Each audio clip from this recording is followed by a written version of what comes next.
It's not on? Okay, it is. All right, it having reached the hour of 5:30 p.m., I am calling the July 22nd, 2025 Modesto City Council meeting to order and ask the city clerk to call the roll. Vice Mayor Bavaro. Here. Councilmember Williams. Here. Councilmember Wright is absent. Councilmember Scutia Brayton. Here. Councilmember Alvarez. Here. Councilmember Ricky. Here. And Mayor Zwallen. Here. Will everyone please rise for the Pledge of Allegiance, followed by the invocation from Mike Gunnarsson with City Ministry Network.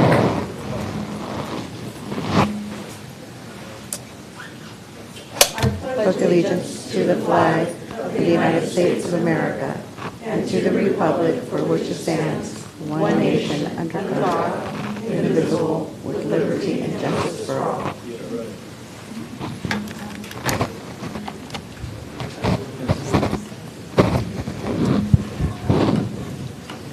Heavenly Father, I want to thank you for a beautiful day here in Modesto.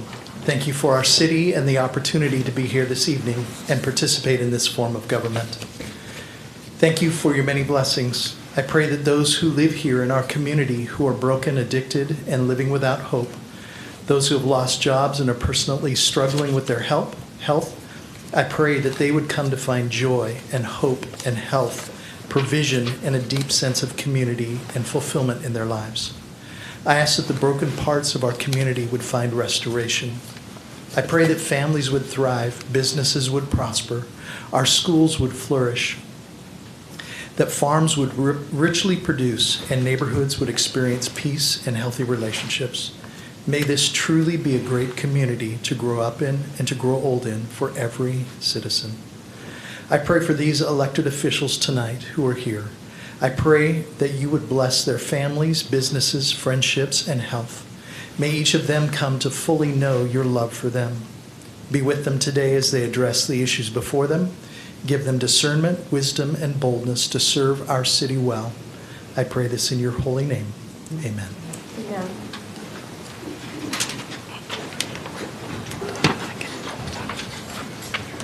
Thank you. Does the city clerk have any announcements? Yes, Mayor. A reminder, public comment is 3 minutes, and their blue speaker cards at the entrance in the chamber. Written comments for general public comment period and hearing item 30 were received and have been distributed to the council. In addition, an interpreter, Christina, who is a Spanish interpreter, is available near the entrance of the chambers. Hay un intérprete disponible, su nombre es Cristina y se encuentra en la entrada de la sala para asistir si lo necesita. Thank you. Thank you. Do any of the council members have any conflicts of interest? Seeing none, thank you. Will the city attorney report out on closed session, please? Yes, Mayor. The council met in closed session today to discuss items related to existing litigation and property negotiations. No reportable action was taken. Thank you. Next is item 1, a proclamation declaring August 5th is National Night Out. And I will read the proclamation.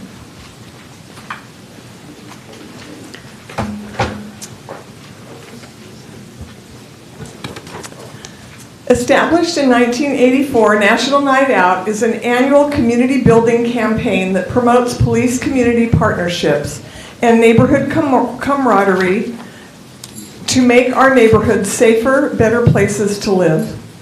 It provides an opportunity to enhance relationships between residents and law enforcement and contributes to a stronger sense of community. Building positive relationships between residents and law enforcement is critical in building trust and ensuring public safety. National Night Out aims to increase crime prevention awareness, generate support for participation in local anti-crime efforts, and send a clear message that neighborhoods and law enforcement are united. The City of Modesto continues to actively participate in National Night Out, ranking 6th in the United States and 1st in California amongst similar sized cities. Modesto is a strongly connected community and recognizes the efforts of its residents, law enforcement agencies, and community organizations who work tirelessly to create safety and unity. Now, therefore, I, Sue Zwallen, Mayor, do hereby proclaim August 5th 2025 as National Night Out in the City of Modesto and urge all residents, community organizations, and law enforcement agencies to participate in National Night Out events. And accepting the proclamation will be Charlene Aragon, Police Civilian Supervisor with the Modesto Police Department. Welcome.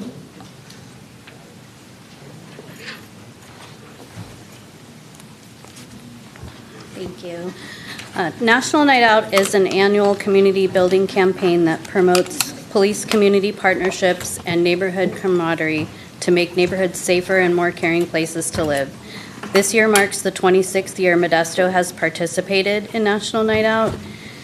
Held on the first Tuesday of August, this year, August 5th, the event features block parties and community gatherings across the city. It is a chance for neighbors to connect with local law enforcement, fellow first responders, city leadership, and one another, strengthening the bonds that help prevent crime and foster unity. Last year, there were 92 parties registered in Modesto with an estimated 221 neighborhood blocks participating. We currently have 82 parties signed up this year, and there's still time to register. We are incredibly thankful for the participation of our citizens and community partners whose enthusiasm and support make National Night Out a continued success, and we look forward to making this year's event even better. Thank you very much Thank you. for being here this evening, and I'll now bring the proclamation down and present it. Thank you.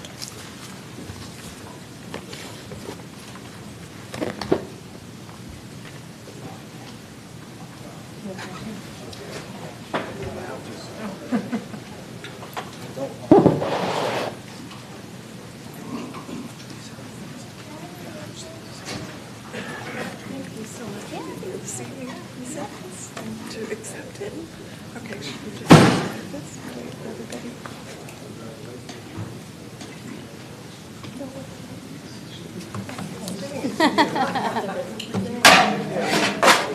That's who we're presenting it to.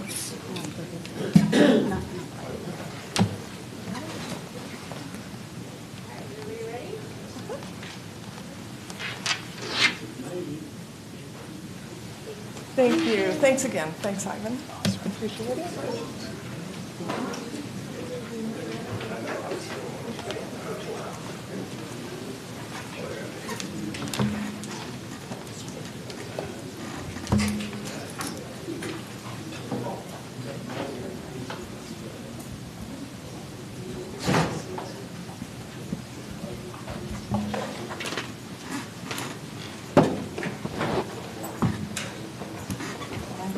All right, next is item 2, a proclamation declaring August 3rd through 9th as National Health Center Week 2025. And I will read the proclamation.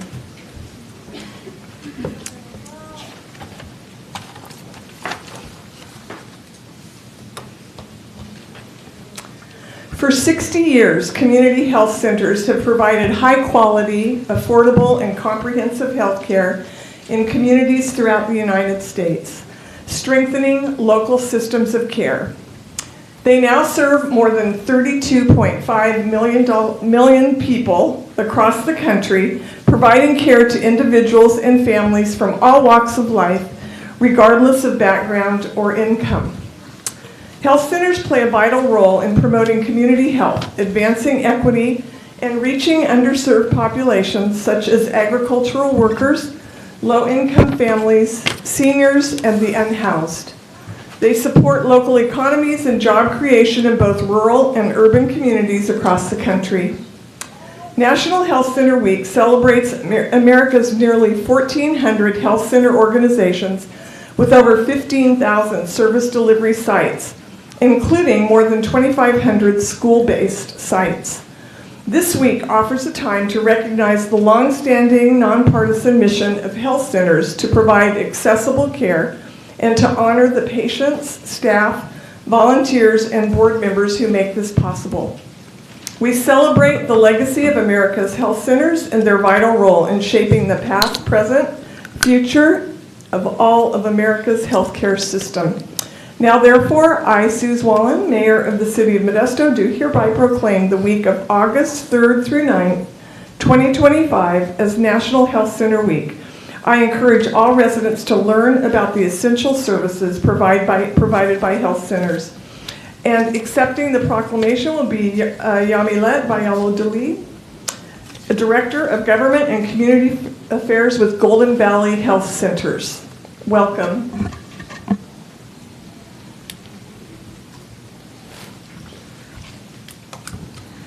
Thank you so much on behalf of Golden Valley Health Centers, Mayor, and our City Council representatives. I also want to welcome our team.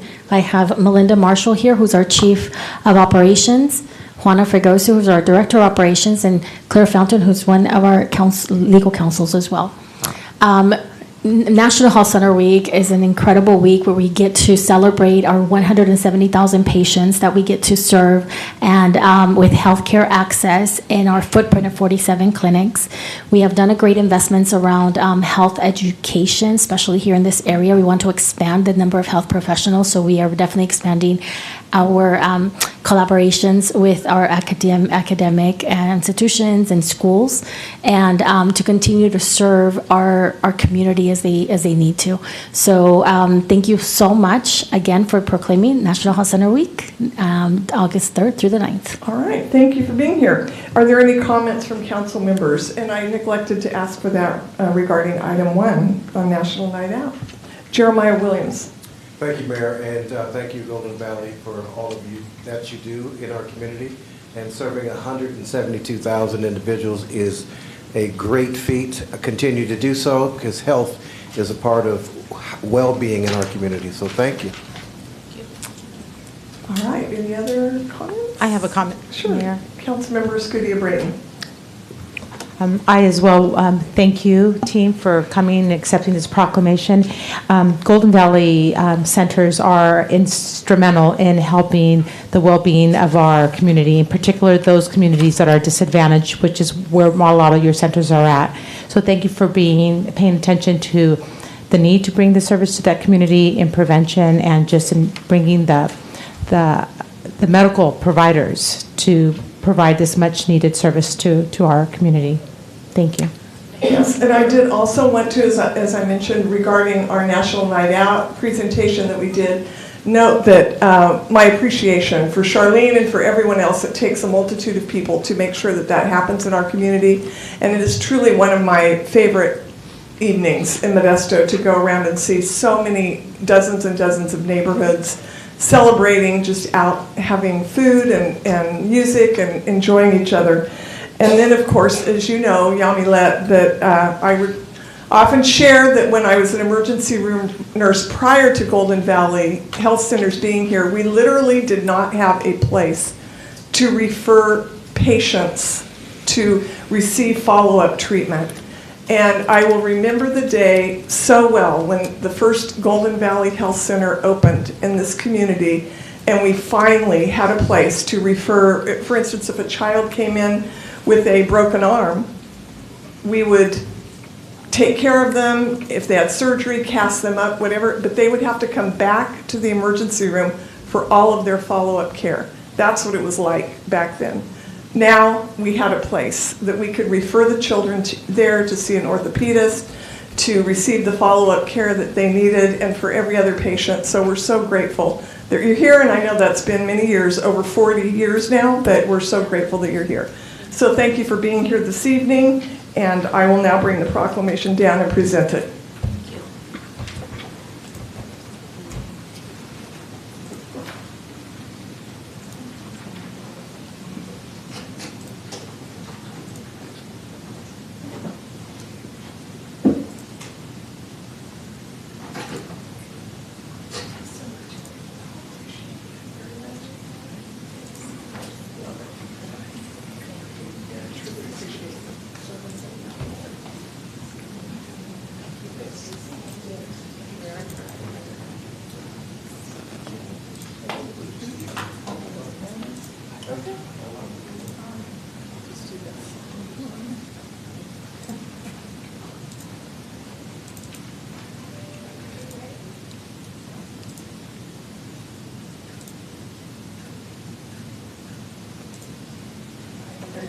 Take care. Thanks again for being here.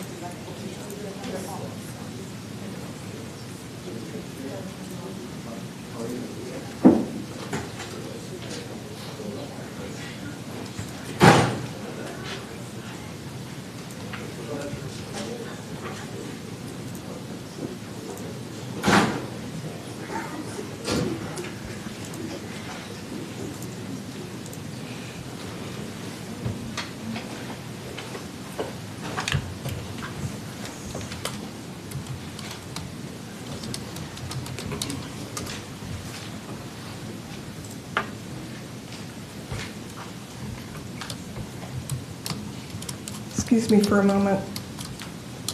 Well, okay, these.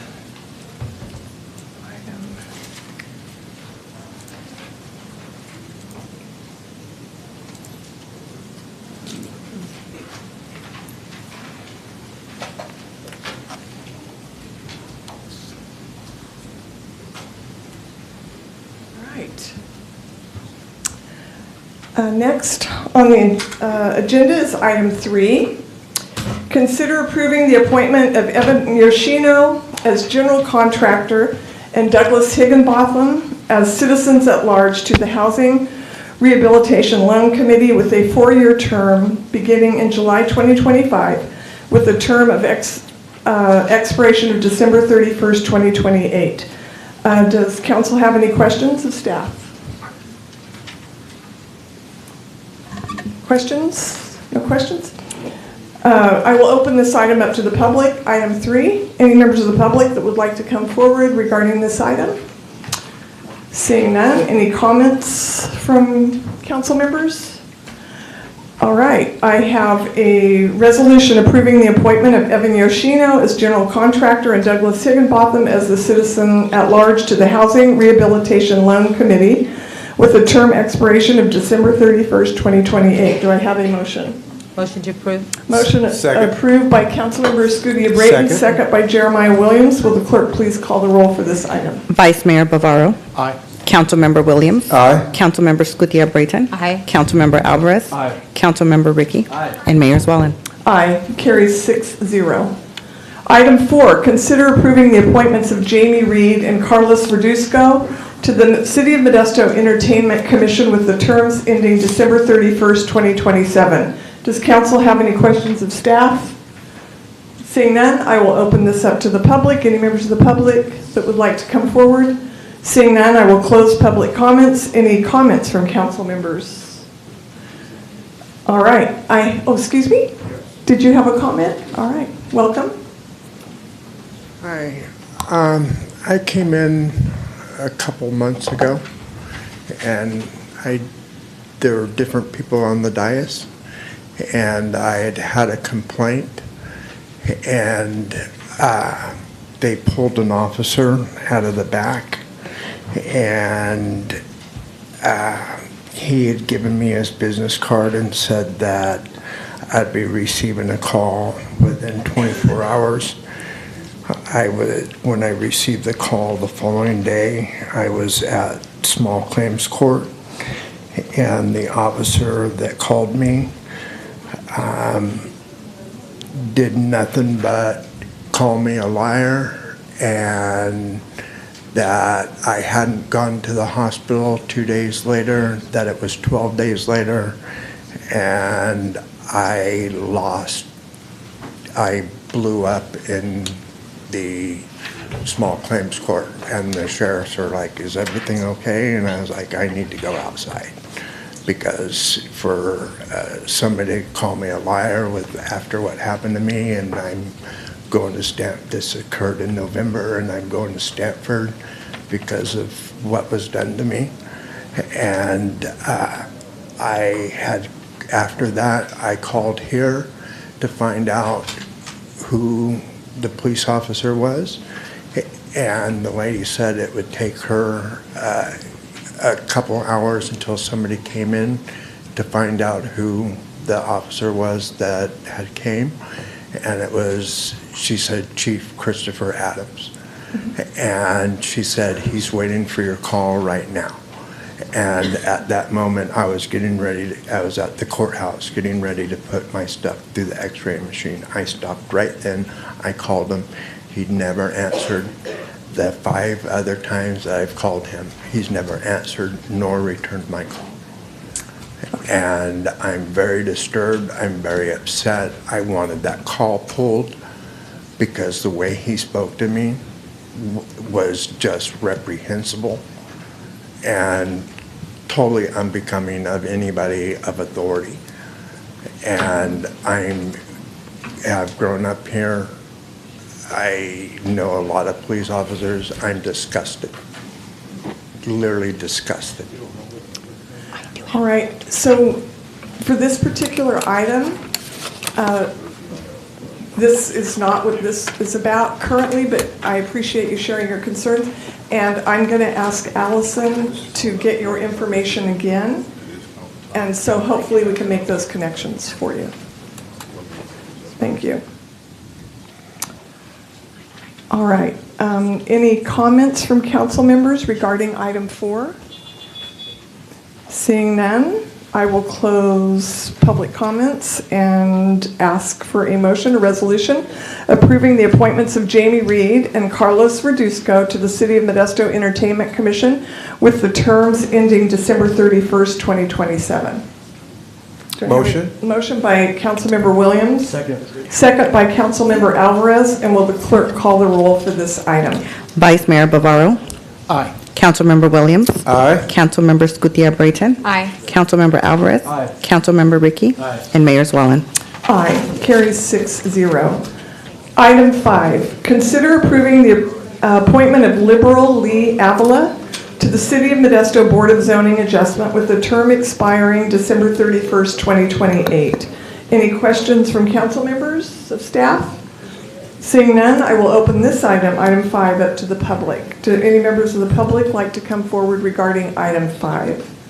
Seeing none, I will close public comments. Any comments from council members?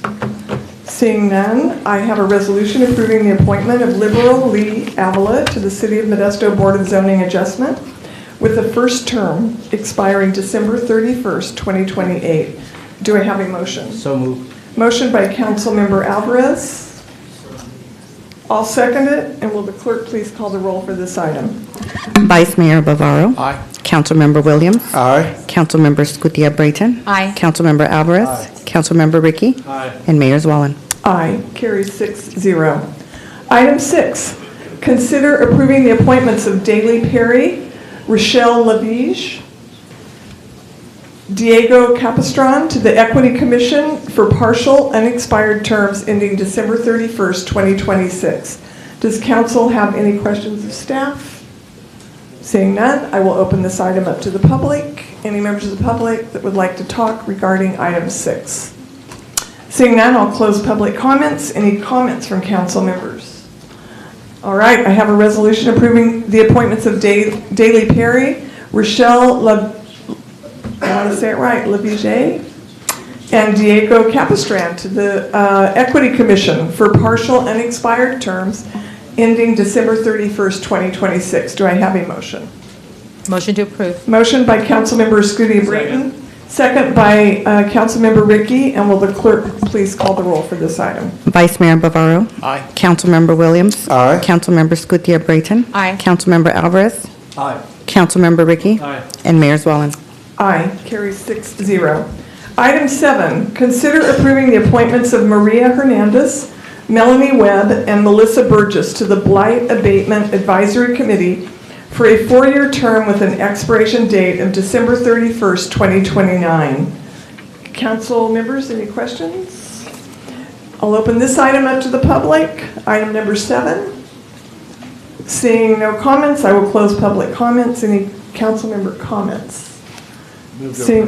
All right, we have a resolution approving the appointments of Maria Hernandez, Melanie Welsh, Add a motion. Melanie Webb, and Melissa Burgess to the Blight Abatement Advisory Committee for a 4-year term with an expiration date of December 31st, 2029. And I had a motion by Councilmember Ricky and a second by Councilmember, nope. Second. Okay, Councilmember Williams, and will the clerk please call the roll? Vice Mayor Bavaro.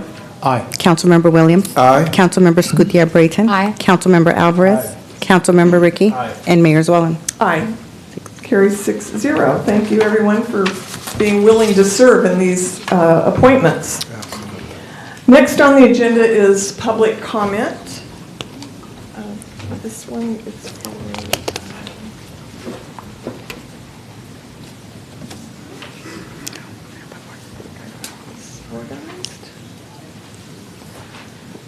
all right. As noted on the agenda, public comment will only be in person.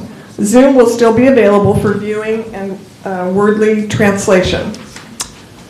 Thank you all for being here tonight. The City of Modesto Council meetings are a place where everyone is encouraged to listen, share views, and participate in the decision-making process that benefits our community. Your engagement is valuable, and it helps our council and city staff collaborate on finding solutions that enhance the quality of life for the residents of Modesto. To be fair and equitable, every individual has the right to speak at this council meeting. However, it is imperative that we foster and maintain a respectful environment for the well-being and safety for everyone present at these proceedings. It is the mayor's responsibility to preserve strict order and decorum at all council meetings. Pursuant to the Charter of the City of Modesto, Article 6, the Mayor, Section 601, Powers and Duties of Mayor, the mayor shall have the authority to preserve order at all council meetings and to remove or cause the removal of any person from any meeting of the council for disorderly conduct, to enforce the rules of the council, and to determine the order of business under the rules of the council. Accordingly, the city council meeting decorum rules are as follows. Please be respectful of all presenters, council members, staff, and members of the public. Please refrain from clapping other than following a presentation. All speakers are encouraged to state their name and city of residence. All questions must be directed to the mayor. Please do not block the view of others by holding signs up during council meetings. Time limits for public comments is 3 minutes, but may be limited at the discretion of the mayor to manage the business of the council. Speaking over others or interrupting while others have the floor is not permitted. Cell phones should be turned off or should be set to vibrate during meetings. Thank you for your patience and participation as we work together to address the issues impacting the community. Maintaining order and decorum during the City Council meeting is crucial in the effective governance of Modesto and ensuring the Council's decisions are reflective of the community's priorities. Anyone disrupting the Council meeting may be asked to leave. Does anyone wish to speak on any item under public comment? This is for items not on the Council agenda, and you have 3 minutes to speak. Anyone wishing to address the City Council is asked to follow the rules of decorum, which are posted at the entrance of the chambers. So, let's see. Okay.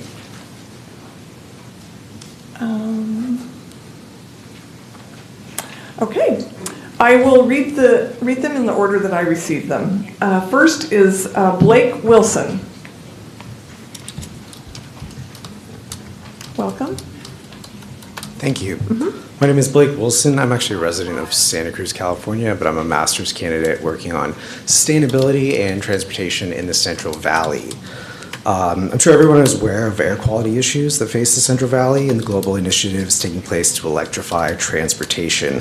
Transportation emissions remain one of the largest sources of pollution in the Central Valley, affecting children, the elderly, and agricultural workers the most. But there are scalable, easily implementable programs, some of which I'm sure this council is aware of, that are being implemented in Modesto's sister cities in the San Joaquin Valley and Stockton. There's a Stockton Mobility Collective funded by California's Sustainability Equity Project that includes an EV car share where residents can rent electric vehicles for $4 an hour or $30 a day. There's e-bike share programs. And also they're giving low-income residents $300 per quarter in mobility credits and workforce training programs for EV maintenance. Fresno has also implemented similar programs. There's probably some work going on behind the scenes that I don't know about on these programs, but I'm just here to advocate for them. As Modesto grows, I urge the council to leverage available state and federal funds to continue the work of a more sustainable, equitable future for the residents of Modesto. Thank you. You're welcome. Next is John X. Metalka.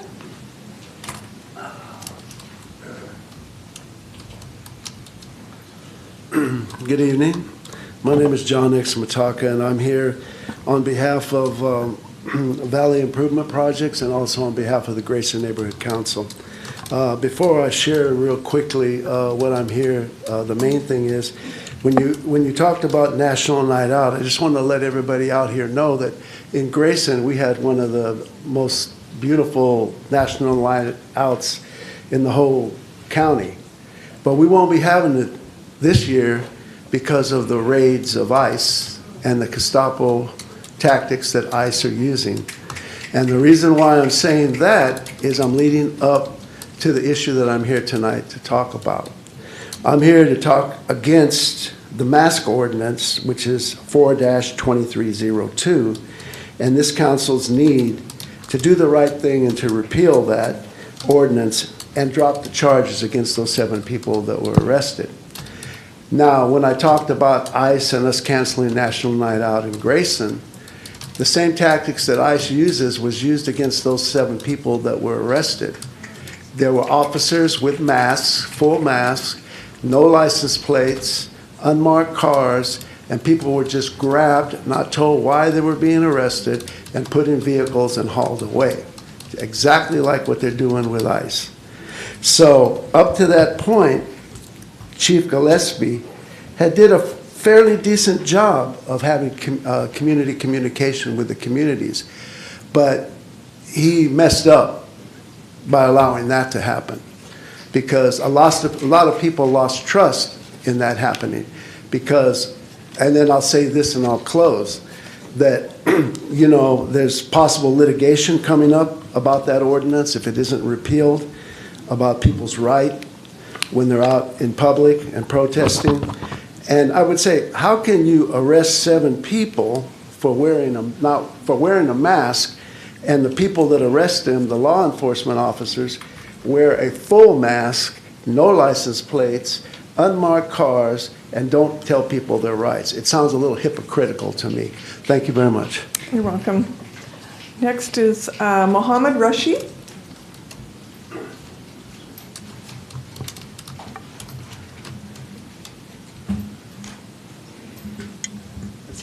Good evening, council members and mayor. My name is Mohammed Rashid. I just wanted to come and see how your guys' city council meeting runs. I myself advocate here in Stanislaus County. If you guys have any questions, you can reach out to me. I will leave my contact information with the clerk. Thank you so much. Thank you. Next, Nora Garcia.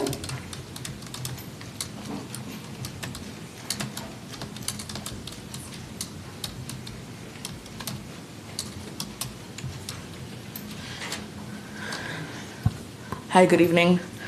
My name is Nora Garcia. I am a resident of Modesto District 2, and I'm here to insist that this council move forward to remove the ordinance banning face coverings during protests, regardless of the reasons why they are being worn.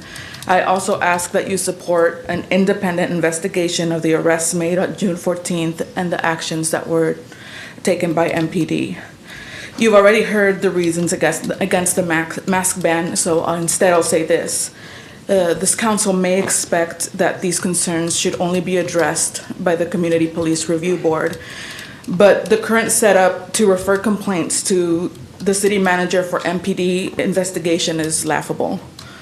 Citizens should not be expected to blindly trust MPD to investigate themselves, and we will not allow this council to pass on your responsibilities to a powerless board. Chief Gillespie has acknowledged that officers use discretion when making arrests, but there is a fine line between discretion and profiling. It is an undisputed fact that the Ice Out event centered people of color. It is also clear that MPD had already decided that the Ice Out event was tied to anti-fascist movements and was therefore somehow bound to turn violent. Officers realized participants held sentiments that were not favorable to them. They went in, offended, with their feelings hurt, ready to escalate an otherwise peaceful event.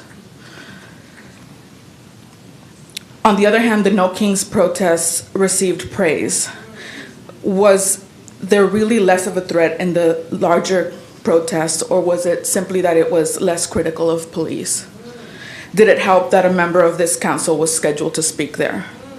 Ironically, advocating for the protection of vulnerable community members, even when 2 victims of MPD's raids were vulnerable, unhoused young people.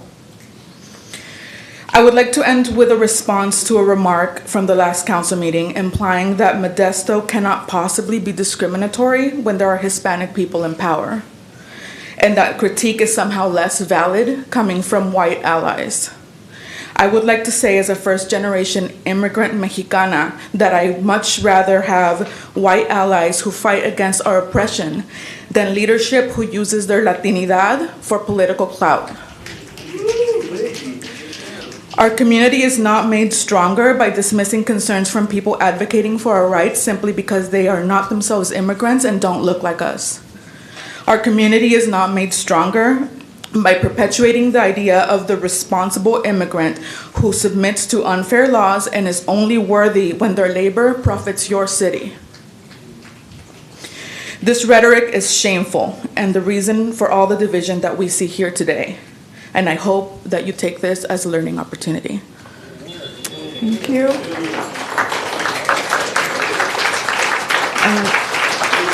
Next is Alejandra Ramirez.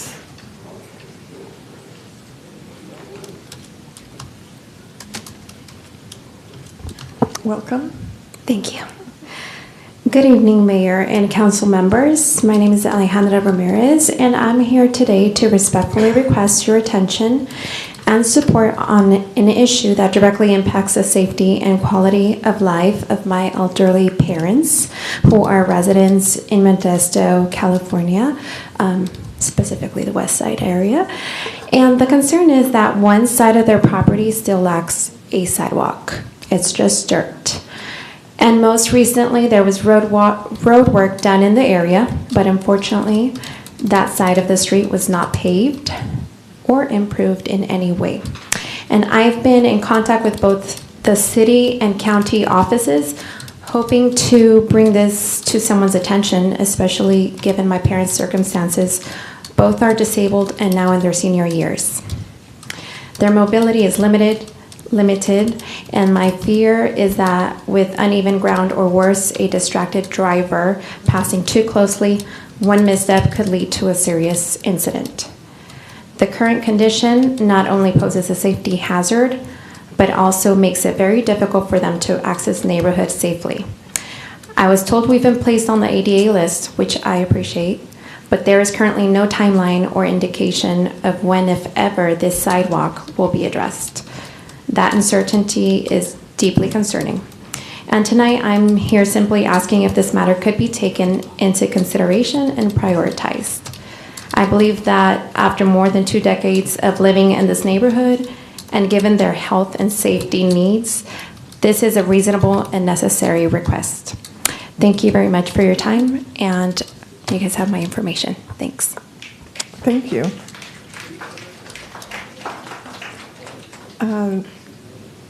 Next is Ken White.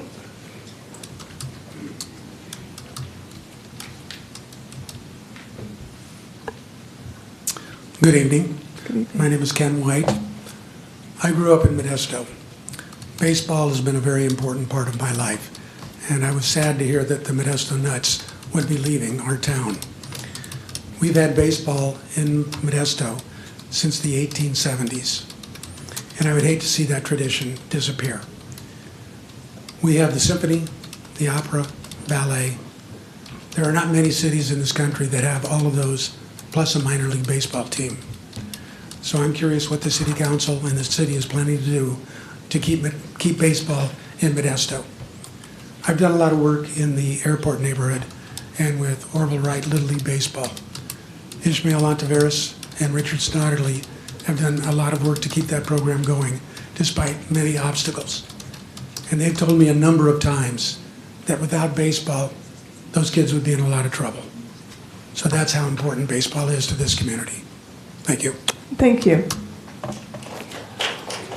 Next is Danielle Morkart.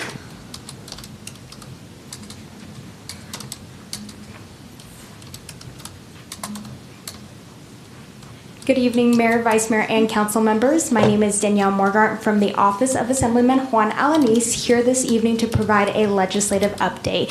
So currently, the government up in Sacramento is in summer recess, but with that, I am happy to report that Assemblyman Alanis does have 4 bills still in the legislative process, which are AB 16, in return from the summer recess, hoping to be heard on Senate floor, as well as AB 17, AB 310, and for AB 528 to be heard on Senate Appropriations Committee. As always, if there's any questions or concerns, please do not hesitate to reach out. Thank you. You're welcome. Thank you. Austin Grant. Oh, did he leave? I saw his little one. I guess he left. I'll hold his until the end in case he returns. Next, Art Fabella.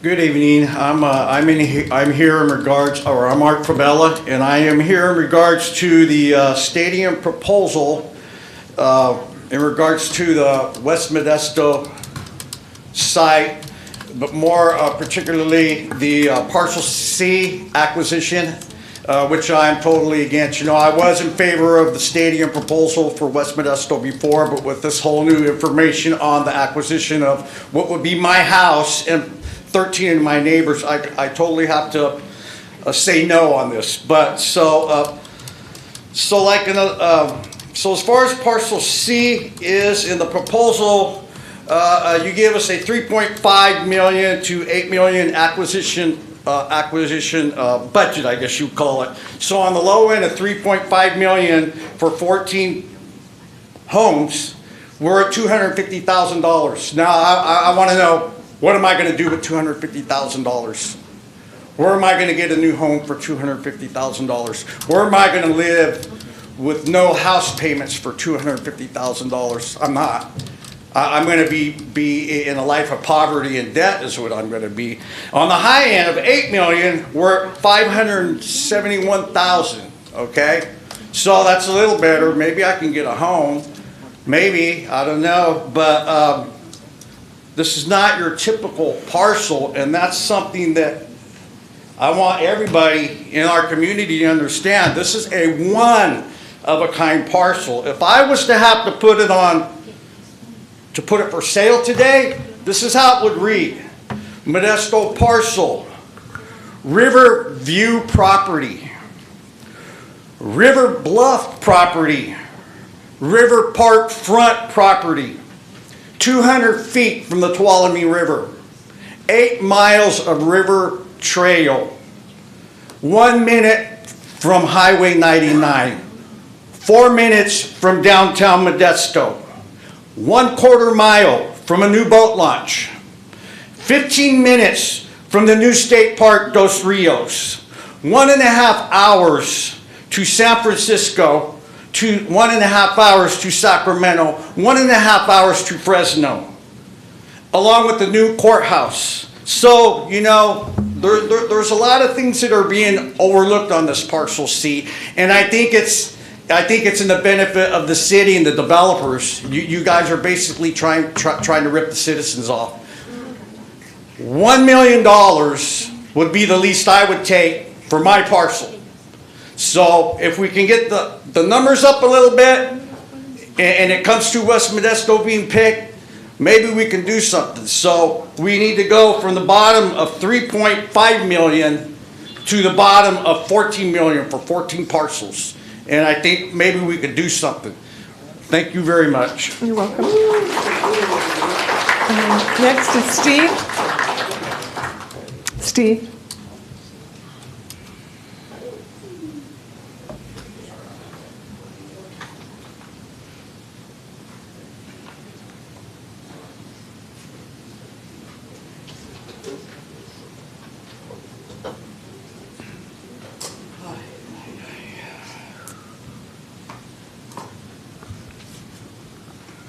Today's an absolutely gorgeous day, is it not?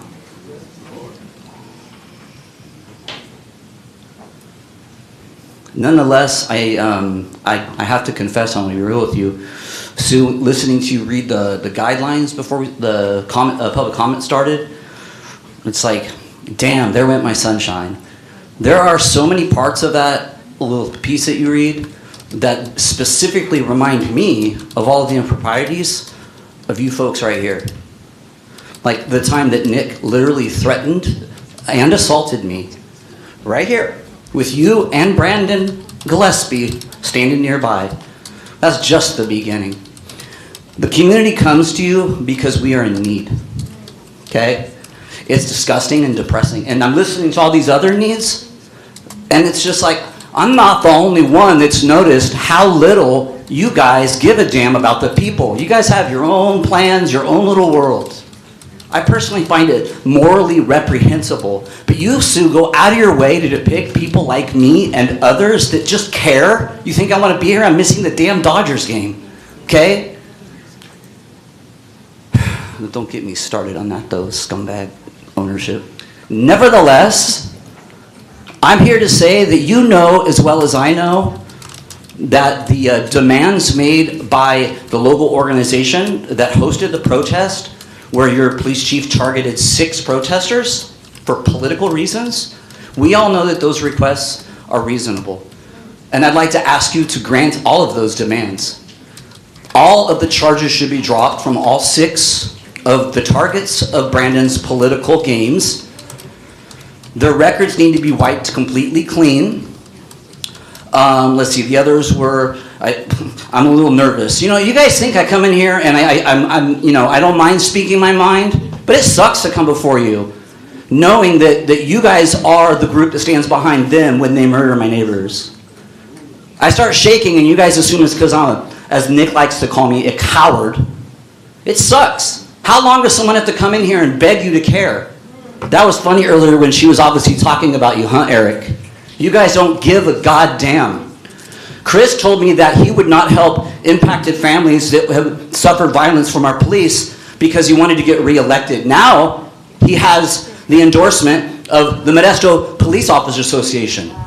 But I would like to go back to the beautiful sunshine and the joy that was in my heart before I walked in and saw your ugly, gloomy-looking facial expressions. Y'all are beautiful, but your facial expressions suck, okay? I'm not being mean. You guys are all very, very handsome, okay? But I lost that good vibe I had, okay? And I want to try to end on an up note. Chris, Ricky, we were the only one that said you had problems with that mask ordinance, and you said that the issue was you just hope it's enforced fairly. Now that we know that it hasn't been, you need to grant all of the coalition's demands and repeal that stupid code. Thank you.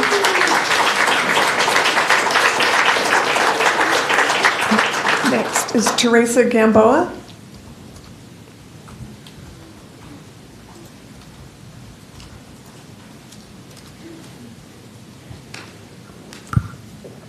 Good evening, Mayors Wallen, Council, City Managers, City Attorney, Clerk, members of the public. My name is Teresa Gamboa, and I'm the Chairwoman of Woodland West Community, and I'm a Neighborhood Watch Coordinator. One of the privileges of being a chairperson of an organized neighborhood is working with all of you to better our neighborhoods and help keep it safe. I'm here tonight to say thank you to all of you for helping me make my neighborhood safer. I want to especially thank my city councilman, Chris Ricky. Looking back at our sign-in sheets, I noticed that he has been to every event that we've invited him to for the last 15 months. Behind the scenes, I want to give a huge thank you to our city attorney, Mr. Sanchez. Thank you, sir, for being behind the scenes and doing what you do, because the work that you've done has made a big difference in our neighborhood. For my entire neighborhood, I want to say, and this isn't going to be popular with a lot of the people here, so excuse me, but I want to give a huge thank you to Chief Gillespie, his command staff, officers, and the non-sworn staff. We are getting more patrol. We are safer. Everyone in our neighborhood is still talking about July 5th. Not July 4th.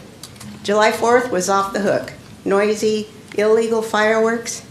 July 5th was the quietest July 5th I've ever had in my 34 years in my house. And I think that is thanks to Lieutenant Kalani Souza, Sky One, and the officers that were on duty that night. So thank you, Chief. I also want to say thank you to Bill Sandu and his public works staff. They work hard, they have dirty work, but they happily do it. Thank you to Jeremy Rogers and Parks, Recs, and Neighborhood for our park repairs and new equipment. It makes me really happy when I drive by our tot lot and see the kids playing on the seesaw. I want to say thank you to the Community Economic Development Department, Mr. Toby Wells for his patience in answering all my dumb questions, and Will Wong for his support. And last, I'd like to say National Night Out is my favorite day of the year. Thank you for your proclamation. Everybody's welcome to come to my house, and I hope to see many of you there. Thank you. You're welcome. Next is Brian Evitt. Brian Evitt from Modesto. Anyway, the deal is, the Modesto Police Department, everybody thinks that it's just Hispanics. I'm a white guy, white as could be, and there's no color to that. But the Modesto Police Department, I called in Modesto Police Department on a burglary to come to one of my pieces of property, and I was en route. When I got there, they had released the burglar. He had a foster child that the county or the city placed in his possession. He's 65. He does 25 pills of Oxycontin. That's what this town likes to sell, Oxycontin. Had the biggest number that I've ever seen. There was 578,000 prescriptions in this county, and it's all based on Modesto, the same way that they run the dispensaries as cartels. They turn around and want to charge $10, $6 for a joint. Enforce the rules, Sue. He said I was supposed to talk to you, and he's glaring at me, and I don't like it. Sorry. Enforce the rules. Sir, yeah. Channel, Right. please carry All on. right. Yeah. Oh, If you okay. could just address your Yeah, remarks to okay. us. Yeah, Now thank you're you. taking my minutes away. Thank you. Okay, I'll address you guys. But anyway, they turned around after that. He came in and he says, well, I think the burglar's an honest guy. I let him go. They walked off. I turned around and says, well, you need to get a hold of him because I'm going to arrest him. I have the right to make citizens arrests. That's what I have the right to do. It's my civic duty to do this. He says, well, I'll call him up. So the officer knew the phone number of the burglar. So he calls him up and he says, oh, he's going to bring it back. All right, well, I didn't get anything from the insurance company because they wrote the report up that he's going to bring it back, so my insurance company denied me the money. At the same time, the next morning when I was doing the investigation with the neighbors, here comes the same officer who went out of his jurisdiction to turn around and arrest me because he said the burglar said that I threatened him. So then I held for 2 years in this to get it dismissed. I've turned a claim in against you guys to turn around and pay for what it's costing me. Now it's costing me a lot of money to get through that and 2 years of my time. Now I'm going to have to do it again because the case was dismissed, and now I want that claim validized by you turning around and paying me my money back.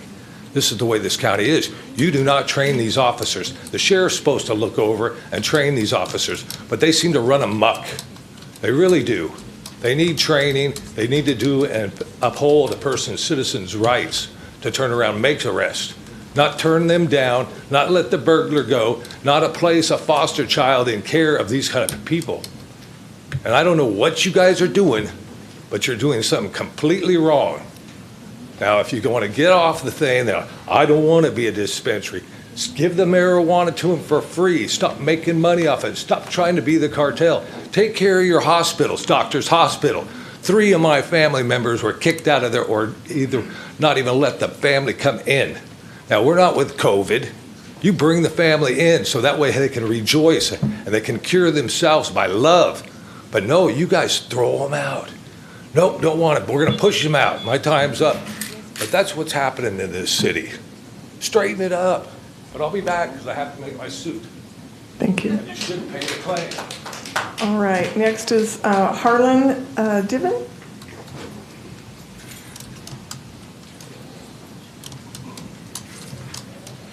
Mayor, council members, my name is Harlan Diven. I use they, them pronouns. I'm a resident of Modesto.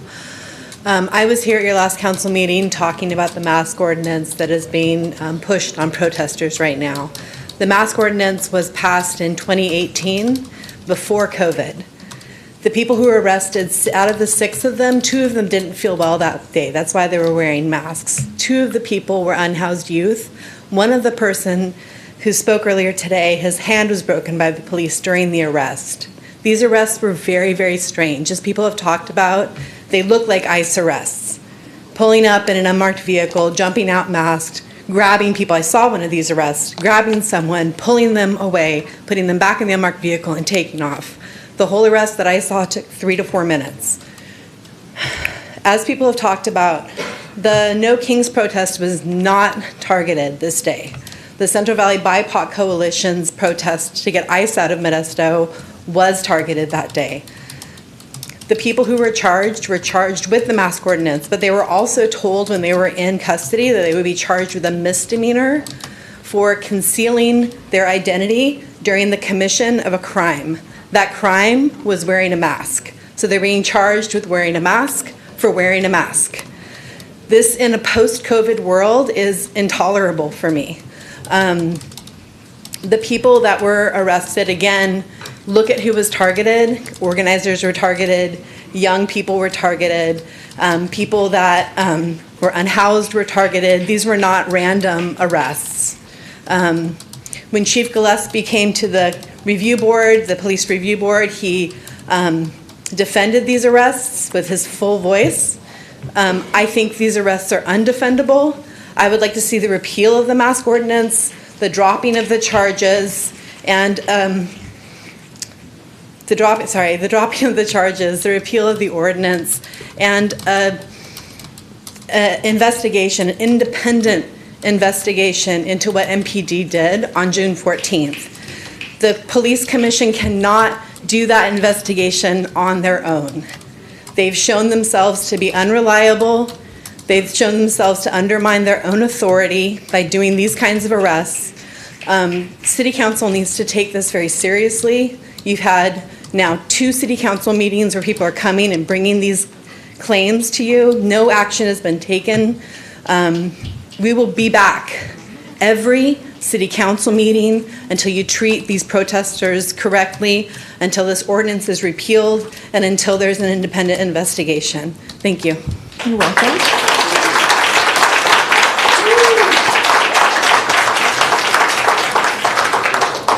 All right, Austin Grant does not look like he has returned. Is there anyone else wishing to come forward to speak under public comment for items not on the agenda?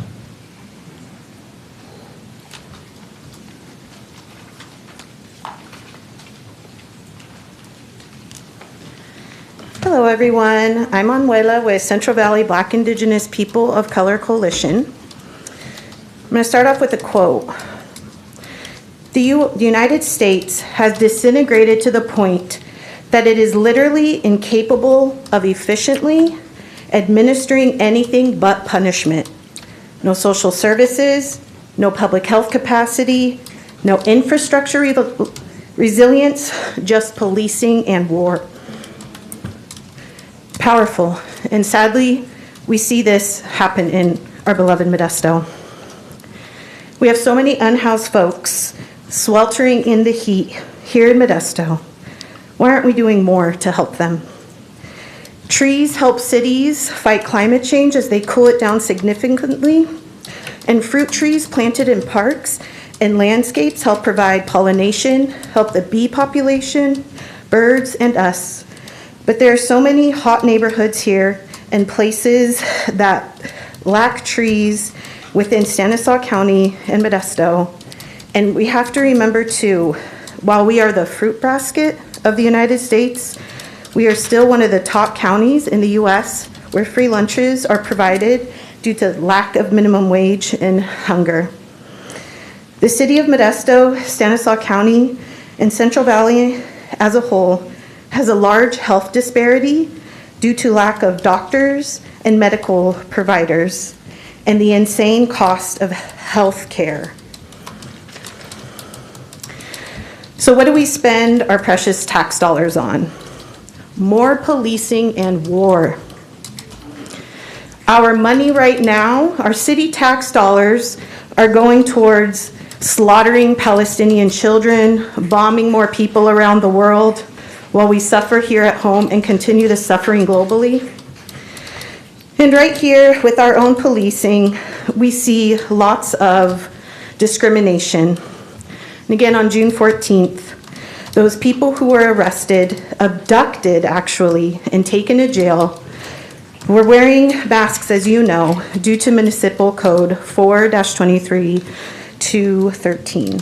So again, we ask for a full repeal of this. We ask for increased accountability of the Modesto PD and initiate that independent investigation of their conduct, tactics, and use of force on June 14th. Immediate dismissal of all the charges against those arrested, and an end to the targeted policing, repression of Black, brown, immigrant, poor, and radical voices in Modesto and across the Central Valley. And we can do better in Modesto, but that depends on your leadership. Thank you. You're welcome.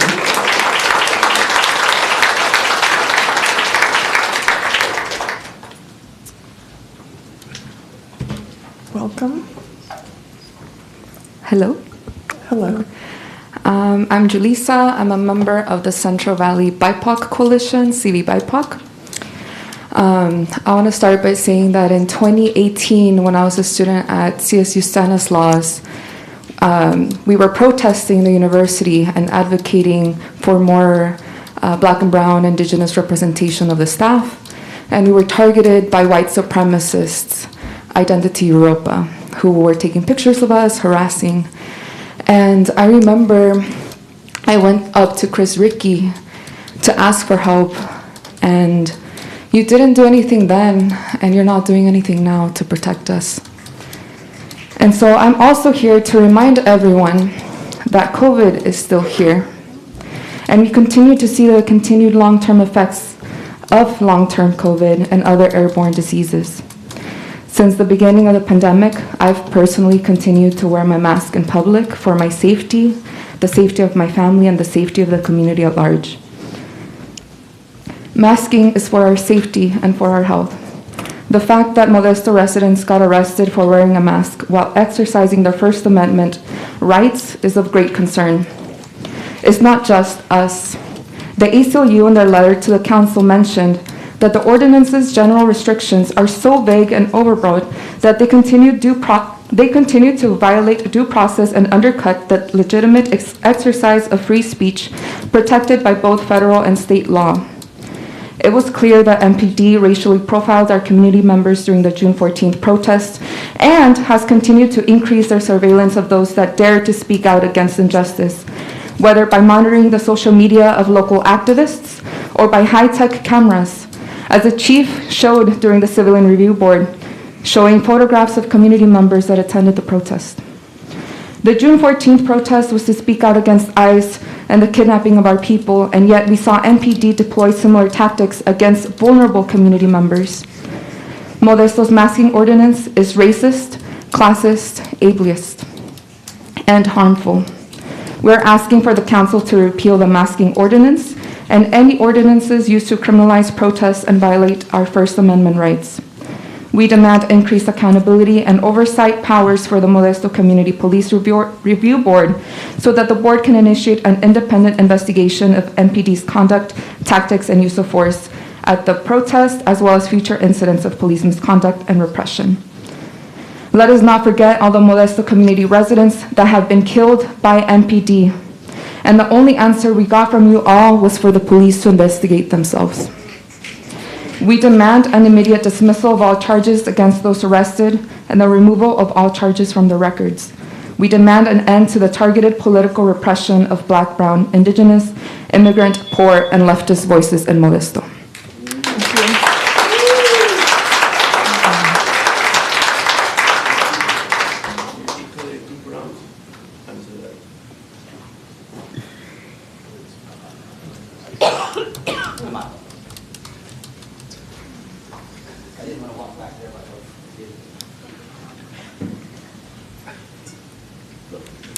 Hello. Good evening, Madam Mayor, members of the council, ladies and gentlemen. My name's Emerson Drake. I'm a 38-year 6%er in Modesto. Yes, I pay the utilities tax. 6%, and I want to thank you for the recent sewer raise. Okay, let's start with that. Started in January 3rd, I believe, or July 3rd, excuse me. But we have more concerns here now that you're back from summer hiatus. We have to talk about StanCog for a minute. We have 3 members of the council up there that sit on StanCog. They're supposed to keep an eye on things for us, but they haven't been doing that. They've seen what's going on all around them, and they played the 3 monkeys. Hear no evil, see no evil, and speak no evil. I'm not trying to make fun of anybody. But that's what they've done. Crimes of omission. Seeing what was going on right around them. One potentially participating in the event. We still haven't seen the money, the receipts coming forward. But my overall concern is you attended those meetings, you heard what was going on, and you stayed quiet. You stayed quiet. The woman took $100,000 worth of rental cars, and you stayed quiet. Staying at the fanciest hotels in town, and you stayed quiet. You 3 should be replaced immediately. But none of you up there have the wherewithal to do it. They should resign their positions and let 3 others stand up and take their place. Now that's not being piggy, that's trying to go after the ones involved and make it right. Because that's what you're supposed to do. Make it right for the residents. But we're not doing that. We're hoping that it'll go away and nobody will pay attention. Now I'm going to follow up with some of these people because I agree with them. The police policy is wrong. I believe these individuals were targeted, and that's what I'm saying is wrong. You can't pick some people out and then go exercise that ordinance. Now, I understand why. Nobody liked it when the Proud Boys were over here and talking bad. That's why the public can't participate by Zoom anymore. The best of us get eliminated by the worst of us. And you go along with the proposition, although MID doesn't do that. They let Zoom people speak. We have a responsibility to our citizens. You know, just because you went to one protest to No Kings, but the others went to another protest, just as righteous, only they got nailed. Now, I understand why we don't like people dressing in masks, but by the same token, when the police do it, that's wrong. And they say, well, it's for our protection. How far away are we from having the regular officers say, I need protection when I pull a speeder over? How far away are we from that? You say, oh, that'll never happen. I would have said we would never allow masked people to pull people out of line, throw them in unmarked cars, and slap them in jail. You're responsible for that. I know I'm over. I apologize for my time. Thank you. You owe the people better.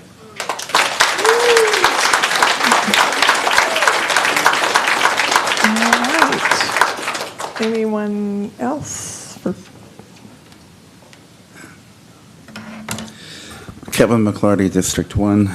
Good evening, Mayor and Council. I would like to call your attention to Clause E in the public comment section of your agenda here. It says, finally, a council member or the council itself may take action to direct staff to place a matter of business on a future agenda. Well, the way I'm interpreting this is that any one of you members of the council could ask staff right now to place this ordinance on the agenda for the next meeting. So, even though we are supposed to be talking about matters that are not on the agenda, you can, as members of the council, place this on the agenda for the next meeting. And so I would encourage any one of you, or all of you, to place this on the agenda right now in front of everybody.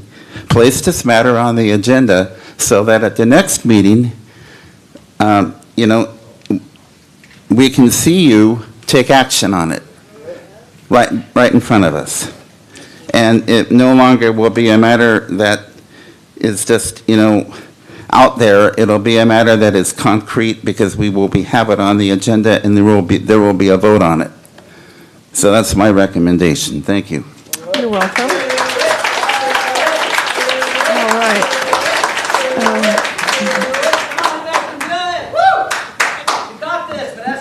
Good evening. My name is Madison Condit. I'm here to show solidarity and stand with the rest of the community, demanding that the ordinance number 3701, section 4-23.02, subsection 13 be repealed.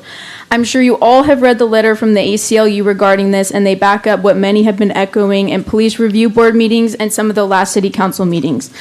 Chris Ricky, I heard you speak at the No Kings protest on June 14th. I know you probably wouldn't say now, but I wonder where you stand on this. You stood in front of a group of people who had signs against Trump, against ICE, and against fascists. I know you got a nice video of yourself making a speech and showing the community what side you're on. I wonder when push comes to shove if you'd really stand by those ideals to fight against an actual piece of legislation that works for fascists. This ordinance is not to prevent violence, it's not to prevent property damage, and it's not for community safety because we have zero research to say if that's what it does or doesn't do. In fact, what we have seen it do is oppress people enacting their First Amendment right to protest, to target certain voices, and to express more control over citizens who don't agree with their government. This isn't hard, this isn't complicated, and it's actually crazy that everyone has to come up here and beg and plead and demand that you do something about it. The city council got fear-mongered to in 2019. No numbers, no research, no logic provided, only scary pictures of protesters with masks, all from the likes of Portland, Los Angeles, Seattle, Berkeley. I'm not sure if you're unaware of this, but we are not any of those places. The chief can't even provide any examples or pictures of property damage or any so-called violence that's happened in years past protests because it doesn't exist. It's so minuscule that it's silly, and to punish the vast majority of people who just want to come out and say no to fascists, that's a crime. That's a disgusting thing to do to your fellow community members. Cops aren't always right. They're probably barely ever right. And Chris Ricky, I know you don't have control over all of these other people, but you can at least try to use your voice, and otherwise we know exactly where you stand.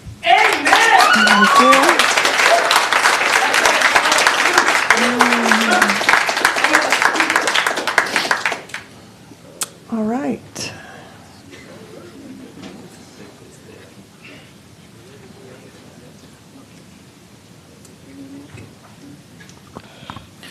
Good evening, Mayor, Council Member, Chief Gillespie, and Modesto residents. My name is not important, but I want to make something clear from the start. I am not a member of the Modesto Police Department, and I don't work for the city. But tonight I've chosen to speak on behalf of the MPD in regards to the mask ordinance, not because they asked me to, but because I think that there are things they may want to say but can't out of professionalism or decorum or legal liability. A wink at the police chief in the back, and don't read that part out loud. Oh.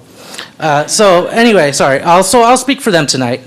Let's begin with something simple. We don't oppose protest. We just want protest to happen in the right way, in a way that is orderly, fully visible, easily monitored, and not effective at getting a message out to the public. The best protests are the ones that cause no disruption, challenge no power, and leave behind no memory. Preferably, they're pre-approved, quiet, and over by lunchtime. That's why we appreciate the strength of Modesto's ordinance, as detailed in that overly dramatic ACLU letter. Yes, the ACLU claims the law is overbroad and vague, but broad laws give us flexibility. Vague laws give us discretion, and discretion is exactly what we need to make sure we enforce the law where it matters, like against people wearing masks at protests we don't agree with. The ACLU keeps going on and on and on about the right to anonymity, quoting cases like Talley v. California, NAACP v. Alabama, and Ghaffari v. Municipal Court. But let's be honest, anonymity makes our jobs harder. If we can't identify who's protesting, how can we guarantee public safety? Surveillance works best when there are no obstacles like umbrellas, hats, or cloth covering your nose. And Chief Gillespie put it perfectly. I'm not the one who decides. They'll have to convince a judge or a jury that they were wearing a mask for one of those essential reasons. We arrest first, and then they can sort it out later in court. That's due process with a little twist. Let's also acknowledge the bold move of confiscating a megaphone before the protest even began. We believe in free speech, absolutely, but only to a certain decibel level. If someone's about to amplify a message that hasn't been officially sanctioned by the state, it's our duty to prevent that kind of disruption before it starts. It's not censorship, it's crowd management. And about the surveillance, yes, we used our real-time crime center. Yes, we used city cameras. And yes, we recorded faces with drones and our airplane equipped with $1 million state-of-the-art camera. Yes, we are monitoring your social media. Yes, we have a plan in place for when we are given more power to arrest any and all dissenters. Every breath you take, every move you make, every bond you break, every step you take, we'll be watching you because we are the police. The ACLU says that's invasive, but in our view, it's efficient. We can't protect a protest unless we can document it in real time and file it for later review. So in closing, let me thank the City of Modesto and our police department for taking a courageous stand, not against protest, but against disruptive protest. Not against speech, but against anonymous speech. Not against rights, but against rights exercised in a way that make people, especially people in power, uncomfortable. Thank you for your service, and thank you for your surveillance. And thank you for keeping Modesto safe, one arrest at a time.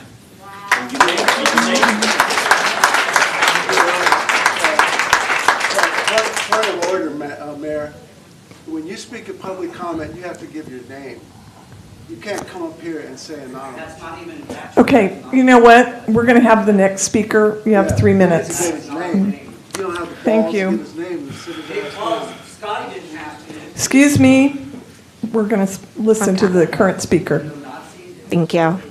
Hi, my name is Leanne, and I am a concerned community member and resident of Modesto. I am here to echo other people of conscience who have spoken before me to ask that the City Council take decisive action to repeal Modesto Municipal Code 4-23.02 subsection 13, which prohibits protesters from wearing masks when participating in public demonstrations. As was made evident by the bias, police intimidation, and repression of anti-ICE protesters on June 14th, which resulted in 5 snatch and grab arrests, 3 of which involved unhoused youth.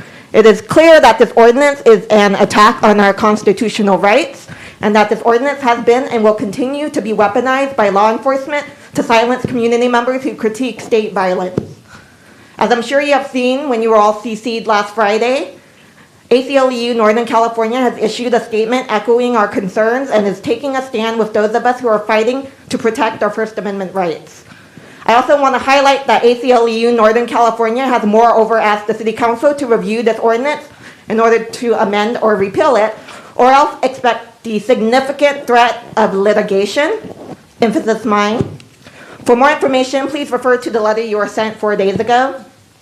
It is frustrating that it has been several weeks since this discriminatory incident of police misconduct against our community, and there appears to be very little concern expressed by this council about moving forward with the community's demands for accountability and action.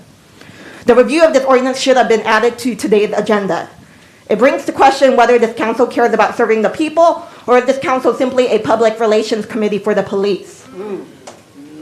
The few comments expressed by council members at the last city council meeting were belittling of our organizing efforts in the Central Valley and dismissive of the damaging impact of the police repression that occurred. I ask this council to do better by the people. We measure your integrity and service by your actions, not your identities or accolades. I also want to lift up the demand that the Community Police Review Board be given increased accountability and oversight powers to better hold MPD accountable, including being able to initiate independent investigations of MPD, which frankly should have been something the board should already be able to do. At the last city council meeting, the council seemed to wash their hands of responsibility on the matter of this mask ordinance and the police repression that ensued, and instead passed it off to the Police Review Board. It is strange to me that this council pretends that you all do not have authority or power in this situation, especially considering that the Police Review Board is simply an advisory board to the council, as has been made very clear to us because we have been pushing our demands in those meetings as well. I think the buck needs to stop somewhere. I think it is obvious to anyone with any understanding of power that it needs to stop here. Again, do better, listen to the community, and take action. You cannot ignore us. We are not going to stop advocating for our rights. Serve the people, not police officers who violate our rights. Thank you. Okay. You're welcome.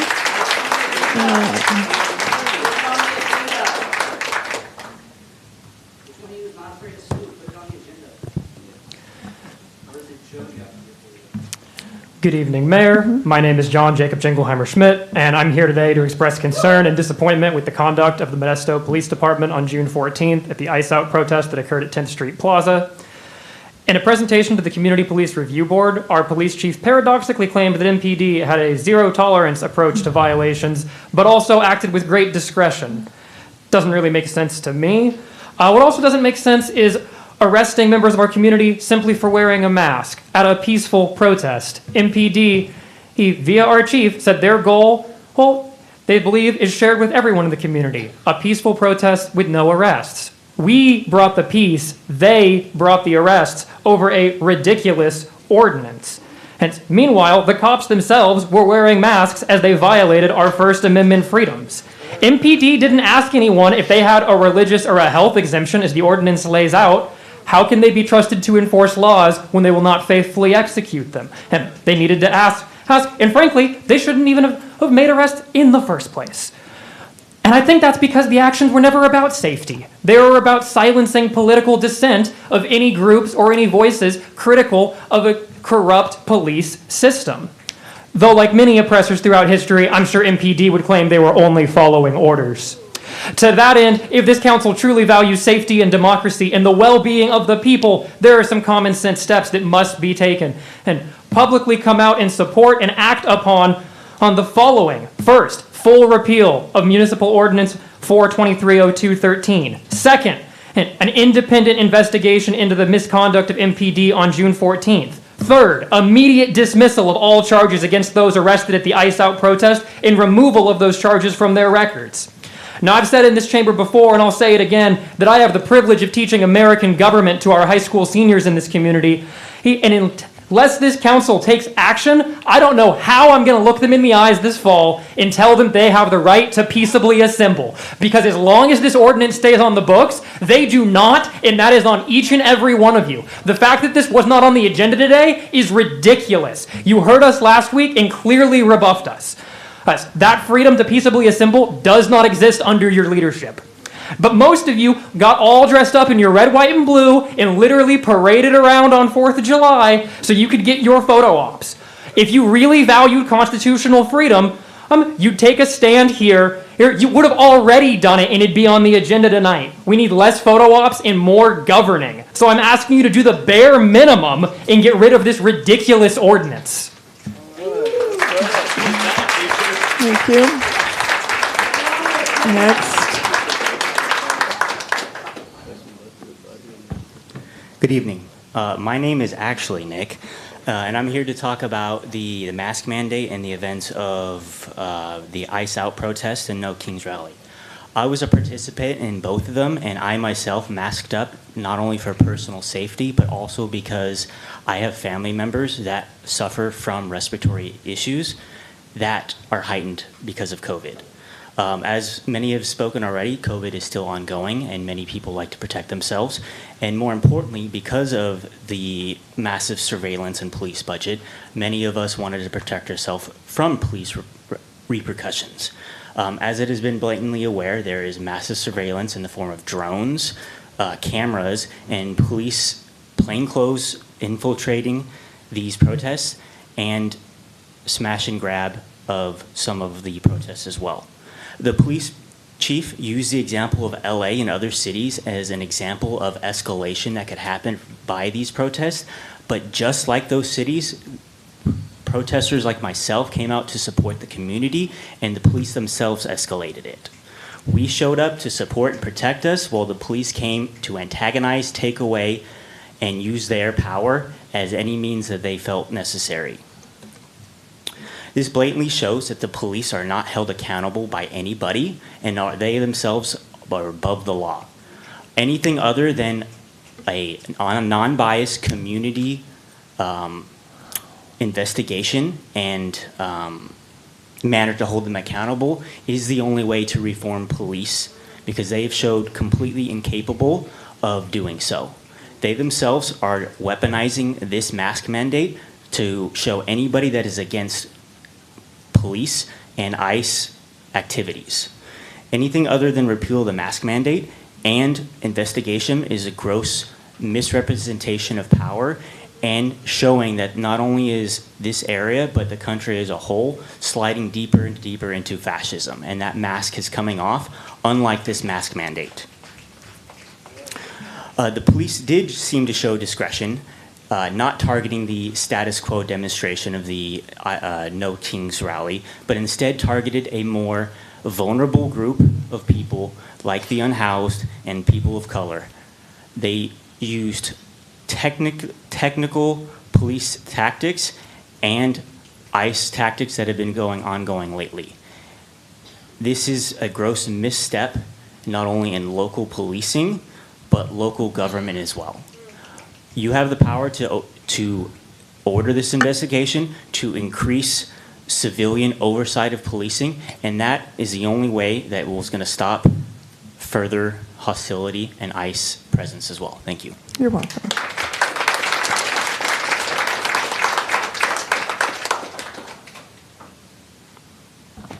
Good evening, everyone. My name is Hortensia Flores. I am a public servant. And today I want you guys to please take this very serious. You guys can only make the change.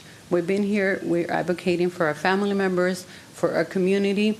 I want to tell you guys, the protest was organized in the response to growing concerns about actions taken by the Trump administration, including immigration enforcement practices, civil rights issues, and cuts to federal services. As we've seen, our community has been impacted. One of the things that I protested, I went to the Graciela Park, which was very peaceful. However, I cannot say the same for the one in Modesto. There is evidence. Some of the penal codes were refusing arrest. There is videos of the people being detained, which it was very peaceful. However, when we see social media, when we see some of these comments, is not true and factual. There is some of the numbers in last week's meeting that were comparing Los Angeles to San Francisco to here, Modesto County. Those numbers are not accurate. I want to mention to you guys to remember the kids, the families. Ultimately, we are voicing and we were protesting to help the community that cannot come out because we are their voice. A lot of these children were crying. Some of these families were separated. I myself am an immigrant and I am peaceful. I'm not the person, because sometimes people can be like, we're violent. We're here not to work. No, that's not true. I am a public servant and I want to help the community and I want you guys to help me. I want to make change as moving forward because we are in this together. We're not here to have different opinions. We are here to work with the facts and help our community because at the end of the day, our little children are the ones that are being affected and our families are crying. Our members were arrested for 12 hours, if not, from 10:22 a.m. to almost 12 a.m. for the mask. I want you to think, what about if this was your child? What about if this was your brother? Well, what about if it was your sister when it comes to making those changes? Because it's easy for us to think, okay, let's do all these meetings, but what happens if it was one of you? We are in this together and I want to work with you guys and I'm here advocating for everybody regardless of our color, regardless of our backgrounds. I feel like there is laws that we got to follow and these laws were not completely followed that day and discrimination did happen. Our group was targeted, our group in colors. I seen it in the other big cities, like I said, and I want you guys to really think this seriously and help us out here. Thank you. You're welcome.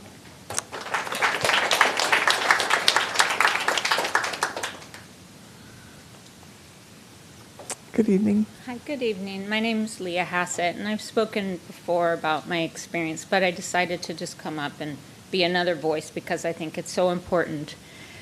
And it seems so very clear that people are against this mask and other ordinance. I think that poles, we're not allowed to have flag poles.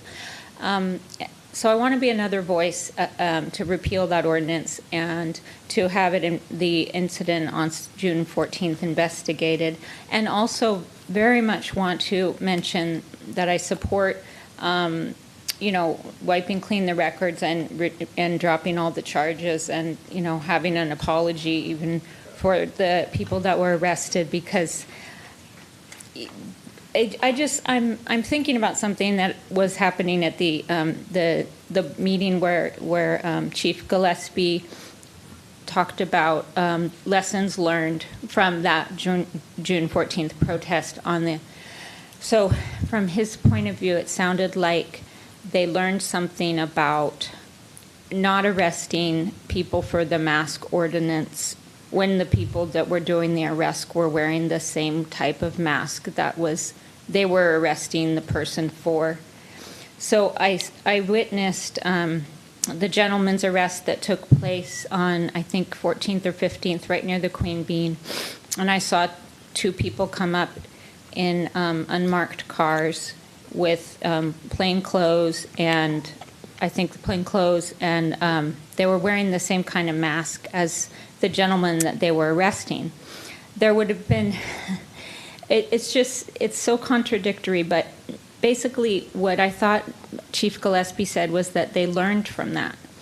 But they must drop the charges against the people that were arrested because the police themselves are using it as a learning experience, not having their permanent records affected and being taken to jail for what they consider to be a mistake that was a learning experience.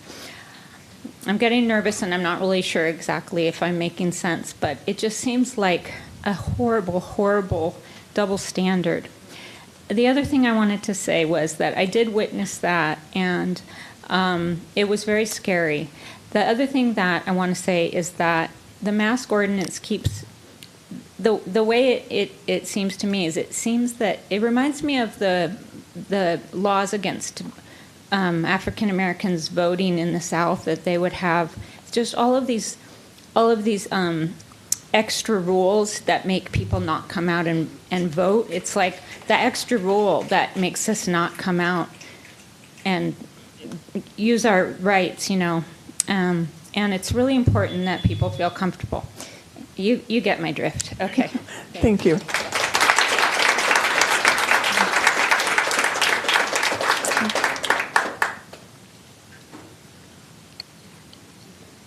Hello.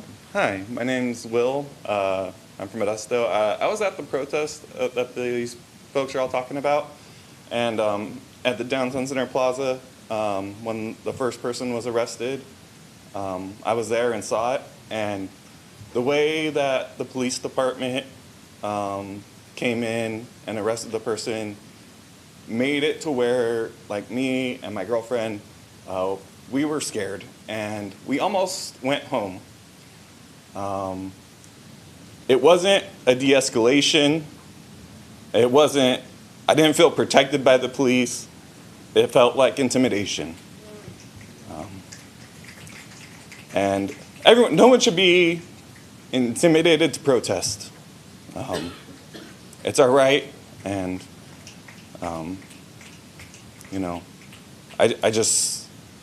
it wasn't handled in the right way. That's all I have to say. Thank you. All right, thank you.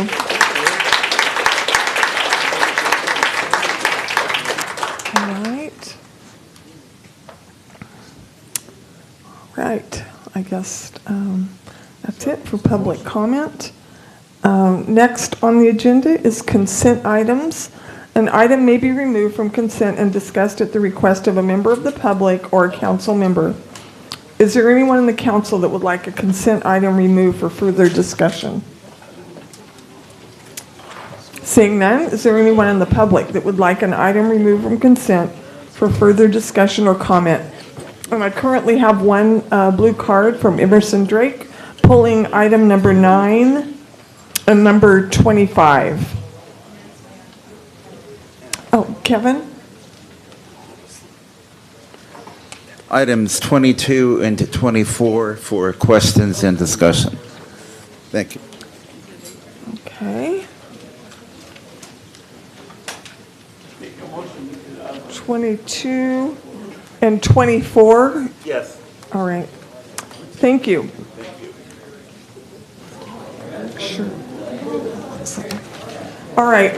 We will take a 5-minute break, 6-minute. We'll resume at 7:10 p.m.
We will continue on with the consent items.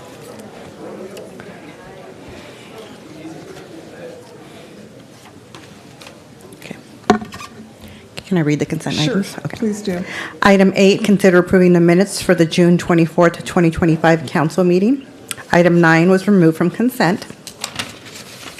Item 10, consider approving final adoption of Ordinance 3799 CS, amending Precision Plan Number 35, south of Village 1 specific plan, to modify the circulation plan and adopting the 15162 analysis and CEQA exemption. Item 11, consider approving amendments to various legal services agreements for continued representation in tort cases, police-related matters, and personnel matters. Item 12, consider approving the recommended budget adjustments to fiscal year 2024, 2025 annual operating and CIP budgets.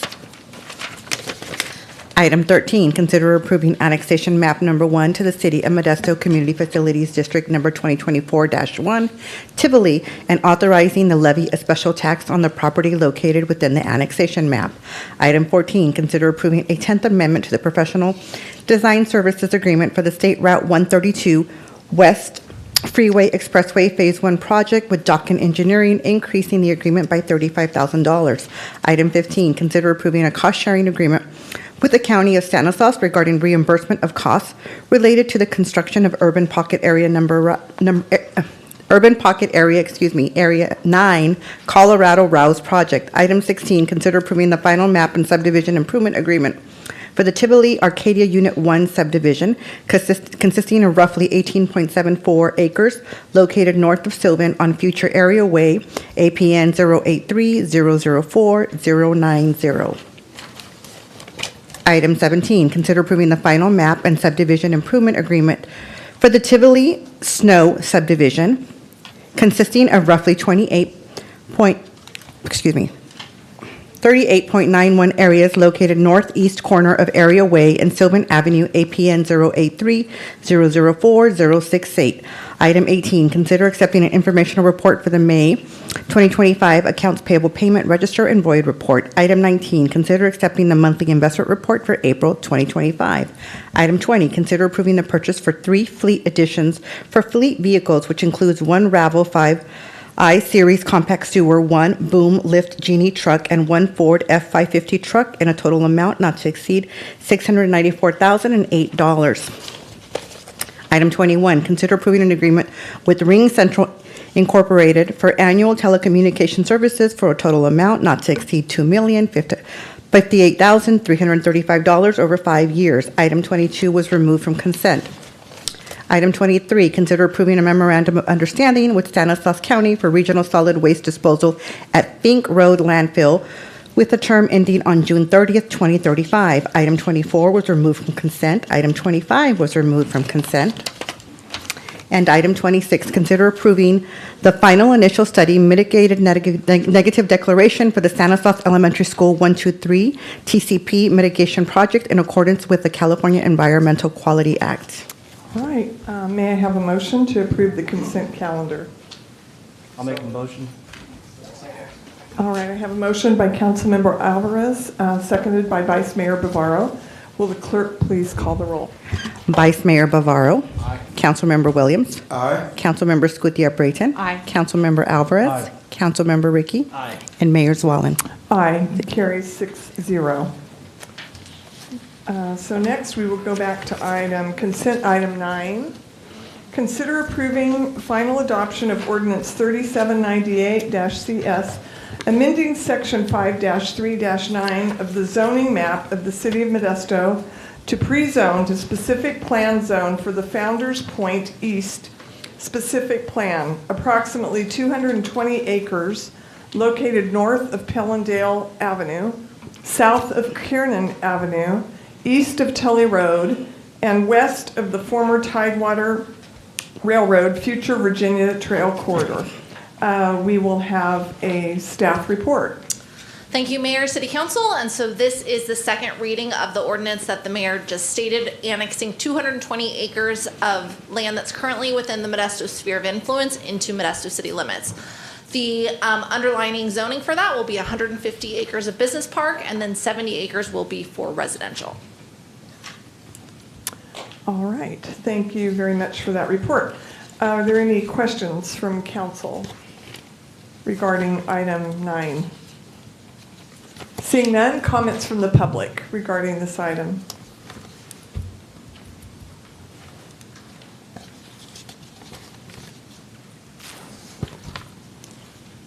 Good evening again, Madam Mayor. Emerson Drake again. First of all, it's such a change to be up here and go, you know, I want to thank staff. I made a phone call this afternoon, and quite honestly, in planning, I don't remember the young lady's name, and that's anybody under 70, okay? 72, no offense. She was extremely helpful, guided me through a lot, so she took away a half dozen questions I had for her. So I'm just going to express some concerns.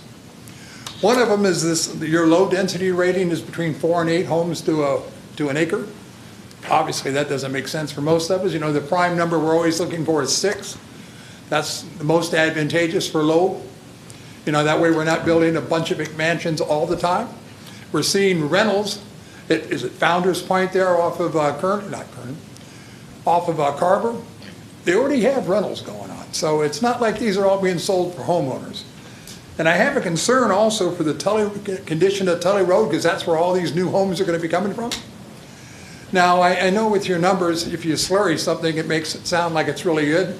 But I tell you, if you drive on Tully Road between Briggsmore and Standiford, you go, what the heck? And we're talking about 2 schools we're driving in front of. It's like a washboard. But no, your numbers actually say that road's in good shape. So my concerns about that are left, again, thanks to that nice young lady, we need to be more careful about the number of homes we put in per acre. If we want to, infill doesn't matter so much if we sit on the outside and put 4 homes to an acre. Now, it's nice money for a developer. They love it. And we're putting them in walled communities. Some of these are going to be gated communities in the long run. Are we going to get our numbers back? The money that we're going to spend for infrastructure? Well, it pencils out that we are now, but by the time you get done making changes, after all, we just changed this from an industrial area to a home area. I don't trust your numbers. You've never actually followed anything through. We agree to that. We remember, right? The only development that you've ever made sure paid for itself was Kaiser, because they paid every penny. God, I love those people. But the rest of the developments, we've never, ever gone back to check. That's from your managers, not me. We've never gone back to make sure that the citizens got their money back. Because if we're going to pay an extra 3% for sewer, I want to make sure that sewer money isn't coming out of my pocket or anybody else here. Now, some of you don't care. You got money, I understand it. But for many people, that 3% on that sewer makes a lot. And water is going to go up another 3%. So I get concerned when I see these, and you ran it through so quickly. I had to go back a month to get the information on this, because when you do the final reading, you don't put the information, which is just a drop and click, on the agenda. Had to go back into June to get it. Thanks to the young lady, I found that out. I thank you very much for your time, but 6 lots or 6 homes per acre, no less. Thank you. Thank you. Any other members of the public regarding item 9? Seeing none, any comments from council members regarding this item? Seeing none, we have a motion, or can I have a motion approving final adoption of ordinance 3798-CS, amending section 5-3-9 of the zoning map of the City of Modesto to pre-zone to specific plan zone for the Founders Point East specific plan, approximately 220 acres located north of Pellendale Avenue, south of Kiernan Avenue, east of Tully Road, and west of the former Tidewater Railroad Future Virginia Corridor Trail Corridor. Do I have a motion? Motion. Motion by Councilmember Williams. Second. Second by Councilmember Escutia-Brayton. And will the clerk please call the roll for this item? Vice Mayor Bavaro. Aye. Councilmember Williams. Aye. Councilmember Escutia-Brayton. Aye. Councilmember Alvarez. Aye. Councilmember Ricky. Aye. And Mayor Zwellen. Aye. Thank you. Next is item 22.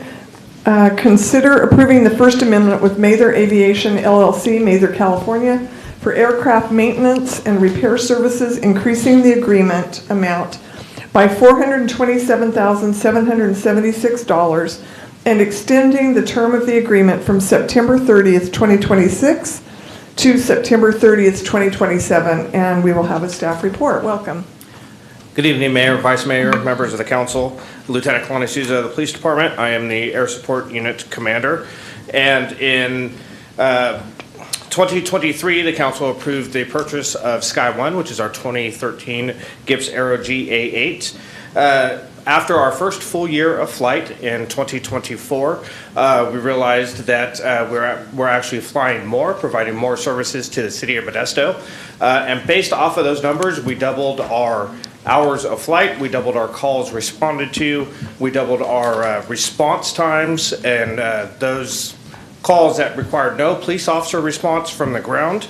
So because of that, we are asking for more maintenance due to increased maintenance costs. In addition to that, we are also asking to extend our Mather contract for the period of 1 year to end in 2027. And with that, I'd be available for any questions. All right, thank you. Any questions from council members regarding item 22? Councilmember Ricky. Can you tell me a little bit about how Sky One has helped reduce DUIs in the city? Yes, so in 2024, our total number of arrests, I have those numbers right here, we were actually able to arrest 40 DUI offenders. And with that, oftentimes a person will call into 911 reporting a certain vehicle is driving recklessly, possibly under the influence of alcohol, down, I'll use Sylvan Road, for example. When Sky One is up, we are immediately able to respond, get our camera over, look for that vehicle, and find that vehicle. Oftentimes, we know patrol officers could be coming from across town. It could take them several minutes, and they're responding to the last known area, so it could be 3 or 4 minute delay. Sky One is able to get on scene immediately, locate the car, and give real-time updates to our patrol officers and vehicles that are then able to locate that suspected DUI offender, conduct an investigative stop, and then determine if they're DUI or not, thus increasing the safety to our motoring public and our community members at large. And the camera that's on Sky One, that's something that we can submit to court as evidence? Yes, it is. So that camera, council member, that video is recorded by our trained tactical flight officers. We have 2 professional tactical flight officers that is their only job, is they fly up in that plane.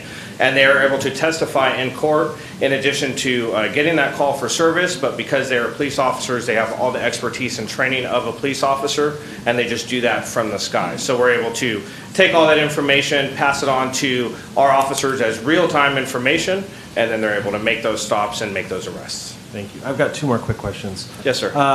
In terms of pursuits, high-speed pursuits are quite dangerous to the community. Can you talk to me about how Sky One impacts pursuits in Modesto? Yes, so as we all know, pursuits are inherently dangerous. When a suspect sees a marked black and white patrol vehicle or red and blue lights behind them, that increases the speed in which you're driving and the recklessness.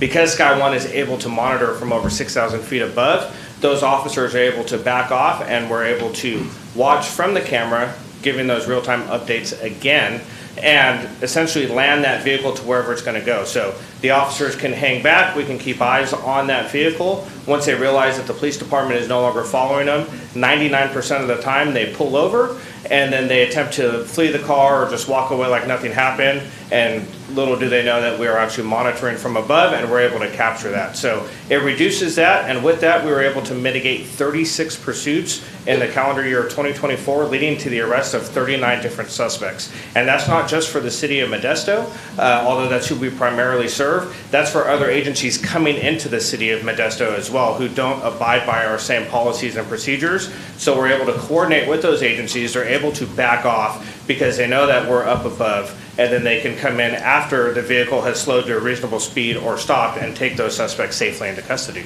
Excellent. My final question is, illegal fireworks are a huge issue in Modesto, especially on 4th of July. Can you talk about how Sky One helps reduce the use of illegal fireworks in Modesto? Yes, so with our camera system, our advanced camera system, we have a mapping overlay system through a product called ShotOver. And what that does is that overlays Modesto GIS with our camera system, so we can see parcels of land. We know with those parcels of land who either the tenants are or the homeowners are on that. And so with our capabilities from that camera system, as soon as that firework goes off, the TFO can see it. They can get that camera over there within milliseconds, and they can actually capture these illegal fireworks being utilized and being displayed by the residents of Modesto. And with that, we're able to capture that evidence. We record it. It shows exactly where it's coming from. And because of our ordinance, we're able to mail that homeowner a citation. So this year, we have 81 citations that we're actually able to mail off to that, and thus increasing or decreasing the number of complaints that we have gotten, and really just keeping our community safer from not only our community members, but lost pets are dramatically decreased, noise complaints are dramatically decreased, and it just increases the peace within our community. Thank you. Those are my questions, Mayor. All right, thank you. Vice Mayor Bavaro. Thank you, Mayor. Piggyback on Councilman Ricky on the illegal fireworks. Did we see a reduction of use of illegal fireworks compared to 2024? Those numbers are still coming in, but in my speaking with different community members like Teresa Gamboa, events or days leading up to and then after, we did see a dramatic reduction in not only fireworks complaints, but also just the number of fireworks that were being illegally used. So 4th of July, although those numbers are still coming in, we were able to be right on scene, and we were able to free up our patrol officers to respond to those priority 1 calls for service, and then Sky One was able to monitor those and take criminal action on those. Thank you. All right, any other questions from council members regarding item 22? Councilmember Alvarez. Thank you, Mayor. Is this Sky One, is it utilized only within the Modesto city limits, or are we helping out other partner agencies as well, like Turlock, for example, anywhere throughout the county? Yeah, so if Sky One is up and available and not responding to calls for service in Modesto, we have become a regional asset. So not only responding to calls for service outside of the city when requested, and those calls could be those critical in nature, an officer needs assistance, maybe a lost child, something like that. We've also utilized it for search and rescue functions in our surrounding counties. We partner with the Modesto Fire Department quite often. In fact, just recently we were able to, because of Sky One's response, we were able to increase the response of our local fire department with our partners at Modesto Fire, saving multiple buildings and residences and saving a countless amount of lives based off of that. So we have very much become a regional asset, but our focus is our community here in the city of Modesto. Thank you. All right. Thank you very much. And now I will open this up to the public. Are there any members of the public that would like to speak regarding item 22?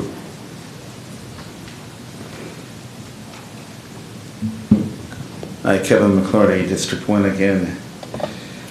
So I'd like to confirm that this Sky One, we're talking about one single fixed wing aircraft. And we are not also talking about a helicopter. We are only talking about one fixed wing aircraft. I wanted to confirm that. And I'm wondering, is this a Cessna 132? I'm not quite sure which kind of an aircraft it is. How many flight hours are we talking about per year?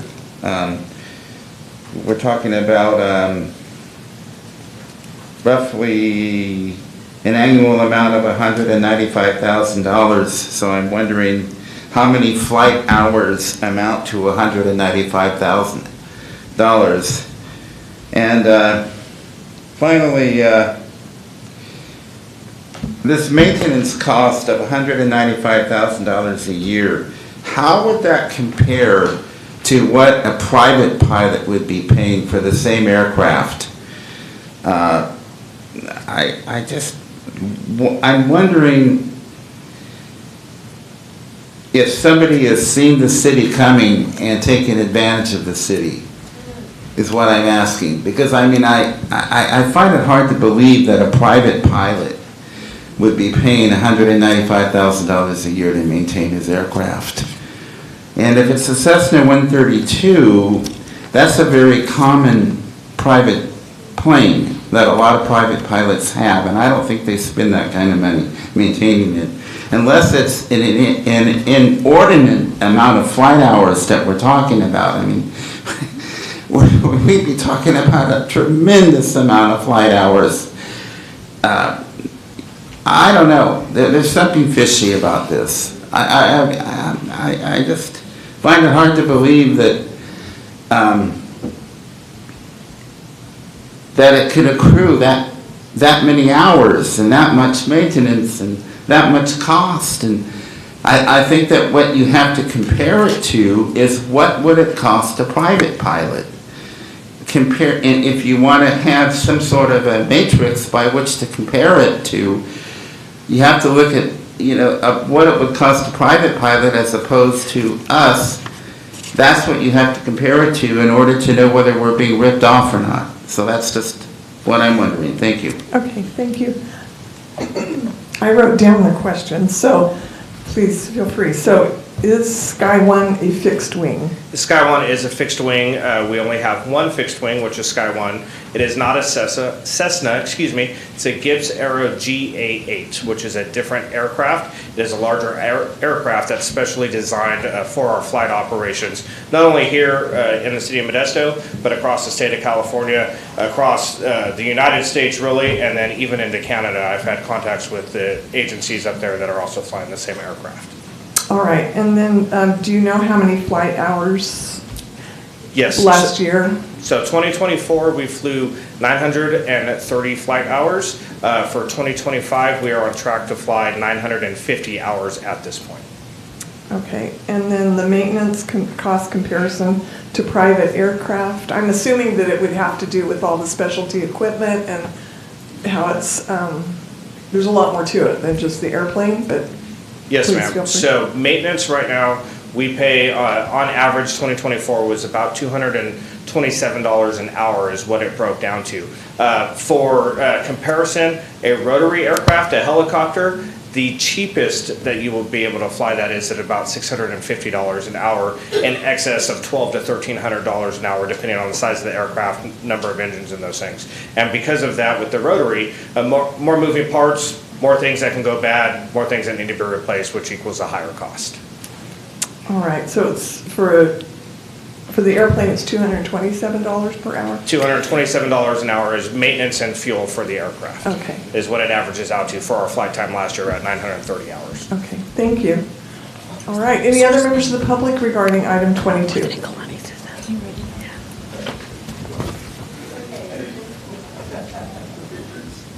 Suicide, I believe. No money. Good people.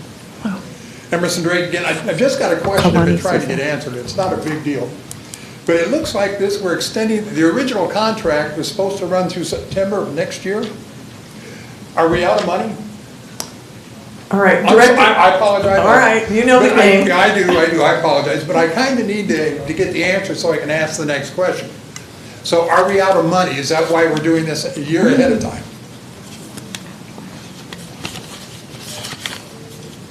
No, ma'am, we are not out of money. We are increasing based off of our increased flight time and calls for service. Well, wait a minute. Now, we just heard that we're flying more than we expected to fly. So you're telling me that without another penny, you can go through September of next year? Is that what you're saying? I just want it on the record. That's what you're saying. All right. Yeah, I really hate to do this back and forth, but I appreciate you respectfully asking me. And then if there's any way possible to bundle your questions, then it's a more orderly process. Yes, so as part of the budgeting process, we're always forecasting out, trying to look to the future and pre-plan.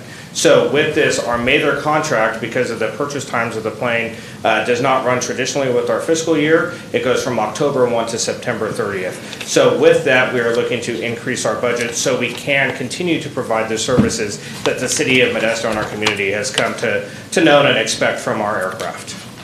Okay. Thank you. Again, I really apologize. That's all right. I don't do this often enough. I'll try to remedy that for you. Again, I didn't get my question answered. We'll do it in a public record request if we have to when I get home tonight. How much money is left in that pool of cash that's got to keep that plane flying for another year if we don't add to it? That's pretty simple. And I'm demanding the answer, but I would get the answer because it would have been my second public record request. The first one was over those body cams. I don't have a problem with this. We'll play the game all night long. I'm just asking a simple question because I want to know whether did we advance ourselves too much and use the plane too much ahead of time and not pay attention to the budget? Or did we just use the old camel's nose under the head? I'll get them in, they'll like it, we'll slow down on the 4th of July, everybody will be happy. And by the way, word of mouth, I had a beautiful view out of my living room window on the 4th of July. I don't live anywhere where it was legal. Okay, so whether it was dimmer or less or not, I can't tell you. But I just want to know whether we spent the money ahead of time because it's supposed to be good for another year. Not 25, 26. And now we're adding more money on. I'm looking for fiscal responsibility out of you people because you're the ones that hold everybody else's feet to the fire. Allegedly. If you don't talk about Stancock. So, if you have that answer, I'll take it. Otherwise, I'll get it from the city attorney. Thank you. You're welcome. All right. If you have a response, that would be helpful. Feel free.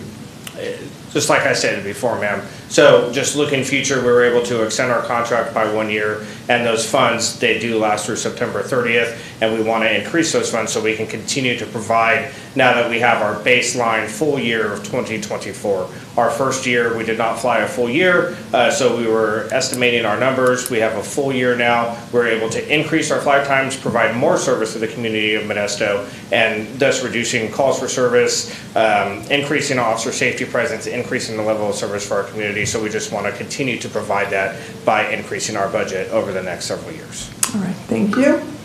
All right, any other members of the public regarding item 22?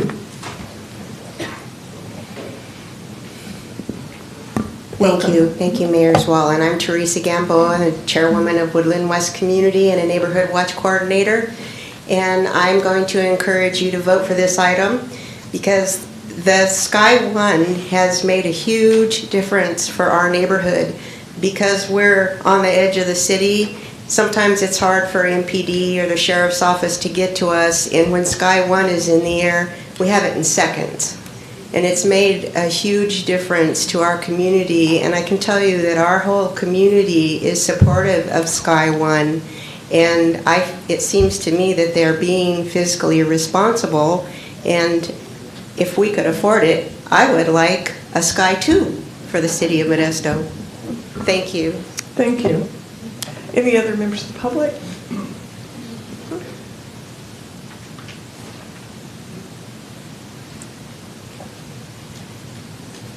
Hello. I appreciate the concerns people have brought up about this. I don't like policing. I know it's going to stay. So, a couple questions about it. If it is reducing like chases, that's always a good thing. Where is the money going to come from, right? Who's going to be paying for it? So I have two thoughts about it. One, the city's asking to stop a lot of the police funding, and here they're asking for more. And I need to do more research. Maybe this is a good thing of, again, it's reducing police chases, which are often deadly. But then let's match that amount that they're asking for after-school programs or something that's going to help the community further. Or take something away from them that they're not really using that's costing a lot of money. With CPRB and a few other times we've come to City Council, things have been mentioned that we are being fiscally irresponsible with the police department. Let's take a look at that. If they want more, if they want to extend this for another year and it's a good idea, where's the money going to come from? Because I would like to see it in social services. I would like to see it in helping our unhoused neighbors, after school programs for the children, helping with the feral cat population that Chris Ricky's supposedly trying to do something about. Haven't heard much since then. So, where's the money coming from? match the money if you end up giving it to them by providing a service, another service that we need in our county, or take something away from them that they don't really need. Thank you. Thank you. I know that it says various funds, and I'm not sure if you're prepared to speak directly to that, but if you'd like to. Yes, ma'am. So the funding is earmarked to come from a combination of Measure H, SLESIF, traffic safety, asset forfeiture, and general funding. Okay, thank you very much. Any other comments regarding this item? Seeing none, any comments from council members regarding item 22? Seeing none, I have a resolution approving the First Amendment with Mather Aviation LLC for aircraft maintenance and repair services, increasing the agreement amount by $427,776 to a new estimated annual amount of $195,848, a new total amount not to exceed $587,544 through the term of the agreement, and extending the term of the agreement from September 30th, 2026 to September 30th, 2027, and authorizing the city manager or his designee to execute the amendment. Do I have a motion? Move to approve. Second. Motion by Councilmember Ricky, second by Vice Mayor Bavaro. Will the clerk please call the roll for this item? Vice Mayor Bavaro. Aye. Councilmember Williams. Aye. Councilmember Scutia-Brayton. Aye. Councilmember Alvarez. Aye. Councilmember Ricky. Aye. And Mayor Zwellen. Aye, carries 6-0. Next, item 24, consider approving the sole source procurement of a Caterpillar C27 Tier 4 engine or equivalent engine meeting airborne regulations to Holt of California, Sacramento, California, for an amount not to exceed $271,720. And we will have a staff report. Welcome. Thank you, Mayor. Good evening. Bill Sandu, Director of Public Works. So this, we have a wood grinder at our compost facility. This is a very special piece of heavy equipment, and this wood grinder is a 1,050 horsepower grinder engine, and that grinds the wood. We get about somewhere around 50 to 80,000 tons a year grinds the wood to convert into compost.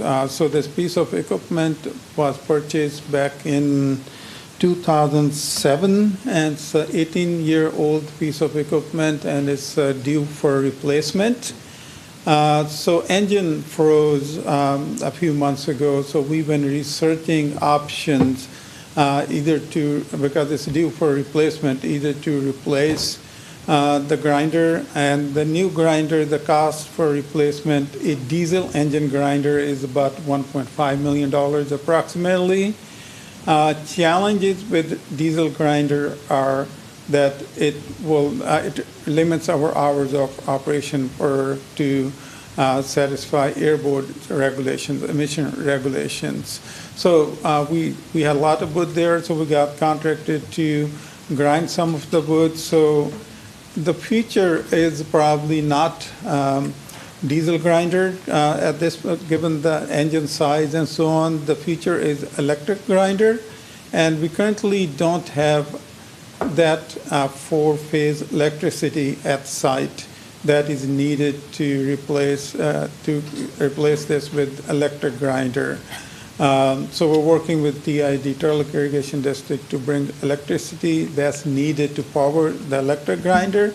So meanwhile, our research and everything we've done is it'd be better for city to replace the engine at this point. That will last another 5 years, and at that point we probably will have electricity that's needed for replacement with the electric grinder for about $1.5 million or so, current estimate. So this is specialized engine. Holt is the sole provider of this engine, Caterpillar engine. And the cost for this engine is $219,220. That includes a radiator also. So then taxes are about $19,500, and then contingencies in case we need them are about $33,000. So be happy to answer any questions at this point. All right, thank you very much. It's a great report. Does council have any questions of staff? Seeing none, I will open item 24 up to the public. Thank you. If I'm not mistaken, it seems to me that I remember this item coming up last year, and I remember asking about it last year, and I remember the discussion with the same gentleman about it last year. Was this piece of equipment replaced last year as well? Because I remember it coming up. I will have him respond to that. Did you have any other questions? Well, okay, well, if it was replaced, excuse me, if it was replaced last year, is it already worn out? I mean, what happened? I mean, okay, so, and then the other thing I'd like to know, okay, so the gentleman stated that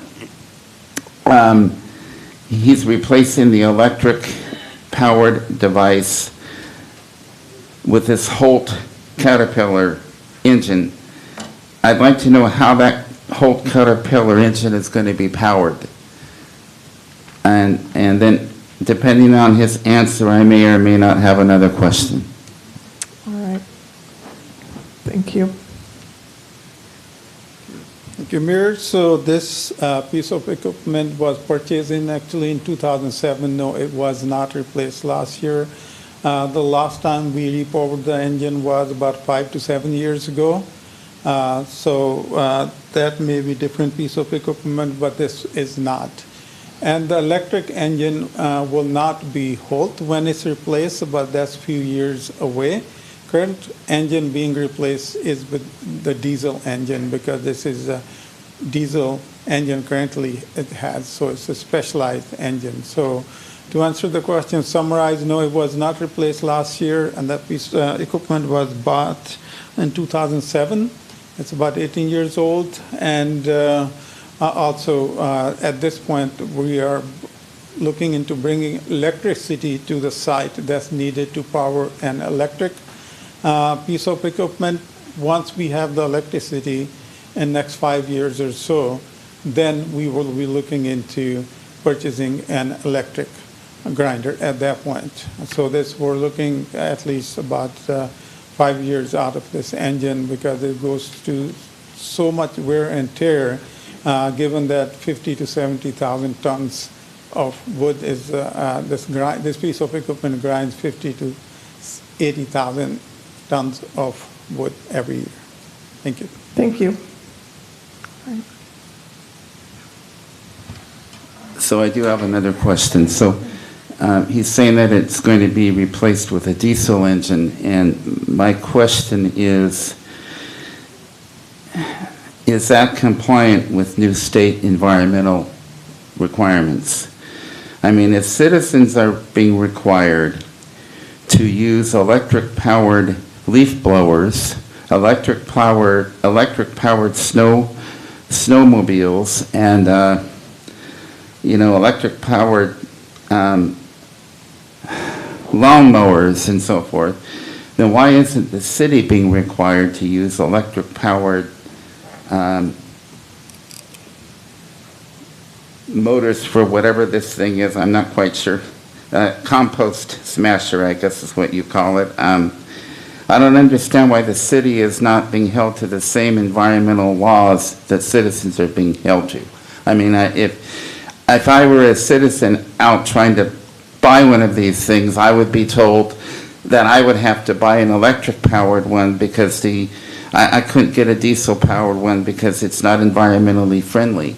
So if I can't buy one because it's not environmentally friendly, then why is the city able to do it?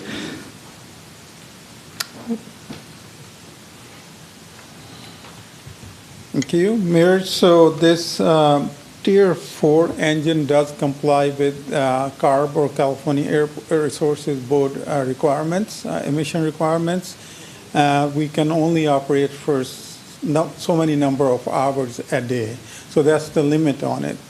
The piece of when we replace it with electric piece of equipment, and this equipment, it requires 4-phase electricity, which we don't have at the site at this point. So we've been working with Turlock Irrigation District to bring that electricity that will be needed in the future to run that piece of equipment. But the current piece of equipment, Tier 4 engine, does meet state requirements, emission requirements, and that's what we are proposing to replace with. All right, thank you. Any other members of the public? Great, regarding item 24.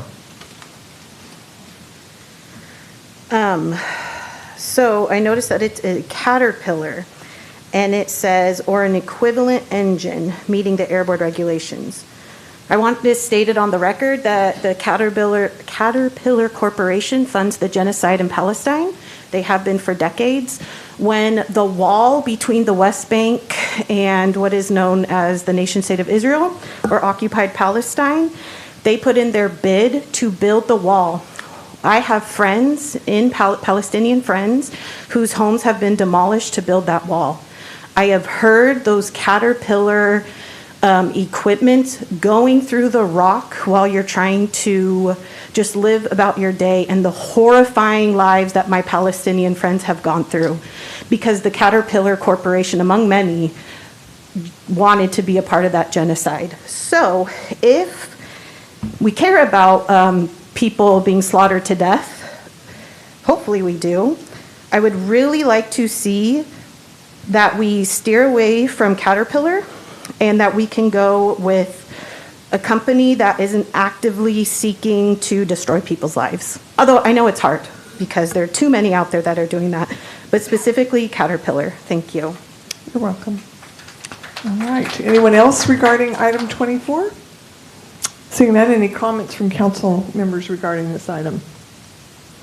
Seeing none, I have a resolution approving the sole source procurement of Caterpillar C27 Tier 4 engine or equivalent engine meeting Air Board regulations to Holt of California, Sacramento, California, for an amount not to exceed $271,720, including a 15% contingency for the repower of the Compost Diamond Z DZH 5000 horizontal, and authorizing the Director of Finance or her designee to issue the purchase order. Do I have a motion? So moved. Moved by Vice Mayor Bavaro. Second. Second by Councilmember Alvarez. And will the clerk please call the roll for this item? Vice Mayor Bavaro. Aye. Councilmember Williams. Aye. Councilmember Scutia-Brayton. Aye. Councilmember Alvarez. Aye. Councilmember Ricky. Aye. And Mayor Zwallen. Aye. Carries 6-0. Next is item 25. Consider approving an engineering services agreement with West Yost Associates of Davis, California for the Salida Community Plan Water Supply Assessment and Water System Evaluation in a total agreement amount not to exceed $102,410 and entering into a memorandum of understanding with Stanislaus County. And we will have a staff report. Good evening, Mayor and Council. I'm Will Wong, Director of Utilities. So the item before you, item number 25, is an engineering service agreement with West Yost Associates. West Yost has been the city's water consultant over the last couple decades. And a little more backstory, the community of Salida was acquired through the Del Este Water Company purchase back in 1995. So the city of Modesto is the water supplier of the area. Of note, the Stanislaus County is looking to do a Salida community plan, and they've initiated a programmatic environmental impact report. Part of that PEIR is to do a water supply analysis. Since the city of Modesto is the main water supplier in that area, they have requested the city of Modesto to take a look and analyze and do a water supply assessment and water supply evaluation for this area, about 4,600 acres, of which is 3,400 acres that we have not accounted for in our previous studies. And with that, I'd be happy to answer any questions. All right, thank you. Any questions regarding item 25 from council? Seeing none, comments from the public regarding this item?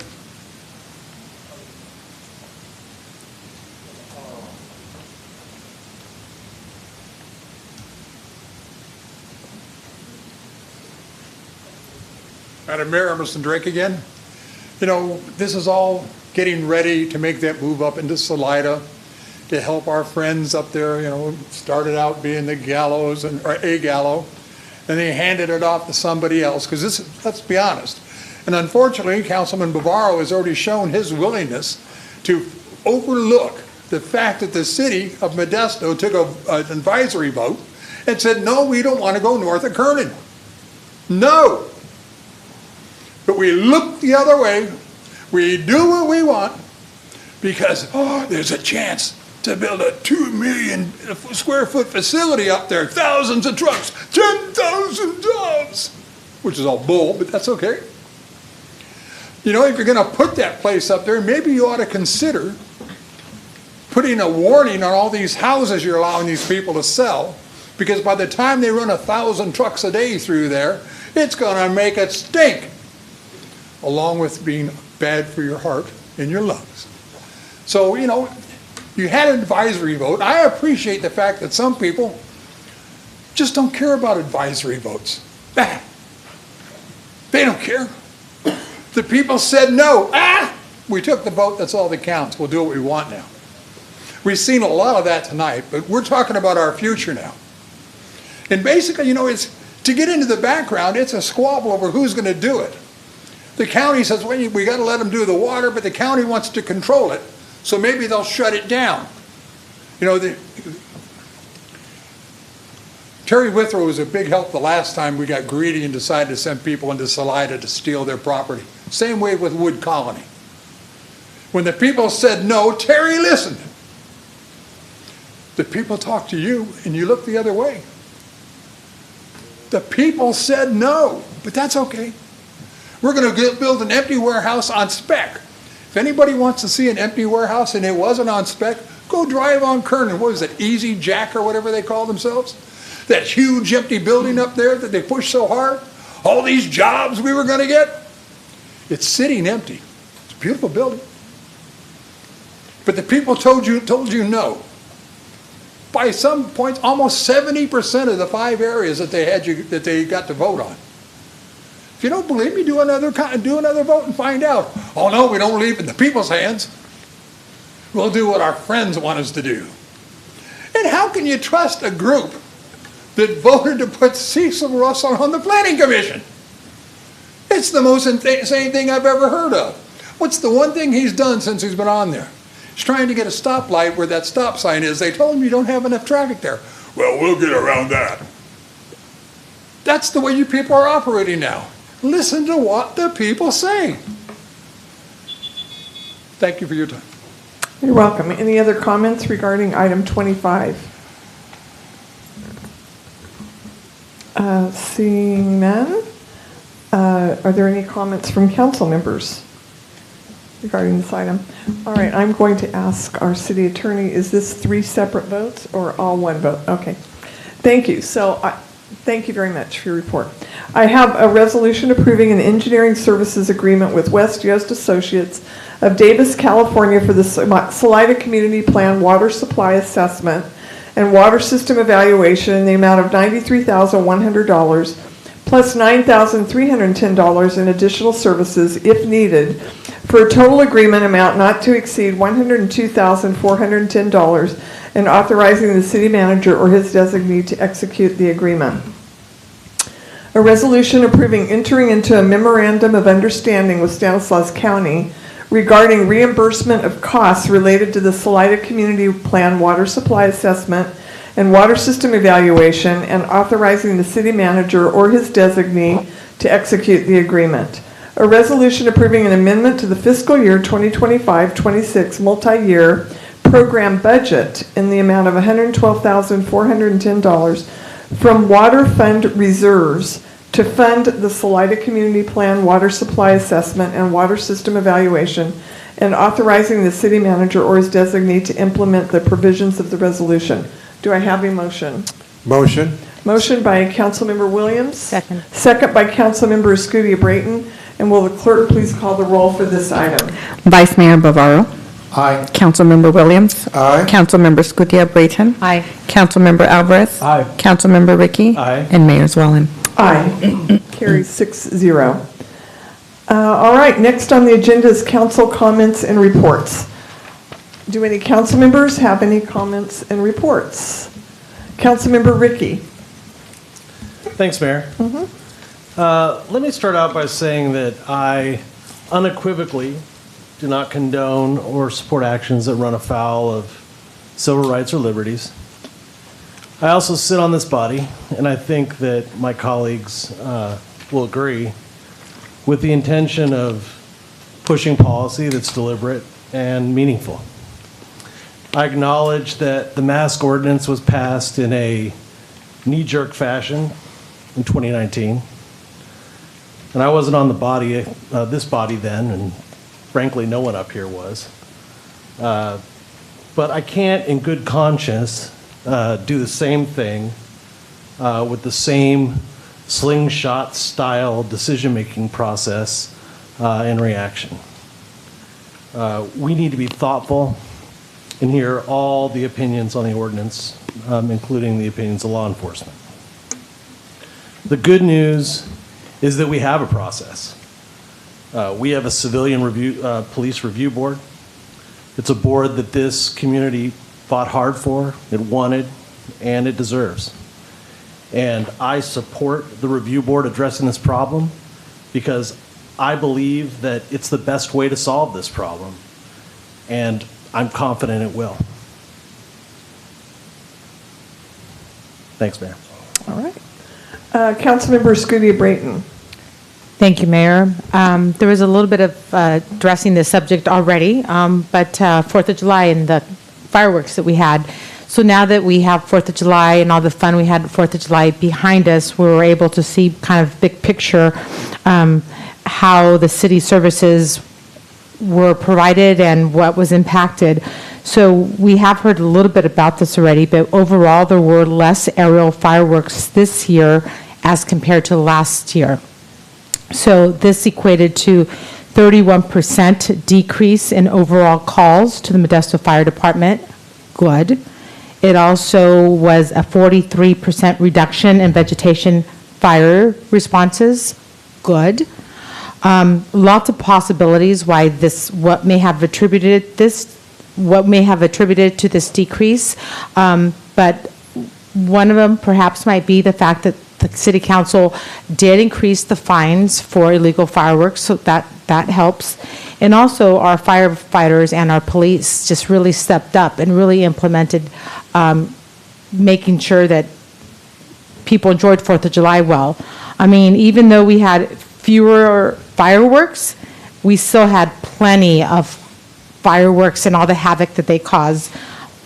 People reference that you saw a lot of illegal fireworks. So there were still, it was still loud and our animals got unworldly and stuff like that. But indeed, we still had less fireworks this year than we did last year. Despite that, we gave out more tickets, more citations.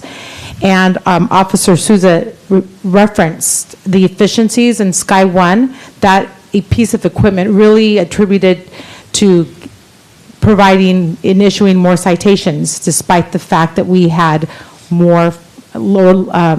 less fireworks this year. Does that make sense? Less fireworks, but still we had fireworks occurring, and we gave more of them because of the efficiency. We were able to give more tickets because of that. We gave approximately 81 this year compared to last year. We gave 70. So it's all really good. I hope we could do better next year. It's such a fun thing to do during that time. Also, a fun thing to do is going back to school. I'm glad my kids are going back to school in the fall, and there's a lot of school supply giveaways. I noted like 6 I've seen out the community. They're giving out backpacks, they're giving out supplies, they're giving out gently used clothes. I, for one, am working with volunteers in my district, District 1. This Friday and Saturday, we're going to be collecting school supplies, and we will be transferring them to the Modesto Unified School District so they can give to their students K through 12. There's a tremendous need out there. So if you do need more information of where there are back-to-school supplies, backpacks, clothes, and stuff like that, I believe we have posted those opportunities on our website. And if you have anything to give away, feel free to contact me. Again, it's going to be this Friday and Saturday from 9 in the morning to 1 in the afternoon at 3936 Dale Road, which is basically Church of the Cross in their parking lot. So clean out your closet and help a student. Thank you very much. All right, Councilmember Williams. Thank you, Mayor. On the 4th of July, I want to thank all of those that came out to celebrate our America's youth. This took place. About 30,000 people were at downtown Modesto. Some things happen in our communities that the young people just want to just have a good time and enjoy one another's company along with their grandparents and uncles and aunts, and it was a beautiful sight to see them out celebrating not only this country but themselves. And that's really important in a world that has so many ups and downs and issues and constant battles on every front.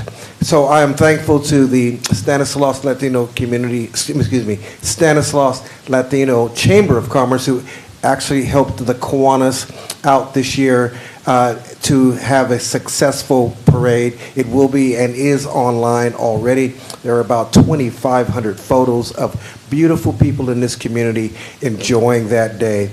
Also, we're very pleased and thankful that the Stanislaus County Fair, the 10-day run, is now over with, and the weather obeyed, and the weather was well, and we were able to finally have a great Stanislaus County Fair where there were animals being shown, again, where families were coming together. The natural things of life, being able to just enjoy one another. Like I said before, there's so much up and downs about our world today, but I am glad to be in America. Thank you. Thank you. Any other comments from council members? One that I will mention is we had a Modesto Police Department graduation ceremony on July 2nd, that Councilmember Scudia Brayton and I attended at Delta Junior College in Stockton. And then they were also honored in a promotional ceremony with other employees following up locally here. That's always an honor to be able to attend that. The North County Corridor groundbreaking happened on July 8th, and that is a really big deal. This has been planned for decades, and it will, we met out on Clarabelle Road. It will extend from, it already is at Highway 99 inward, but now it will go in this Phase 1 project through to Riverbank and beyond. So if you see a lot of disruption out there, that's why, because the roads are being fixed and widened, and they will be much safer. And that's what the goal always is. So I also wanted to bring up the Stanislaus County Fair that our Councilmember Williams was instrumental in organizing that. And it was another great experience for those that live locally and were able to enjoy that. And I'm sure visitors from outside the county as well. That's it for my comments. Next, does the city manager have any comments and reports? All right, none at this time. Next on the agenda is item 27. Consider approving the plans and specifications for the rebid Virginia Corridor Phase 7 project, accepting the bid and awarding a construction contract to Andrew M. Jordan Incorporated, DBA A&B Construction of Oakland, California, in the amount not to exceed $9,243,933, and consider approving an agreement with TRC Engineering Incorporated of Rancho Cordova, California, for construction management and inspection services for a total amount not to exceed $878,087. And we will have a staff report. Good evening. Excuse me. Good evening, Mayor, City Council members. Toby Wells, Director of Engineering Services, and your City Engineer. This evening, we're excited to present a very long-awaited project for the extension of the very popular Virginia Corridor. This is the Phase 7 of the project. As most of us know, it has taken many years to get to this phase, and we did have a little hiccup on the project that we'll walk through. That's why we're here tonight. So in 2019, a contract was awarded to Mark Thomas and Company to the design of the project to build a half-mile section of the Class 1 trail with the most expensive part of the project, crossing of Standiford Avenue. That is a full bridge over the roadway to separate the bikes and pedestrians from a busy roadway out of Standiford. We continue to have negotiations with San Francisco Public Utilities Commission for the future extension of that, and we incorporated some design considerations into the design of this current phase so that it will work for the future extension of this project. So here's an illustration looking at what the bridge will look like, an artist rendering of the crossing from two different directions. So this is looking to the north, and then this is looking from the east, from an aerial view, two versions of the bridge crossing Standiford. So I mentioned the hiccup. So we originally advertised the project for bid back in 2024.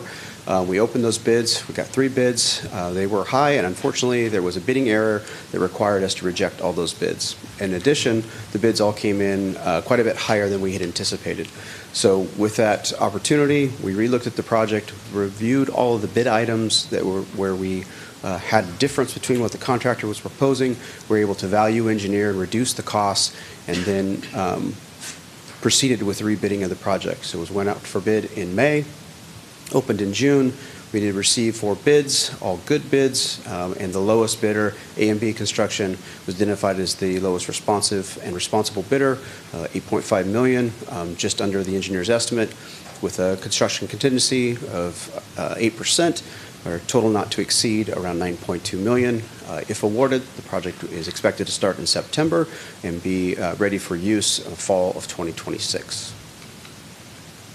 So in addition, a project of this size, complexity, does need some support from our city staff. As you are well aware, we have a lot of construction projects going on currently, and we do need some additional support to handle the construction management and inspection of those projects.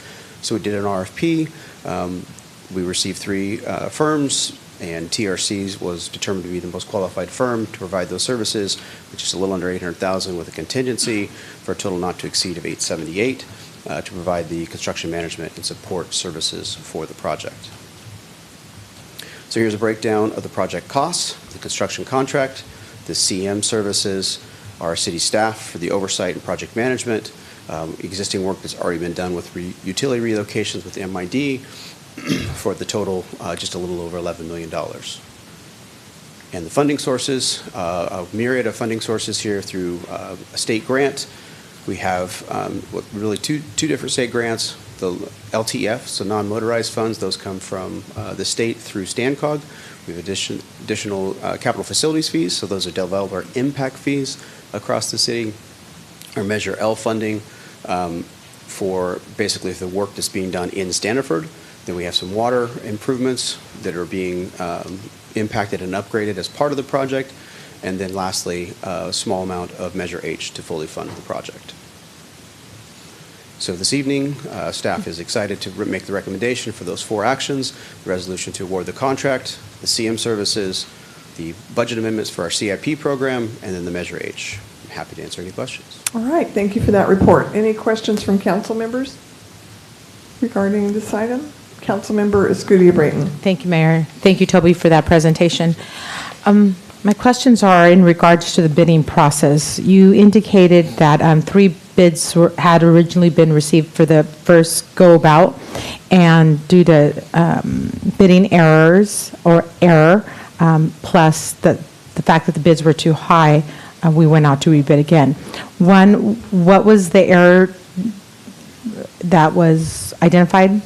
Yeah, so in the bid documents that put out, there was a math error inside the form, which led to inconsistencies between the 3 bidders. So you couldn't consistently determine what the low bidder was on the basis of that error. So in essence, we had to redo it because it led to different numbers for each of the 3 bidders.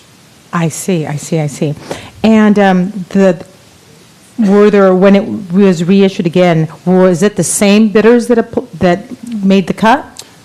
So we got 3 bids originally. We got 4 bidders. They were 2 of the original and 2 new ones. So they were, 1 bidder did not rebid, but we did get new eyes on the project, and it did come in underneath our engineer's estimate. Okay, and the successful bidder, which was the lowest and responsible bidder, how much of a difference was it from the next closest bid?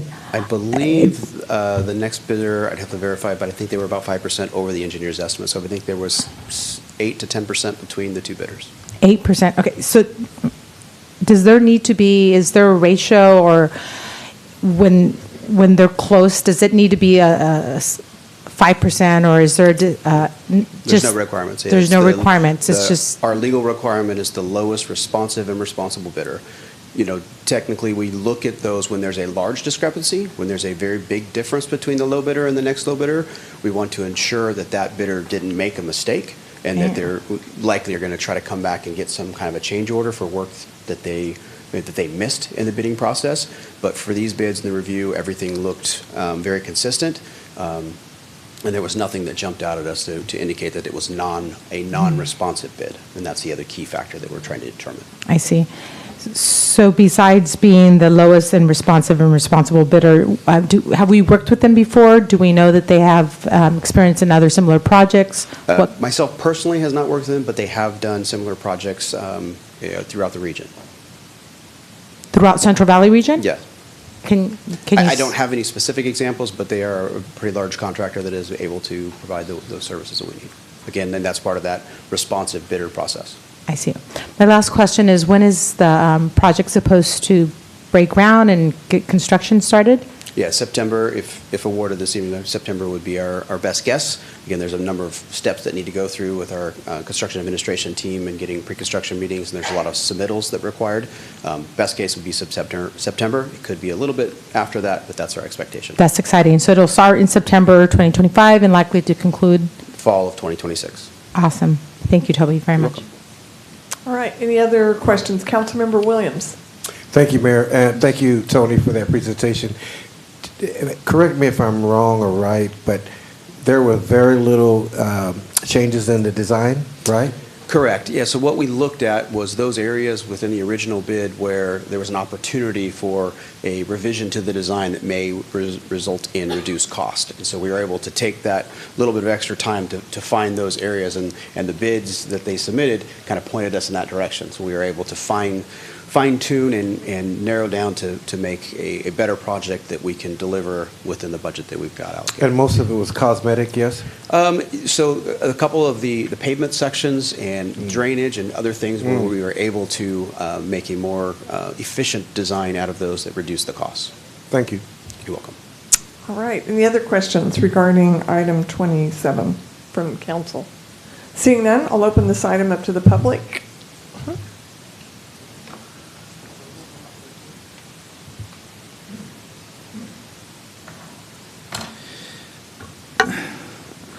So I'd like to know, are we extending the Virginia corridor, or are we simply adding cosmetic changes to the existing Virginia corridor? As a citizen, I'd kind of like to know, what are the changes that I'm going to see? I mean, okay, so I've already explained, I'd like to know whether we're extending it. That's one thing I'd like to know. But two, what are some of these cosmetic changes that we're talking about here? And what are some of the amenities that are going to be added? How will it look different? Will there be bike trails? Will there be restrooms? Will there be park benches? How will the Virginia corridor be different from what it is now? It seems to me that now it ends at Needham or somewhere near Needham. Is it going to extend further than that? I don't see how it could, because where are you going to go? I mean, so anyway, I'd like to have a better sense of what changes we're talking about here. Thank you. All right, thank you. I'd like to respond. Yes, Mr. McClarty was referring to the south end of the project. This project is extending the north end. So we're going from Woodrow to West Union. So the corridor is going north versus south. There is another project that we're working on south that is part of a future effort. But for this project specifically, it's extending the existing trail by a half mile. All right, thank you. And amenities, did you want to address that, if there are any other So there's bike trails, restrooms? there's no change to the existing trail system. This is an extension, so this is building new bike path, pedestrian pathway, and extending the existing facilities another half mile. And then cosmetic changes were mentioned, I believe, from council members, but. Yeah, so there, again, it's the new construction of the new trail. We're not changing the existing trail. There's no cosmetic changes to the existing trail. All right, thank you. Did you have another comment?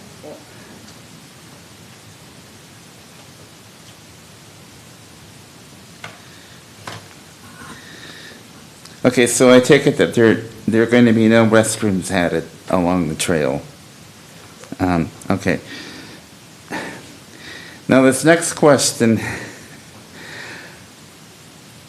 how much money would it have cost us to have kept the nuts here? And I'm just curious, I mean, we're talking $9 million for this. And that just caused me to think in my mind, I don't remember what the amount was that we refused. We as a city refused to pay for the refurbishment of the stadium out at Thurman Field. We would not refurbish it, or maybe they wanted a new stadium. I don't remember. They either wanted to refurbish it or they wanted a new stadium. But anyway, we refused to do whatever it was that they wanted to do, and so they left. What was that amount? And if we were not to do this Virginia corridor extension, and we had put the money toward that, would that have kept the nuts here? I'm just curious. So the Modesto Nuts is not on the agenda, so we're not really allowed to speak about that whole process. But I'm sure that if you talk to Allison, give your contact information, we can get that to you. It's very well known what the cost was that was asked. Well, yeah.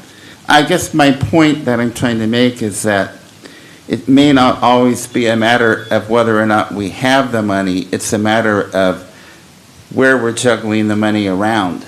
So we may have the money, but it's a matter of where we want to spend the money. All right, thank you. Any other members of the public regarding item 27? Seeing none, any comments from council members regarding this item? I will only say that I am supportive of this item. This trail will eventually go to Bangs Avenue, which means it will literally connect all the way out from North Modesto to Needham, to 9th Street, to rail. It will be a huge benefit to our community that we will be able to walk, bike, have that access from all the way to the very north part of Modesto, all the way downtown. Like I said, to rail, bus, Stan RTA, everything. I support it. So, Vice Mayor Bavaro. Thank you, Mayor. I'll also be voting for this item. But for the record, we didn't refuse to do anything at John Thurman Field on any upgrades. And number two, for the record, the Seattle Mariners sold the Modesto Nuts to another owner, and that's why they're leaving this area and going to Southern California. So you need to get your facts correct. Thank you. You're welcome. Councilmember Ricky. Yeah, one thing about the Virginia Trail is it's one of the most popular parks that we have in our entire city, and every time that we do something to improve it, I just see how excited residents are and how energized they are and how they want to get out there on their bikes or go for a stroll with their family or with their dog, and you just see it every day. And so when we get the opportunity like this to expand it, it's something that people really anticipate, they're really excited about, and I'm just going to enthusiastically support this. All right, thank you. Councilmember Williams. Thank you, Mayor. And you said it best concerning the trail. It is a warm, welcoming, great opportunity to exercise. My wife and I go out there as much as we possibly can. It is in District 5. I'm looking forward to the new amenities of being able to enjoy that extension out past Stanford. It's going to be a great asset to the city of Modesto. I do know that some people like baseball and some people like to walk, some people like to bike. So our job is to help all citizens of Modesto reach that particular goal in their life. Thank you, Mayor. All right. I have 4 resolutions that I have to read, and we can do one vote. A resolution approving the plans and specifications for the rebid Virginia Corridor Phase 7 project, accepting the bid and awarding a construction contract to Andrew M. Jordan Incorporated DBA A&B Construction of Oakland, California in the amount of $8,559,197, authorizing $684,736 for contingency if needed, for a total payment amount not to exceed $9,243,933, and authorizing the city manager or his designee to execute the agreement. A resolution approving the agreement with TRC Engineering, Incorporated of Rancho Cordova, California for construction management and inspection services for the Virginia Corridor Phase 7 project in the amount of $798,261 plus $79,826 in additional services if needed, for a total amount not to exceed $878,087, and authorizing the city manager or his designee to execute the agreement. A resolution amending the fiscal year 2025-26 capital improvement program budget to fund project number 100813, Virginia Corridor Phase 7, in an amount not to exceed $1,136,525 in transfers, revenue, and to budget expenditures to fund the project, and authorizing the city manager or his designee to implement the provisions of this resolution. A resolution amending the fiscal year 2025-26 Measure H spending plan to appropriate funding to capital improvement program budget to fund project number 100813, Virginia Corridor Phase 7, in an amount not to exceed $276,532 in transfers, revenue, and to budget expenditures to fund the project, and authorizing the city manager or his designee to implement the provisions of this resolution. Do I have a motion? Motion. Motion by Councilmember Williams, second by Councilmember Ricky. And will the clerk please call the roll for this item? Vice Mayor Bavaro. Aye. Councilmember Williams. Aye. Councilmember Scutia Brayton. Aye. Councilmember Alvarez. Aye. Councilmember Ricky. Aye. And Mayor Zwollen. Aye. Carried 6-0. Next is item 28, a hearing to consider establishing the City of Modesto Community Facilities District number 2025-2, Village 1 Triangle, authorizing the levy of special taxes therein, calling a special election, declaring the results of the July 22nd, 2025 special election, and approving the subdivision improvement agreement and final map of the Crossings Phase 1 subdivision of roughly 29.94 acres, consisting of 164 residential lots, 2 landscape lots, and one park lot, located east of Claus Road and north of East Brigsmore Avenue, APN 014-026-017. And we will have a staff report. Thank you, Mayor, City Council. Jessica Hill, Director of Community and Economic Development. So for a little bit of background, the Melrose Community Facilities Act was established in 1982, which gave local governments a flexible funding mechanism for new development occurring in their cities. CFDs, when they're formed, they need an approval of a 2/3 majority of all of the landowners within the ultimate boundary of that. And then we can also identify future annexation areas if we anticipate the CFD area to get larger over time. Developers and cities could also choose to partner to leverage bond financing to help pay for the needed infrastructure of each of those areas. So for today, we're talking about the Village 1 Triangle and forming a new CFD there. And so the Village 1 specific plan was approved in 1990, and overall the Village 1 specific plan included 1,784 acres. So we've been working in partnership with D.R. Horton, who have submitted an application to form the CFD. The ultimate boundaries of the CFD will encompass the entire triangle area, but will only include 3 parcels. And for just a little bit of context, the council originally approved a resolution of intention on June 10, 2025 to help set this public hearing date for today. The forming parcels will consist of these 3 APN numbers, just totaling just above 85 acres. And then everything that's crosshatched in that triangle area is the future annexation areas. The initial forming parcels will ultimately develop 551 single-family homes. So the CFD itself will be a flexible funding mechanism to assist with the one-time infrastructure costs, which will include improvements along Claus, as well as several roundabouts there, some railroad crossings, as well as the infrastructure for the future park. And it also provides for ongoing maintenance. And so the landscape maintenance associated with the ultimate boundaries of the CFD, the ongoing parks, and forestry maintenance as well. So the special taxes associated with this is going to be due at building permit issuance. And so for the 551 homes, there'll be $22,495 per unit. And then annually for the maximum assessment for maintenance would be $1,589. It would be again on July 1st every year, and then have an annual escalator of 4% or the construction cost index for that year. So a little bit more of the background of this project overall. We are bringing forward the CFD formation as well as a final map. And so this is in regards to the DR Horton's Crossings projects. And their first portion of this project is 527 single-family residential homes. And so on June 2nd, 2025, a development plan for the Crossings 2 is approved, which will eventually add those additional 24 units to the DR Horton project.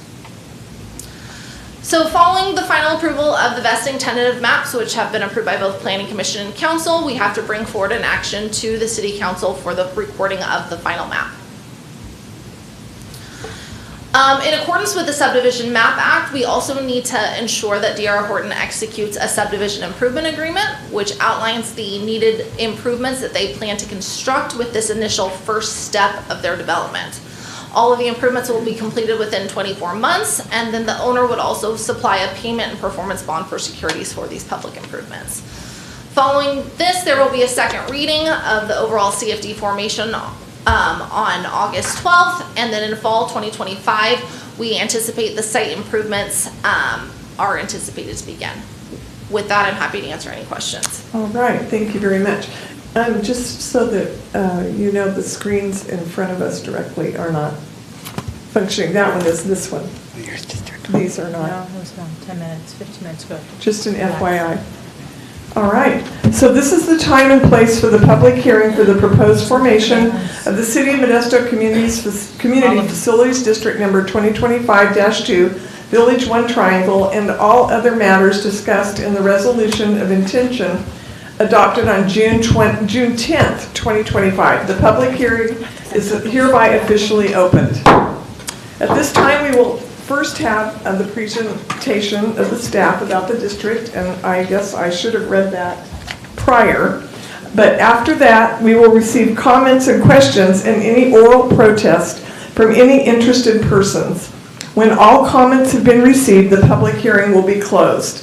So I will turn it over to the city clerk for a comment. Thank you, Mayor. Notice of the public hearing has been published in accordance with the Melrose Community Facilities District Act of 1982, and proof of such publication is on file in the city clerk's office. Now, we just had our staff presentation, and I apologize for not reading that prior. Are there any questions from the council? Seeing none, I will now open it up to the public. Are there any oral protests or comments by the public? Seeing none, are there any comments or discussion by members of the city council? All right, seeing none. Before I formally close the hearing, is there any property owner subject to the proposed special tax who wishes to file a written protest? If so, they must be filed with the city clerk at this time. For the purpose, and the city clerk is sitting on the far left here. For the purpose of a majority protest, only written protests are to be considered. I will pause for any protests. All right, the public hearing is hereby closed.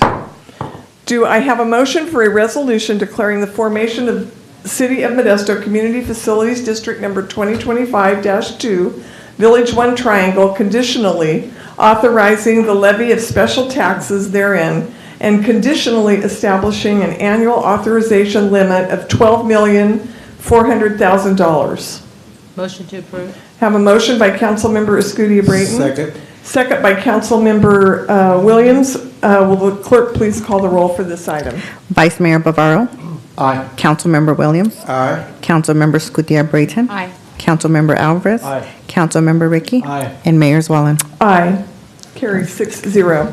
Do I have a motion for a resolution of the City Council of the City of Modesto, California, acting as the legislative body of the City of Modesto Community Facilities District Number 2025-2, calling for a special election?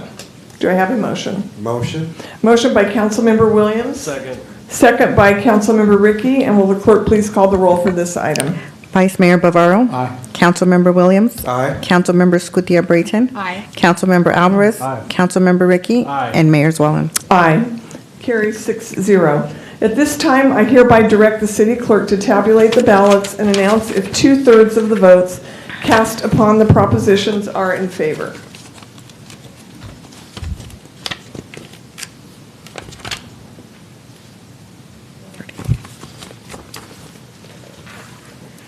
Mayor, the ballots have been tabulated and 2/3 of the votes cast are in favor of the proposition. Thank you. Do I have a motion for a resolution declaring the results of July 22nd, 2025 special election and approving certain related actions pertaining to the City of Modesto Community Facilities District Number 2025-2? Do I have a motion? Motion. Motion by Councilmember Alvarez. Will the clerk, and a second, excuse me. Second. Second by Councilmember Williams. Will the clerk please call the roll? Vice Mayor Bavaro. Aye. Councilmember Williams. Aye. Councilmember Escutia-Brayton. Aye. Councilmember Alvarez. Aye. Councilmember Ricky. Aye. And Mayor Zwallen. Aye. Carries 6-0. Do I have a motion introducing an ordinance authorizing the levy of special taxes within the City of Modesto held within City of Modesto Community Facilities District Number 2025-2? I need a motion. Motion. Motion by Councilmember Williams. And Second. Second by Councilmember Escutia-Brayton. Will the clerk please call the roll for this item? Vice Mayor Bavaro. Aye. Councilmember Williams. Aye. Councilmember Escutia-Brayton. Aye. Councilmember Alvarez. Aye. Councilmember Ricky. Aye. And Mayor Zwallen. Aye. Carries 6-0. Do I have a motion for a resolution approving the final map and subdivision improvement agreement for the Crossings Phase 1 subdivision and authorizing the city manager or designee to execute the subdivision improvement agreement with the owner, D.R. Horton Bay Incorporated, a Delaware corporation, and authorizing the city clerk to certify the final map and record with the Stanislaus County Recorder's Office? Motion. Motion by Councilmember Williams. Second by Councilmember Alvarez. Will the clerk please call the roll for this item? Vice Mayor Bavaro. Aye. Councilmember Williams. Aye. Councilmember Escutia-Brayton. Aye. Councilmember Alvarez. Aye. Councilmember Ricky. Aye. And Mayor Zwallen. Aye. Carries 6-0. Next is item 29, a hearing to consider approving the issuance of bonds by the California Statewide Communities Development Authority for the benefit of Kaiser Permanente, an organization described in Section 501c3 of the Internal Revenue Code of 1986 to provide for the financing of the project for the purposes of satisfying the requirements of the Tax Equity and Fiscal Responsibility Act of 1982, the Internal Revenue Code and California Government Code Section 6500 and all. We will have a staff report. Good evening, Mayor, council members. Deanna Christensen, Director of Excuse me, I'm going to stop you because I'm not going to make the second problem. Did what I did the last time. This is a public hearing to consider the issuance of tax exempt bonds for the purpose of financing of the acquisition, construction, improvement, equipping, renovation, rehabilitation, and remodeling of certain capital projects at the health facilities known as Kaiser Permanente Modesto, located in the City of Modesto, California. The public hearing regarding the financing is required by federal tax law. Now we will have a staff report. All right, to give some background, so California Statewide Communities Development Authority, or what was referred to as CSCDA, was created in 1988 to provide local governments an opportunity to coordinate with businesses in order to finance community public benefit projects. City of Modesto is a participant associated with this authority. And again, how the process works is we work as a conduit issuer in regards to being able to issue bonds to, again, establish economic development growth for our community associated with the businesses that, again, are trying to establish a funding source to fund these projects. So this public hearing, as the mayor mentioned, is referred to as a TEFRA public hearing that we are required to hold in order to issue these bonds under the authority. So to capture the actual details of the bond issuance, so this recommendation is capturing an $880 million bond issuance to support a variety of Kaiser projects within California. So some of the other cities that are referenced include Fresno and City of San Marcos, which again, those city agencies are also going through the same process of conducting the same type of TEFRA hearing.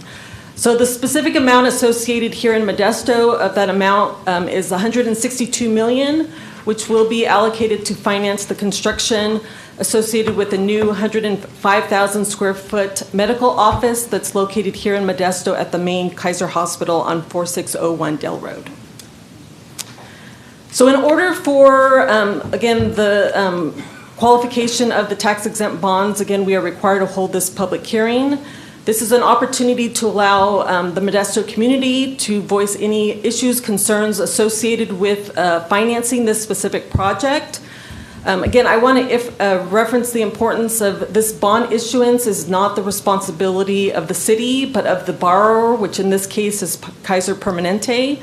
So the city will have no financial, legal, or liability responsibility associated with the project or the repayment of the bonds, as what's stated in the resolution, as well as throughout the bond documents if it moves forward. So I will not repeat the staff recommendation, but I also do want to acknowledge that we do have representatives from the authority. James Hamill was unable to attend, but we do have a representative from there, from here, John Pinkauer, that's here in the audience, as well as Andrew Mendoza from Kaiser, if there's any specific questions about the project itself. All right, thank you. Does council have any questions of staff? Seeing none, the public hearing is now open. We will now hear from any person who wishes to speak about the proposed financing. Does anyone wish to speak about the financing?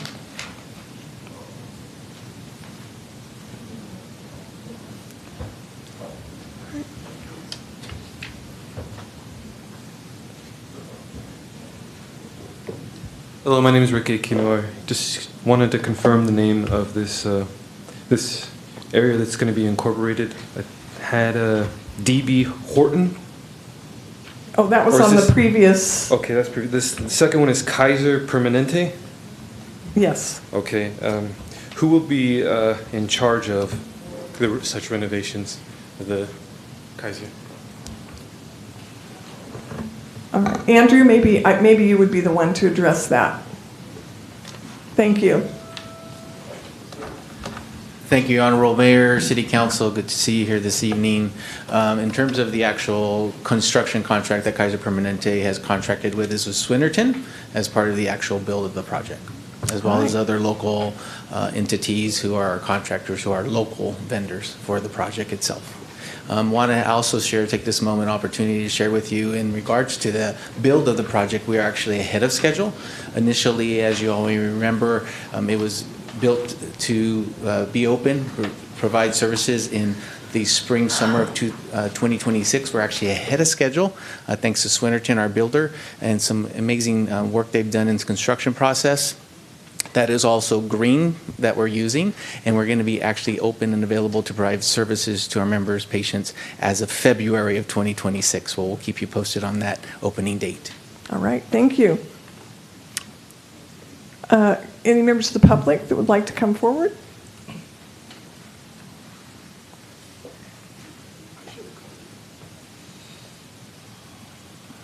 This is only for my own edification. Emerson Drake, I'm sorry. So we're going to back the bonds, but we're not backing the bonds. I'm not quite sure how this works. You said we're not liable, I understand, which is a good deal, but why are we doing this? Why wouldn't a bank do this? I would think they would, I just don't understand why they drag a city into this 160 mil. Question? All right, would you like to address that? My understanding, it's a required process. Good evening, Mayor and Council. John Penkower of the CSCDA. So as referenced, these are conduit bonds. The city has no relationship to the financing, is not part of the bond documents, has no liability, but the tax law requires that the governing body of the jurisdiction where any project is located holds the public hearing before the conduit issuer can issue the bonds. So it's rather more of a ministerial pro forma type of approval, and it doesn't convey any other approvals associated with the project, construction contracts, permits, zoning, anything else that would have to come back to the city for approval. Thank you very much. Any other comments from the public regarding item 29?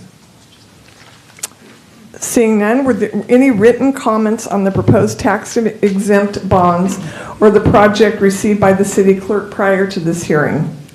Mayor, no written comments were received on the proposed tax-exempt bonds or the project. Thank you. I will close public comments. Are there any comments from council members? Jeremiah Williams. Thank you, Mayor. As our arch says, contentment, water, wealth, contentment, health. I'm thankful for the fact that Kaiser Permanente decided to come to the city of Modesto to help us do that very thing. Water, wealth, contentment, health. So thank you. All right. Vice Mayor Bavaro. Thank you, Mayor. I had a question. I just wanted to confirm that should something go wrong with this project, that the city of Modesto is not going to be held liable? All right. That's correct. That's correct. Thank you. All right. I have a resolution approving the issuance of California statewide Communities Development Authority Kaiser Permanente revenue bonds in one or more series from time to time pursuant to a plan of finance in an aggregate principal amount not to exceed $880 million for the purpose of financing or refinancing the acquisition, construction, improvement, equipping, renovation, rehabilitation, remodeling, and other capital projects of certain health facilities and certain other matters relating thereto. Do I have a motion? So moved. Motion by Vice Mayor Bavaro. Second? Second. Second by Councilmember Williams. And will the clerk please call the roll for this item? Vice Mayor Bavaro. Aye. Councilmember Williams. Aye. Councilmember Scutia-Brayton. Aye. Councilmember Alvarez. Aye. Councilmember Ricky. Aye. And Mayor Zwallen. Aye. Carries 6-0. Finally, item 30. Oh, my goodness. You guys all deserve a prize. Well, do we need a 5-minute break? No. Okay, all right. Go, go, go. All right.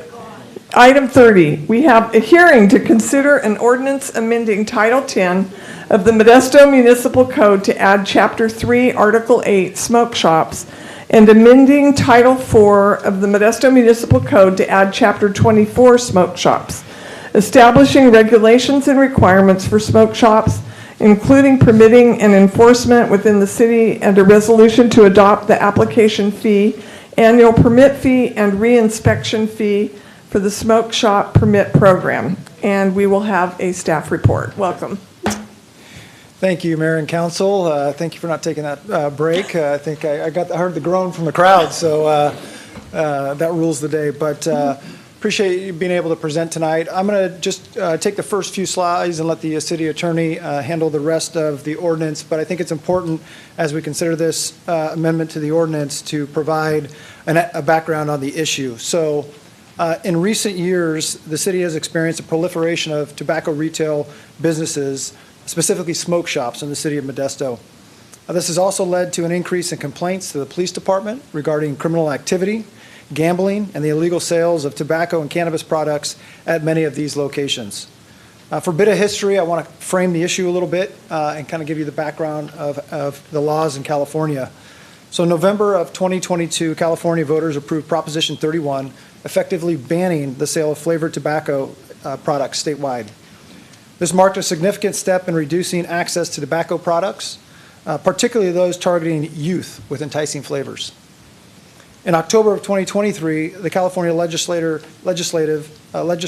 strengthened tobacco regulations by passing AB 935, which expanded definitions and reinforced the ban on flavored tobacco sales. The law further restricted the sale and access to tobacco products, focusing on long-term public health outcomes. In late November 23 and February of 24, compliance letters from the police department were mailed to all smoke shop owners in response to the growing concern about illegal activities going on in our local smoke shops. These letters highlighted the risk posed to youth and noted the sale of illegal items even beyond flavored tobacco, such as cannabis products and unregulated substances that were not allowed.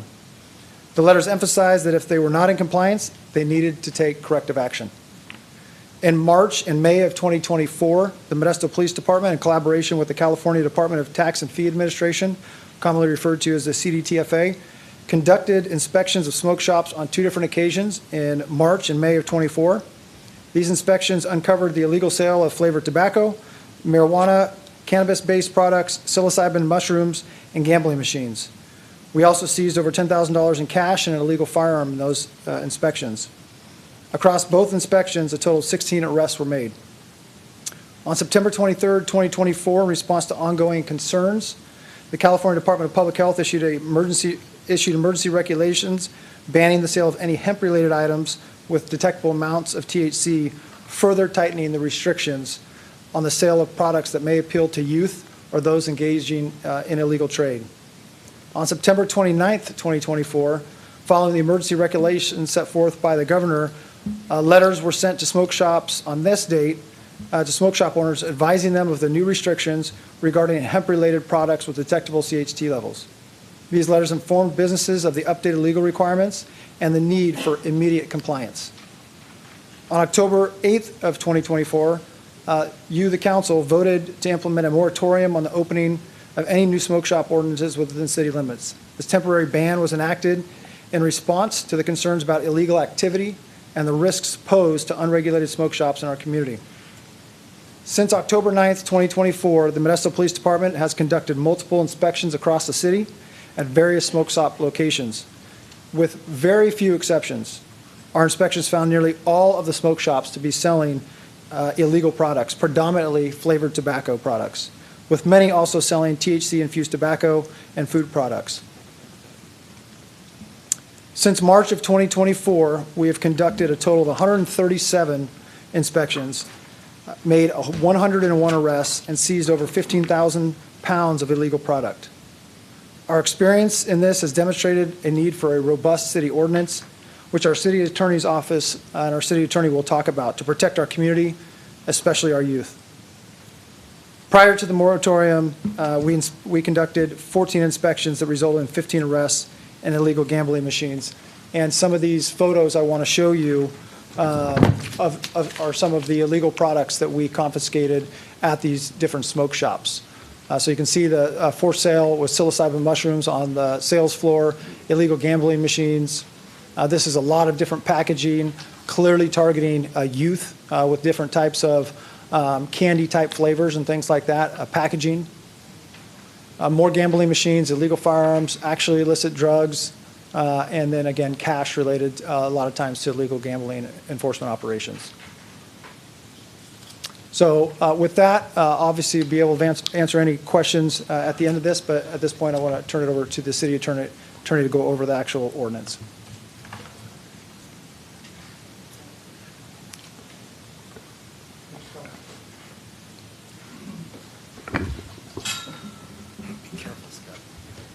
Mayor, members of the council, I think after hearing from the chief regarding the impacts or regarding the issue that's facing the city of Modesto, we've been working very closely together with the police department in order to look at potential regulations or draft regulations that are before you in order to try to regulate the issue. As the chief mentioned, on October of last year, this council adopted a moratorium. What the moratorium did was it stopped new smoke shops from coming into the city or expansions of existing. It did not close down existing smoke shops. They could continue to operate. The moratorium just prevented new smoke shops from coming in. The reason for the moratorium is to provide staff with the opportunity or time in order to explore regulations. Since then, we also had a workshop. The council met. I presented regulations very much like this ordinance, a lot of them the same, to the council for consideration and for public input. The proposed ordinance before you covers really three different categories, and we'll go into each category in detail. But it does establish requirements on where new smoke shops can be located, requires all smoke shops, both existing and new, to obtain a smoke shop permit. And it also establishes mandatory operating standards for all smoke shops, both existing and new. I will go into, but you hear me talk about existing smoke shops and new smoke shops. Real quickly, let me tell you what the ordinance does not do. We did hear, and we've seen in the papers, other jurisdictions, or like Fresno, for example, that adopted an ordinance that actually required current smoke shops to close down. It set a certain number, a cap, and it stated there was going to be a lottery pool or some type of process in order for them to issue up to that cap from the existing smoke shops, and then the existing smoke shops that did not get, in that case, a conditional use permit would have to close down. This ordinance does not do that. This ordinance allows existing smoke shops that were existing with a business license prior to the moratorium to continue operating as long as, and I'll cover this, they apply for a smoke shop permit and comply with the new regulations. The definition of a smoke shop is important. It is a retailer that primarily sells tobacco products and/or tobacco paraphernalia. The definition goes further and provides the kind of the activities. What does that include? Well, it includes, but it's not limited to, a retailer that has 15% or more of square feet in the establishment, or 15 linear feet of display area, whether contiguous or not, used for the sale, distribution, display, or storage of tobacco products or tobacco paraphernalia. We did have communication with industry folks of non-smoke shops as far as whether that was too small, that would capture unintended consequences of capturing businesses like convenience stores, for example, that were going to fall. Everybody was going to fall under a smoke shop definition. So we did reach out to a representative. It does have exclusions. It doesn't include premium cigar retailers or hookah lounges or cannabis dispensaries. We do have regulations specific to cannabis dispensaries. So the zoning changes, as you can see, the ordinance itself also amends the zoning code.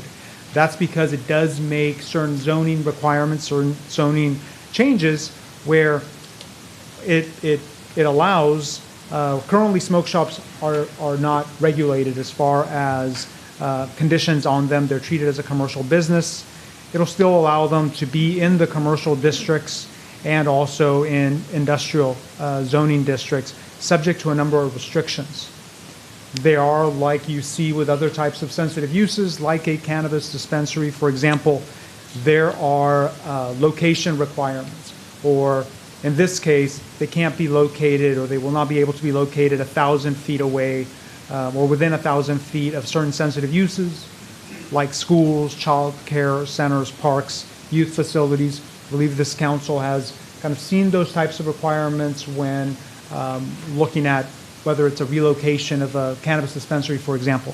There are those types of restrictions on there. They will also not be able to be within 1,000 feet from a cannabis dispensary or another smoke shop. There's also the similar restriction 100 feet from residential uses, and also like a cannabis dispensary, they will not be allowed in the Modesto, in downtown Modesto, as defined in the code. Existing smoke shops are not subject, and this is important, to that location restriction as long as they apply for a smoke shop permit by November 14th. So again, this doesn't state that existing smoke shops that may not be within those, or may be within those kind of buffers or those sensitive use restrictions, they're still able to continue operating as long as they apply for a smoke shop permit and obtain a smoke shop permit, but they have to apply by November 14th. All smoke shops, existing and new, are required to obtain a permit. This does establish a permit program where, in addition to the business license, it's a permit that a smoke shop needs to get in order to operate in the city of Modesto. There is a cap. So the ordinance does have a cap, and the cap is smoke shop permits won't be issued to new businesses until that cap we're below that cap, but the cap is 1 per 25,000 in population, and that's from the latest census from Modesto. Currently, I believe that would be 9, given the current population. But again, that doesn't impact the existing, because they are able to apply for the permit. We won't issue any new permits to new smoke shops until we are below that number. For smoke shop permits, the smoke shop permits will be issued by the chief of police, who currently, I believe, issues other types of permits for other sensitive uses. The chief will be responsible for reviewing and approving or rejecting, denying the applications. And so it's very important, the ordinance does have criteria for the chief to consider when looking at and reviewing an application, and there's also appeal hearings if there's either a permit that's revoked or a permit that's not issued. Applications may be rejected if the smoke shop violates existing laws after adoption of the ordinance or new requirements after November 14th. What that means is, and this came up at the Planning Commission, and there was a request that in order to qualify for a smoke shop permit for the existing smoke shops, during this application period, after the ordinance is adopted, and during that application period of November 14th, there can't be violations of existing laws, not of the new ordinance per se, as far as the new operating requirements, unless those are existing right now. What that is saying is, if you're operating a business that's conducting itself in all legal manners, not breaking the law, you can continue operate or applying for and will receive a permit. The chief will be reviewing the different applications. A permit lasts for 1 year. It is renewable, so it does have to be subject to renewal every year. There is in the resolution does contain the fees. The resolution attached tonight establishes those, and I'll go through as far as what the fees are. They're less than going through a conditional use permit. I'll cover those fees. The operating requirements. Now, these are the operating requirements for all smoke shops, and these would be a smoke shop applying for an existing smoke shop applying for a permit will need to comply with the operational requirements in the draft ordinance if the council adopts it. It'll have regulations related to lighting, and again, many of these regulations already exist in the zoning code as far as what the required lighting is. But there's also requirements, again, removal of graffiti and trash on the premises. The idea is making sure these places, of course, already I'm sure business owners want to keep these places clean. It does have that as a requirement. There's prohibition against vending machines of any kind, limits on window obstructions.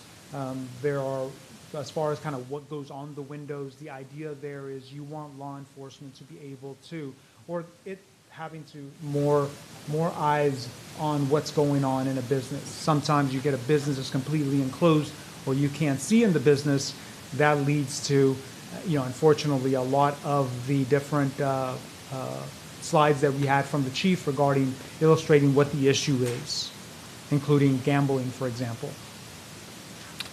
There are regulations related to mandatory signs. That'll be, for example, the prohibition of flavored tobacco, kind of something that says flavored tobacco is prohibited, since a lot of these inspections, most of these inspections, according to the chief's presentation and the slides, resulted in the shops selling flavored tobacco. And that was, I'm going to say, the majority of the inspections resulted in this violation.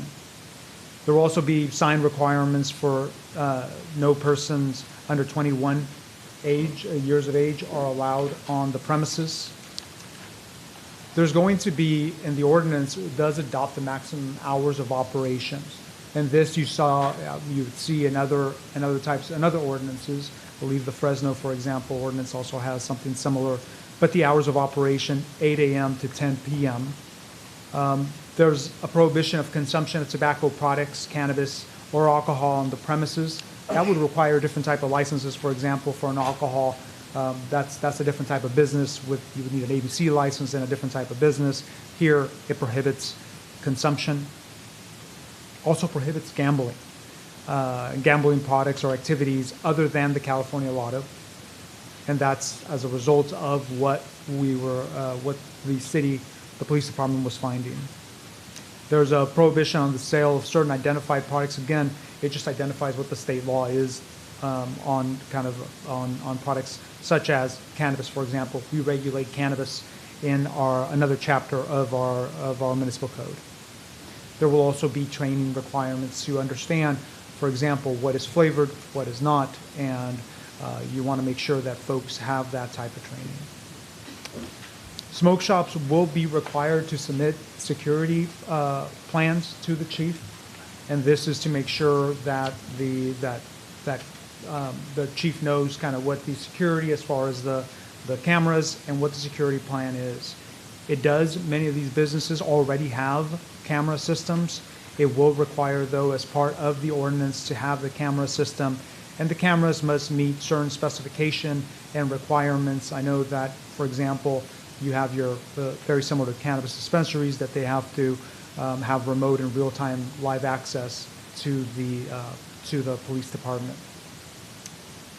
As part of the smoke shop permit program, each smoke shop will be inspected at least once per year, and that's part of the fee. When we're looking at fees, we're looking at what is the staff time and what is that one inspection. However, if we require re-inspections, that will come as an additional fee, and I'll cover the fees later in the slides.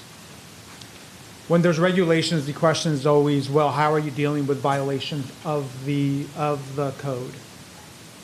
Currently, there are different ways to deal with the violations, 3 different ways under the draft ordinance. Of course, you have your administrative fines. Right now, administrative fines are being issued for flavored tobacco pursuant to state law. Well, the ordinance will have fines as well. We'll have up to $2,000 for the first violation, up to $3,000 for the second violation within a 5-year period, up to $5,000 for a third and subsequent violations within a 5-year period, and it's up to $20,000 fine for operating without a smoke shop permit. Now, one of the criticisms is, well, some businesses may pay that as cost of doing business. That's why the ordinance also has different ways of, or additional methods of dealing with violations. One of them, of course, criminal prosecution. It does make it a misdemeanor to violate the code. It also looks at kind of responsible parties for such kind of the administrative fines. But we'll be looking at also potentially the property owners and citing them, making sure that they're aware of the issue that's happening on their property. And that's similar to what we do with, for example, landlords in residential situations and with other businesses. The third is the suspension or revocation of a permit.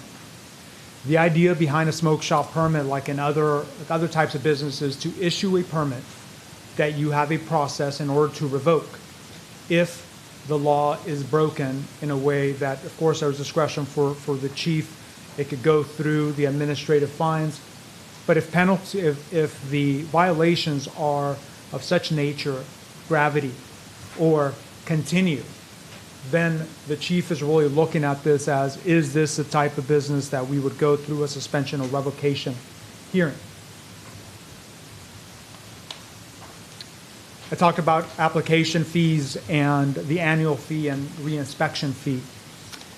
The finance department worked very closely with the police department in order to figure out the cost, again, to recover the cost of the application fee, of how much staff time does it take to cover the application fee, process it, and also remember that one inspection.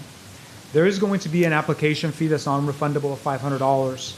However, if the business does get the permit, it'll go towards their annual permit fee of $1,100. The reinspection permit fees, if reinspection is necessary because of violations, it will be $530 for the reinspection. And again, this was worked. The finance department worked very closely with the police department to figure out the timing, or the time and the cost. And Mayor, I'm happy to answer any questions. I know the chief is also here for any questions you may have. All right, thank you very much. Does council have any questions of staff regarding item 30? Councilmember Scudia-Brayton. Thank you, Mayor. I've been taking notes. Let me see.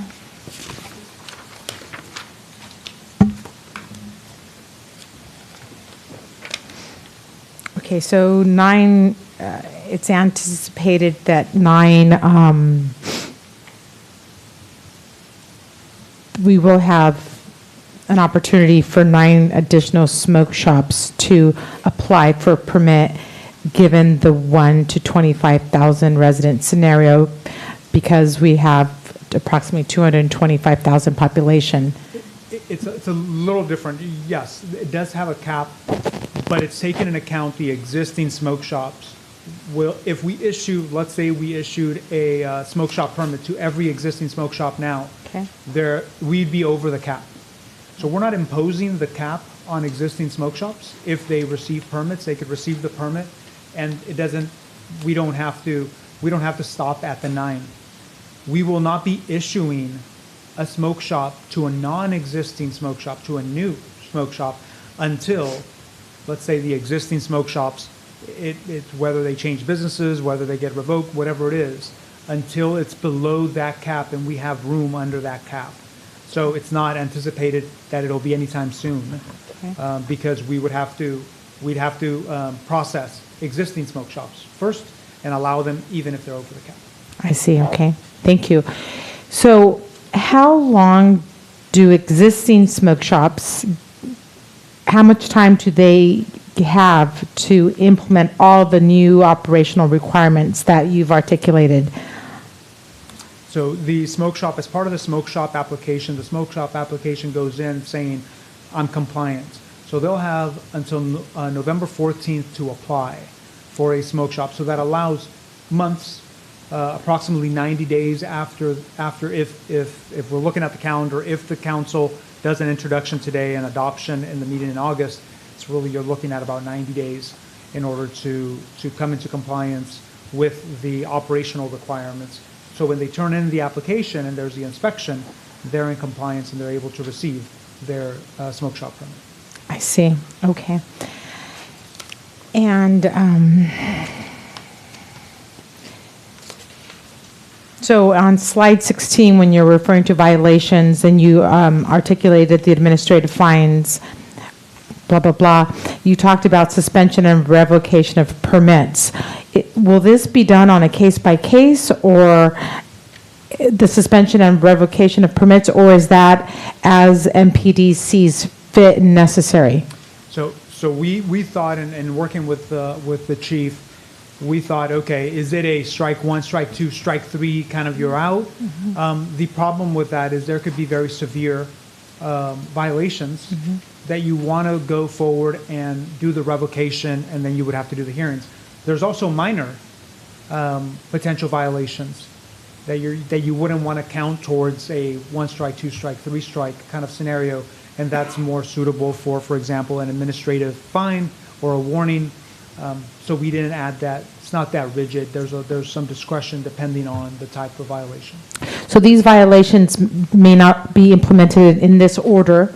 You may choose to just activate the violations that are fines, or based on the merit of the act or incident, you may just you may do them in order, or you may just jump to suspension or revocation of permit? That is correct. We see this almost like a toolbox of potential tools, of potential enforcement that could be picked from depending on the severity. I see. Okay. Thank you. No more questions. All right. Vice Mayor Bavaro. Thank you, Mayor. On page 12, it says applications may be rejected if the smoke shop violates existing laws after adoption of the ordinance. Shouldn't that read applications will be rejected? So there is discretion only because there may be a building code violation, for example, that should be fixed. That's a current existing. What that section is trying to cover is that new provision that was discussed at the Planning Commission of during this application period. If there's an existing law, not anything new, as far as some of the operational requirements that are brand new to smoke shops. But if there is an existing law, and the one that's brought up is, for example, the sale of flavored tobacco. If the business continues to sell flavored tobacco during the application period, there's an inspection, and the business is caught that they're selling flavored tobacco, that would, the chief has now, they wouldn't be eligible for a smoke shop permit. Yeah, to Jose's point, I think there needs to be some leeway in allowing for the example that he gave if it's a minor building code violation. But the goal here, at least my goal, and I think I share that with City Attorney's Office staff, and I'm assuming the council, is to really rid our city of any criminal business owners, dens. These have become criminal dens, a lot of them, to try to make good business owners. And if those that are intentionally violating the law, especially if they're going to continue selling flavored tobacco, my intent would absolutely be to deny those permits.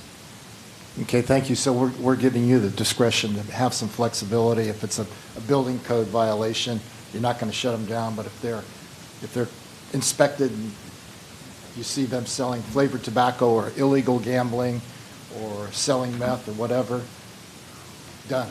Correct. We want good business owners understanding that people make mistakes, and if there's some minor violation that can be corrected, great. But those that aren't intent on following our ordinances or our state laws, then I will do what I can to make sure they don't get permits. Thank you. All right. Any other questions from council members at this time? Seeing none, I will open the public hearing, and I will ask the members of the public to come forward. I have multiple cards. I will read them in the order that I received them. First is David Cisneros.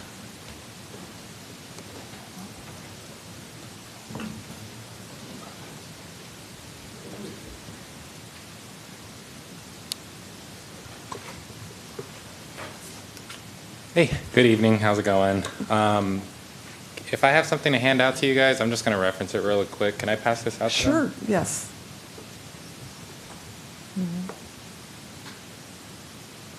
I'll explain it in a little bit, but it's a fact sheet of data that we've gathered in Ceres. But I'll start off by saying that my name is David. I'm a resident of Ceres right now, but I used to live off of Hatch Road. My address was Modesto, but I technically voted in Ceres. But I'm a concerned citizen from Stanislaus County, so I'm just here to give you guys a little bit of education on the issue. First of all, I want to say thank you to you guys for what you guys are doing so far and the first step that you guys are taking in addressing some of the issues about youth access to tobacco. I'm here to just bring light to some of the other issues and that it's not just smoke shops doing this. We already have some data that shows that, so it is the majority of smoke shops that are providing this youth access to those who are under 21, but we also want to make sure that we're covering the whole community as without leaving any gaps. So if you see on that sheet, there's a few different things as far as there's a map that's showing tobacco retailers that are within 1,000 feet of schools. This is not just smoke shops. There are a number of liquor stores, convenience stores, and other places that are also selling. We already have been a resource to people, including the City of Modesto, so we've provided resources such as how to dispose of product that you already have seized. So you'll fill out a form, you'll send it in, and they'll tell you about where to dispose of it. We have a number of resources like that, including educational resources like things that you can include in a tobacco retail license. And I'll say that, it says TRL on there, but the only difference between a tobacco retail license and a smoke shop ordinance is that it covers all tobacco retailers versus just smoke shops. And just again, I really just want to reiterate and drive home the appreciation that I have for you guys in taking this first step. And whenever you want to make sure that you can protect the community as a whole, a TRL is a great next step. And if you need information and resources on that, we are a great resource on that. Again, we have presentations, we have information, we have data, local data that shows how easy it is to access all of that. And thank you for providing, hopefully, a full community protection in the future. All right, thank you. Next is Jorge Yepes.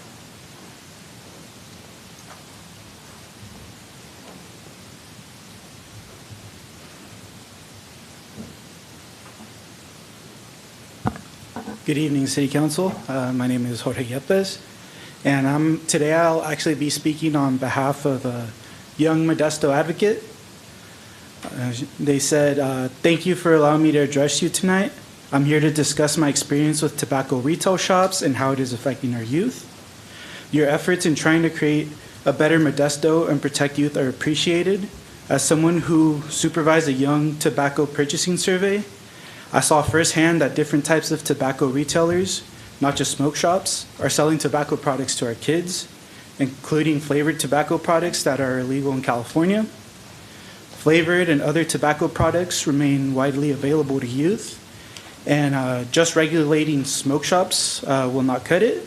There are approximately 180 tobacco retailers in Modesto that will not be covered by this policy.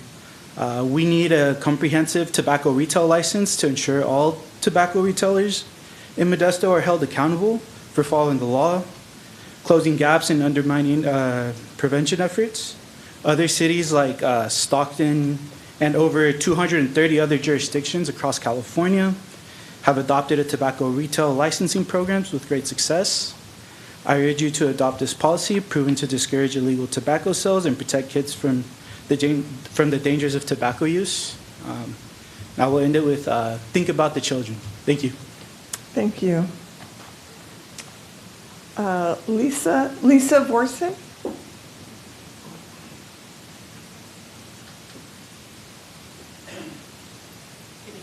Thank you for allowing me to speak tonight. My name is Lisa Vorse. I am a proud volunteer of the American Cancer Society. I've been volunteering with them for over 25 years. For the past 12 years, I have also served with their advocacy affiliate, the American Cancer Society's Cancer Action Network, or ACS-CAN. I'm here tonight to ask you to take a broader approach to Modesto's tobacco retail license ordinance. I understand that the proposed ordinance is focused mainly on smoke shops, and like the gentleman just said, that leaves 180 retailers that go unregulated. While I appreciate the effort respectfully, I don't think it goes far enough. Not when flavored tobacco products are still hooking young adults and kids into a potential lifetime of addiction. As a Californian who voted to end the sale of flavored tobacco, I'm asking you to adopt a comprehensive tobacco retail license ordinance that holds all tobacco retailers accountable for following the law. Because I have spoken with high school teachers who said that they cannot keep up with the new types of vaping and e-cigarettes. They look like flash drives, they look like writing utensils. And I've also spoken with high school kids who said that their bathrooms are locked because people go in and use e-cigarettes. According to our own Stanislaus County's TOPS data, the average age for first tobacco use is just 14 years old. More than 7% of California's high schoolers are currently using e-cigarettes. Among those, nearly 88% use flavored products, with fruit and mint being the most favored. Almost half of them use an e-cigarette 20 to 30 days a month. With a stronger ordinance that covers all of the retailers, we would help protect Modesto, kids and families from the dangers of these highly addictive products. So again, I thank you for what you're doing so far, and I urge you to take the next step, expand the ordinance, make it comprehensive, and let's show that Modesto is committed to creating a safer and healthier environment for all. Thank you. You're welcome. Next, Rossi Arguello.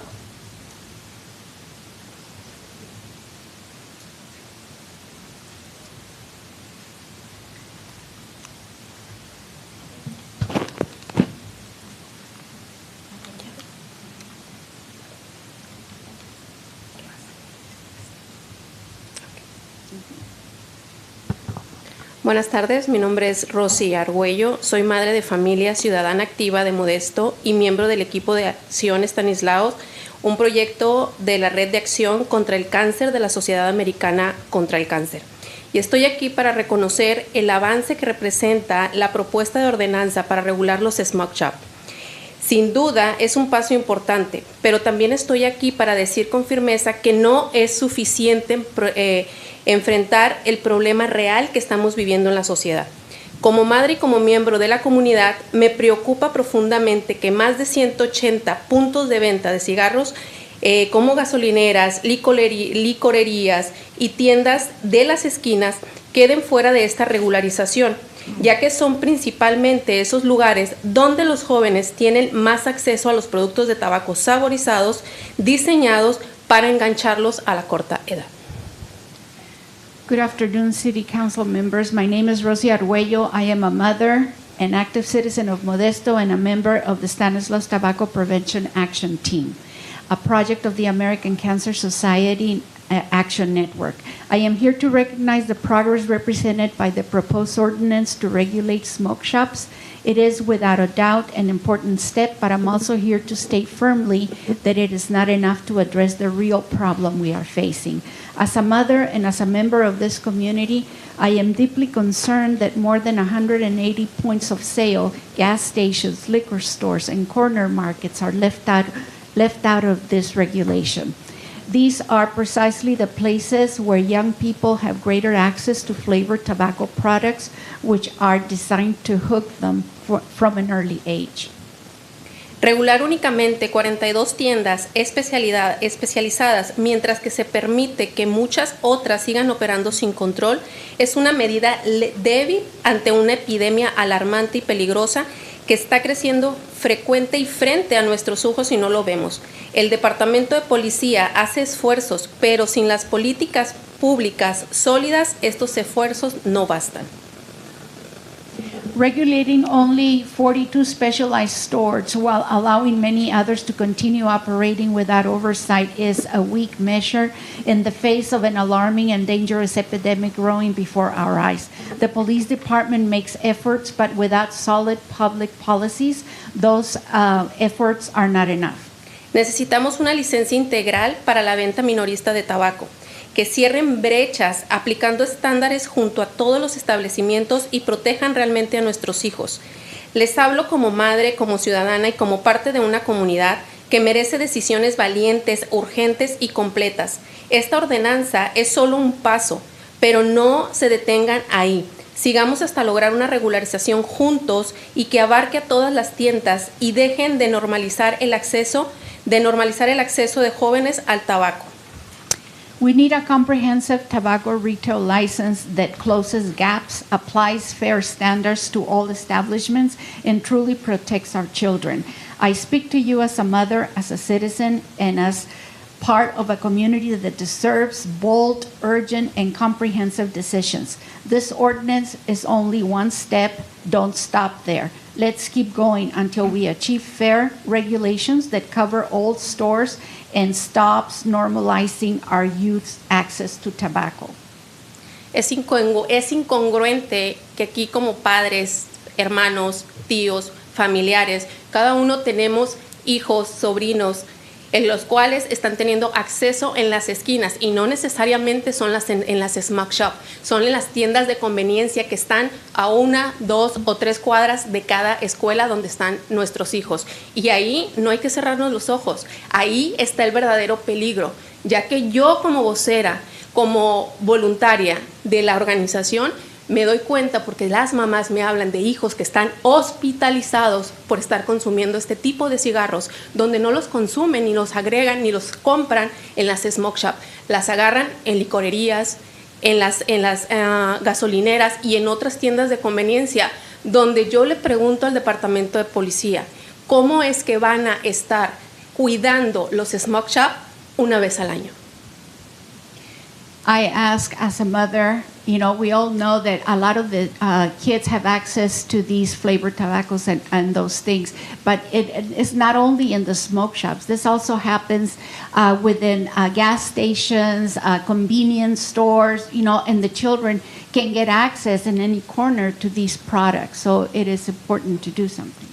No sé si ustedes tengan la conexión o acercamiento a diferentes organizaciones donde tengan ese acercamiento, donde se den cuenta cuántos niños menores de 14 años están consumiendo ese tipo de artefactos que les están dañando profundamente e irreversiblemente sus pulmones y están en el hospital, donde hay mamás que no saben qué hacer ni con esa salud que están enfrentando con los hijos, ni cómo enfrentar lo que están viviendo en su comunidad.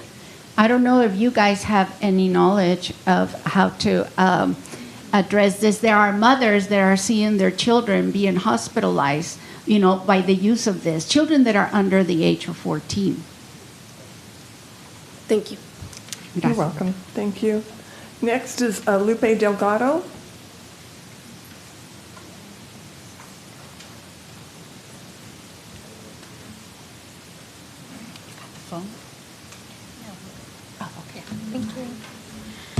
Hi, good evening, everyone. My name is Lupe Delgado. I am the project director for the Stanislaus Tobacco Prevention Action Team, a project of the American Cancer Society Cancer Action Network.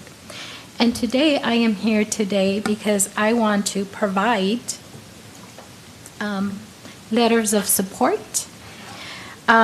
So together with the Top Coalition, I also am a member of the Top Coalition of Stanislaus.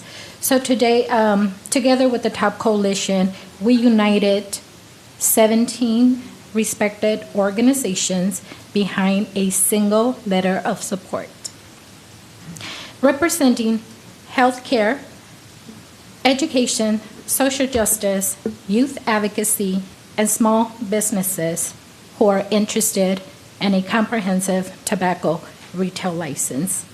These groups stand together in the belief that strong tobacco regulations are vital to protect our youth and foster a healthier Modesto. Organizations that provided letters of support are CalPride, Sutter Memorial Medical Center, Valley Improvement Projects, Cesar Chavez Community Celebration Committee, West Modesto Community Collaborative, Unidos para la Comunidad Foundation, South Modesto Businesses United, NAACP, also known as National Association for the Advance of Colored People, Mujeres Latinas de Stanislaus County, El Concilio, Top Coalition of Stanislaus, Creation for Sensation, Golden Valley Health Center, who received a proclamation today, Stanislaus County of Education, and last but not least, the Stanislaus County Promotoras and Community Health Worker Committee, Visión en Compromiso, Promotoras Network. I here today, along with some community group members, very engaged volunteers, we want to appreciate your leadership on this issue. But we also urge you to hold every retailer to the same high standard. Thank you. Thank you. Next, Katie Moose.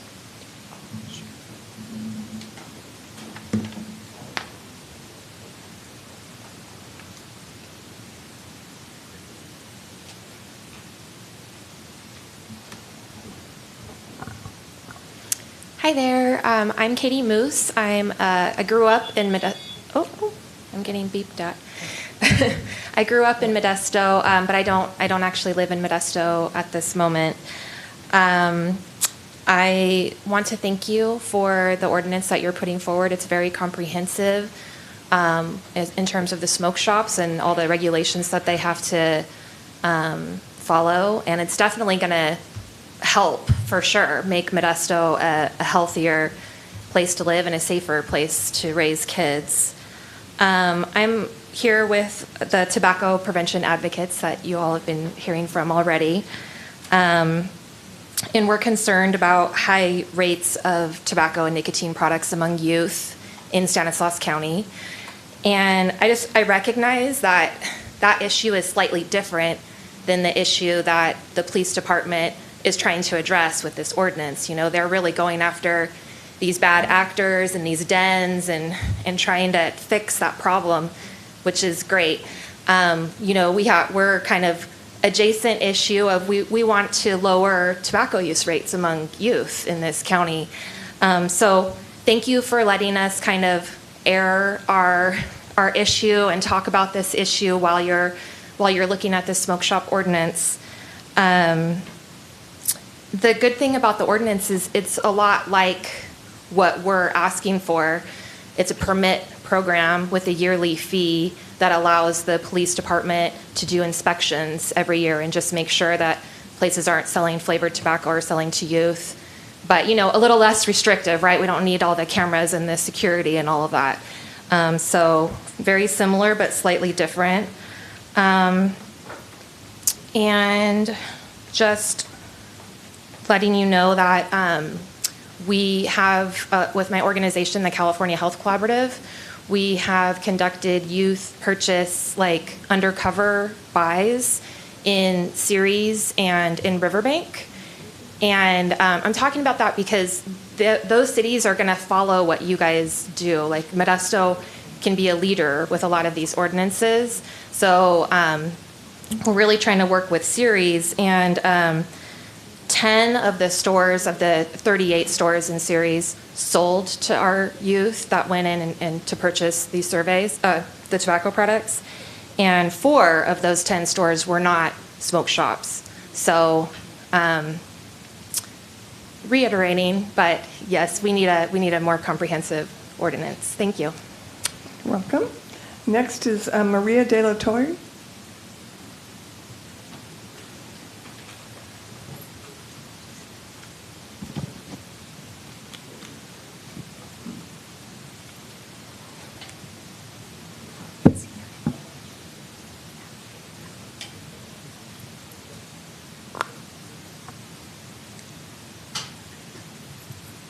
Hola. Hola, buenas tardes. Mi nombre es María de la Torre y voy a leerles este testimonio de Gabriela Carrillo, que no pudo estar presente hoy. Mi nombre es Gabriela Carrillo y soy voluntaria del equipo de la acción de San Islado para proveer el comunicación del tabaco, un proyecto de la Red de Acción contra el Cáncer de la Asociación América Control de Cáncer.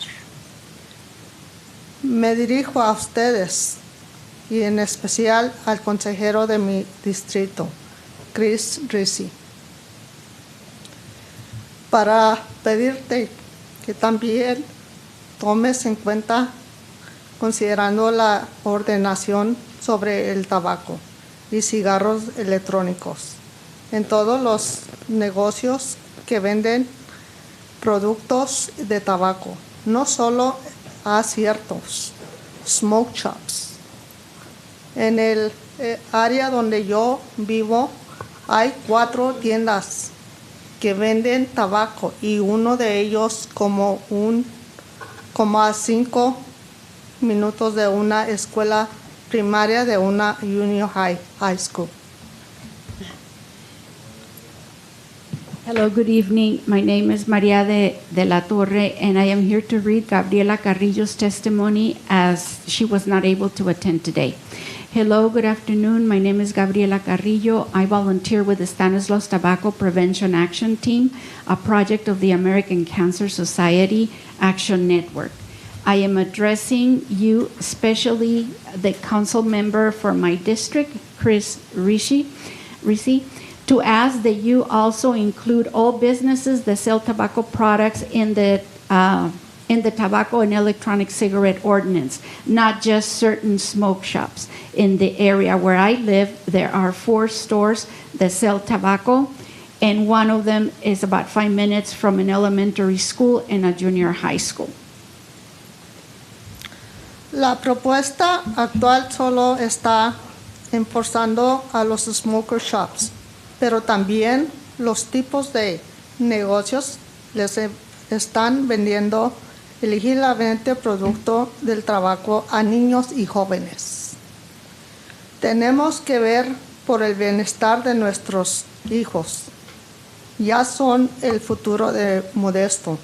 Les pido que preocupen a nuestros jóvenes y que adopten un programa interesal, licencias para vender de tabaco, que ya ayudan a organizar a todos los negocios, de que vender tabaco está cumpliendo la ley, que no puedan abrir sus puertas acerca de las escuelas, que no les vendan estos productos actualmente y peligros a los niños, que tengan que renovar su licencia y enfrentarse múltiplemente a la suspensión o revelación de licencia sin voluntad.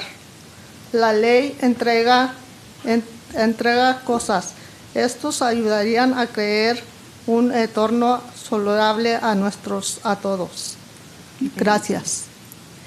The current proposal is only focusing on smoke shops, but other types of businesses are also illegally selling tobacco products to children and youth.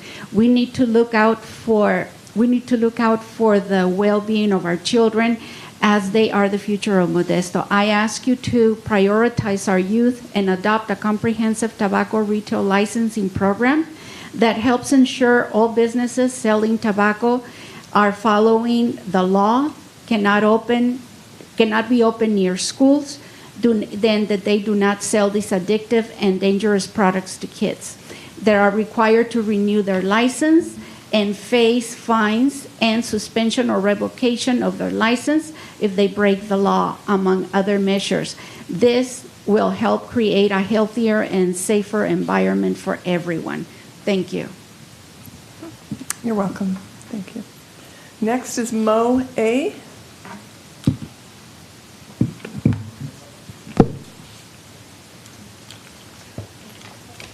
Hi. Good evening, Madam Mayor, council members. I want to start off, I've been in the smoke shop industry going on 20 years. From Texas to California to Florida, I've had stores everywhere. I'm here today, I don't have stores in California. I'm here today to advocate for my friends and my family members that do have them. Many of them are just trying to survive, and they're facing constant challenges with new laws, new amendments, new mandates that seem to be targeting to deter from their livelihoods. Right? It feels as though they're being targeted. They're being raided, inventory is being confiscated illegally when it's completely legal. Main concern is law enforcement is not educated on the differences between legal and illegal when it comes to smoke shop products, i.e. being hemp products versus CBD products. Just because it says CBD doesn't mean it contains THC. The new law that passed last October, I believe they said, was on hemp-based THC products. Does not include broad-spectrum CBD products. Does not include CBD isolates. When it comes to industrial hemp products, raw organic hemp paper was being taken from stores. Cones, organic hemp papers were being taken from stores. Hemp is used to make rope. Take it out of Ace Hardware's, take it out of Home Depot's, take it out of Lowe's. All of them contain hemp. It's the same hemp that they use for the papers. It doesn't mean that it has weed or it has THC in it. Flavored tobacco is illegal. Everybody knows that. As far as nicotine juices go. Tobacco flavored, clear flavored, non-nicotine are legal, non-flavored. They're taking them out of stores. Hemp wraps are being taken out of stores. All this inventory is costing stores hundreds, thousands of dollars at a time. And a lot of these stores have paperwork stating that it is legal, and cops tell them it doesn't matter. It says this on it, we have to confiscate it. On the back end, these stores have video footage of police officers telling them, yes, we made a mistake by taking this at the other store, so we're not going to do it here. There's too many inconsistencies. 1 week an inspection will go fine. Next week, new officers, same items are being confiscated, and they're being fined for items that were in the store previous and not confiscated, that are in plain sight. They're not hiding them. A lot of these guys are working 70+ hours a week just to put food on their table, take care of their families. And they are willing to abide by all city and state regulations. All they ask for is clarity. Clarity and consistency across the board on both sides. Thank you so much for your time.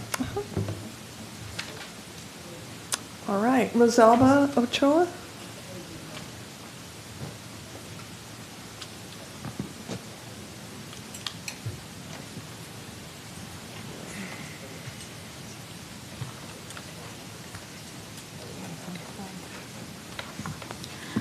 Buenas tardes, mi nombre es Rosalba Ochoa. Soy madre de 3 jóvenes menores de 21 años y voluntaria de la Red de Acción contra el Cáncer de la Sociedad Americana contra el Cáncer. Hoy hablo como madre preocupada y como miembro de la comunidad de Modesto. A lo largo de mi voluntariado he visto cómo el acceso fácil a productos de tabaco, especialmente los saborizados, están afectando directamente a nuestros hijos. Como voluntaria he participado en encuestas y acciones comunitarias donde hemos identificado el alarmante impacto que tienen los productos de tabaco, especialmente los saborizados, en nuestros jóvenes. Estos productos están ampliamente disponibles en tiendas de nuestra comunidad, cerca de escuelas, iglesias y parques. A lo largo de los años he sido testigo de cómo los jóvenes comienzan a consumir tabaco a una edad temprana. En el condado de Stanislaus, la edad promedio es de 14 años. Good afternoon. My name is Rosalba Ochoa. I am the mother of 3 young people under 21 and a volunteer with the American Cancer Action Network. Today, I speak as a concerned mother and as a member of the Modesto community. Throughout my volunteer work, I have seen how easy access to tobacco products, especially flavored ones, directly affect our children. As a volunteer, I have participated in surveys and community actions where we have identified the alarming impact these products, particularly flavored tobacco, have on our youth. These products are widely available in stores, in our community, near schools, churches, and parks. Over the years, I have witnessed young people beginning to use tobacco at an early age. In Stanislaus County, the average age is 14. Uno de mis propios hijos ha tenido acceso a estos productos y he buscado apoyo para ayudarlo a dejar la adicción. Pero la realidad es que como sociedad podemos tomar pasos para ayudar a impedir que niños y jóvenes empiecen a consumir tabaco y desarrollen una potencial adicción de por vida. Por eso, los insto a que incluyan a todas las tiendas que venden tabaco en Modesto dentro de la ordenanza, no solo a las llamadas smoke shops. Un programa integral de licencias para la venta de tabaco ayudaría a garantizar que todos los puntos de venta cumplan la ley y dejen de lucrar vendiéndoles estos productos altamente adictivos y dañinos a nuestros niños y jóvenes. Hoy levanto mi voz por todas las madres que, como yo, ven a sus hijos caer en esta adicción. Ustedes tienen la oportunidad de ayudarnos a proteger su salud y bienestar. Espero que la tomen. Gracias. One of my own children has had access to these products, and I have sought support to help him quit the addiction. But the reality is that as a society, we can take steps to prevent children and young people from starting to use tobacco and developing a potential lifelong addiction. That is why I urge you to include all stores that sell tobacco in Modesto within the ordinance, not just the so-called smoke shops. A comprehensive tobacco retail licensing program would help ensure that every point of sale complies with the law and stops profiting from selling these highly addictive and harmful products to our children and youth. Today, I raise my voice for all mothers who, like me, watch their children fall into this addiction. You have the opportunity to help us protect their health and well-being. I hope you take it. Thank you. You're welcome. Next is Lorania Bonsall.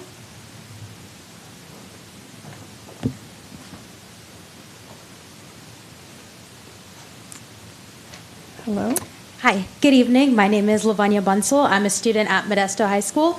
I'm here today also as a member of the Stanislaus Tobacco Action Prevention Team and a member of the Protecting Health and Slamming Tobacco Coalition, but most importantly as a youth representative to recognize the progress that will be brought about by the smoke shop ordinance proposed and also discuss how it lays a solid foundation for future tobacco prevention efforts here in Modesto. As a high school student, I see the effects of using tobacco products every day. I see that it starts with something as simple as one puff and then turns into a necessity. And this is exactly what companies and retailers that are selling these products are so good at. They advertise these products directly to us, marketing them as flavorful and easy to hide. This makes it all the more enticing for people, especially youth, to start trying these products, turning curiosity and intrigue into addiction. But the biggest issue that we can see with these products is that it is far too easy for youth to get their hands on them. Passing this smoke shop ordinance will be the first step in combating this. It's important to note that this smoke shop ordinance, however, is designed to regulate only smoke shops, which represents a small fraction of the tobacco retail landscape in Modesto. As you've heard before, out of 222 total tobacco retailers in our city, such an ordinance would apply to just 42, leaving the remaining 180 retailers outside of its scope and therefore not subject to the same regulations or oversight. Despite flavored tobacco products being banned at the state level under Senate Bill 793 and further upheld by California Proposition 31, 35% of tobacco retailers still sell illegal flavored products, ensuring that their youth customer base continuously comes back for more. If we limit regulation to smoke shops, we leave a significant loophole that allows flavored and other tobacco products to remain widely available to youth. But this is not to say that passing a smoke shop ordinance will not have a significant impact in reducing youth access to these products. The average age of youth in Stanislaus County becoming addicted to tobacco is 14, and with 87% of tobacco retailers currently located within half a mile of school zones, this issue is becoming more and more prevalent. Not only that, but 91% of Modesto residents believe tobacco retailers should not be near schools, further showing the need for this topic to be addressed. As a student with a convenience store located only a few hundred feet away from campus, I can say that proximity matters. Having stores that are close to such a large population of youth directly increases exposure and access, further contributing to this problem. I'm here advocating for this smoke shop ordinance not to harm businesses, but to protect public health and, most importantly, youth like me who are shaping the future. This smoke shop ordinance is a meaningful move forward, and by focusing on smoke shops, you are addressing some of the highest risk points of sale for flavored and emerging tobacco products. The action you are taking tonight is a strong beginning. I respectfully urge you to adopt the smoke shop ordinance and take this first step in working towards a policy that truly safeguards all of Modesto's youth and families from the harms of tobacco. Thank you for your time. Thank you. Good timing. It's impressive. All right, Sabrina Tour.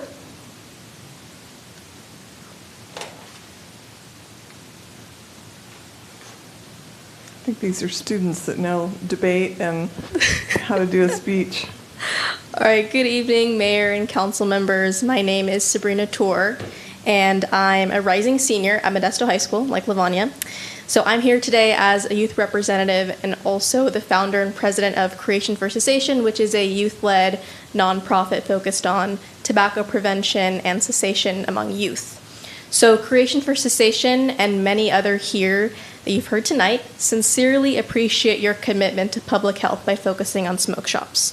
Regulating these 42 smoke shops sends a clear message that Modesto is serious about protecting young people from targeted marketing and easy access to tobacco.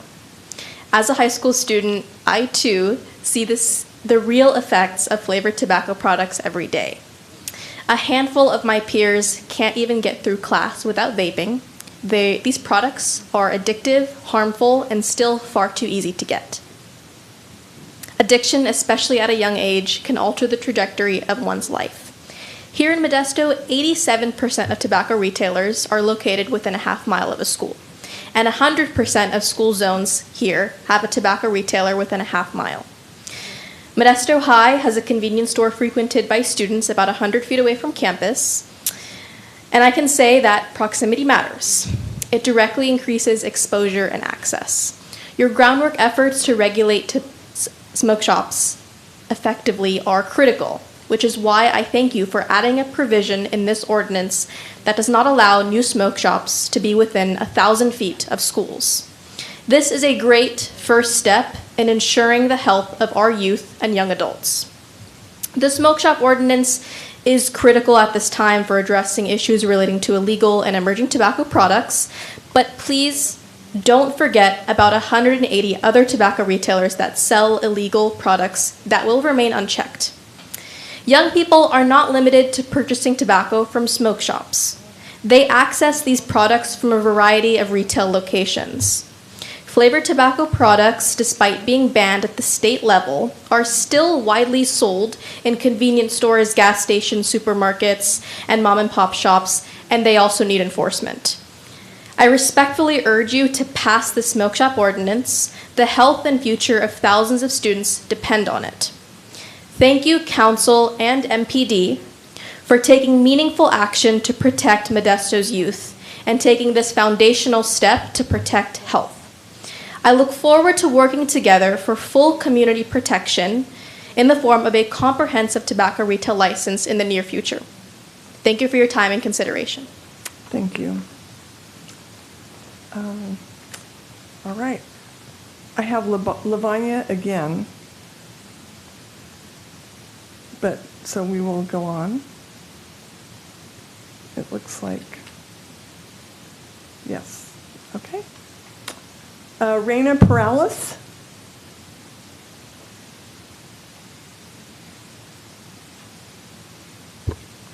Hi, my name is Reina Perales, and I'm here on behalf of the TOPS Coalition and West Modesto Community Collaborative. I want to start by acknowledging the conversations that we've heard from this council. We appreciate your active engagement and your efforts to address tobacco use in our community. As many others have already mentioned, the smoke shop ordinance is a step in the right direction, but there are still a lot of gaps and a need in exploring a comprehensive TRL. And I also want to mention, as an employee at WMCC, serving the west and south side of Modesto and other underserved areas, I would also like to mention that I'm especially grateful to see accountability measures included in the ordinance, such as requirements for cleanliness and appropriate window and door coverings at smoke shops. It not only supports public health, but it helps keep our communities and more inviting. So thank you. All right. Zach Driven.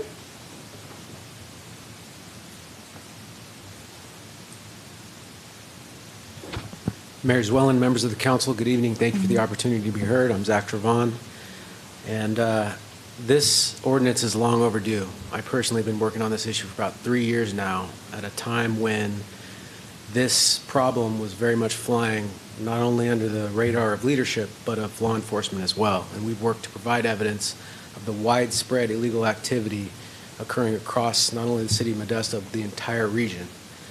And what a big eye-opener it was between March and May of last year when we conducted these enforcement actions here in Modesto. Thank you, Chief Gillespie. And thank you as well, Councilmember Bavaro, Councilmember Ricky, and Mr. Sanchez for pushing this forward when we found not seizure of hemp rolling papers, but handguns, methamphetamine, illegal cannabis being sold, gambling machines, and large volumes of cash that had been ongoing for years, undetected because there was no enforcement apparatus. This changes that. Now that's contrasted with the 6-year-long track record of licensed commercial cannabis businesses that have been operating here in the city of Modesto and throughout the state of California under regulatory ordinances that have ensured compliance, protected the health and safety of consumers, employees, and members of the general public. And many of those same regulatory provisions that have served to protect the health and safety of constituents of cannabis dispensaries are found here. But I'd hate to see us fall just short of the mark on the security requirement.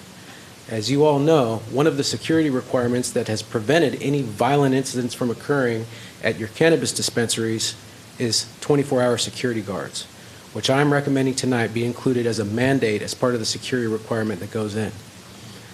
Now, this is not just conjecture. I'm going to share with you some headlines from across California involving violent incidents around smoke shops. Starting June 21st, an after-hours shooting in the city of Stockton in the AutoZone parking lot. Guess what kind of establishment was open and located right next door to that? Hardingway Smoke Shop.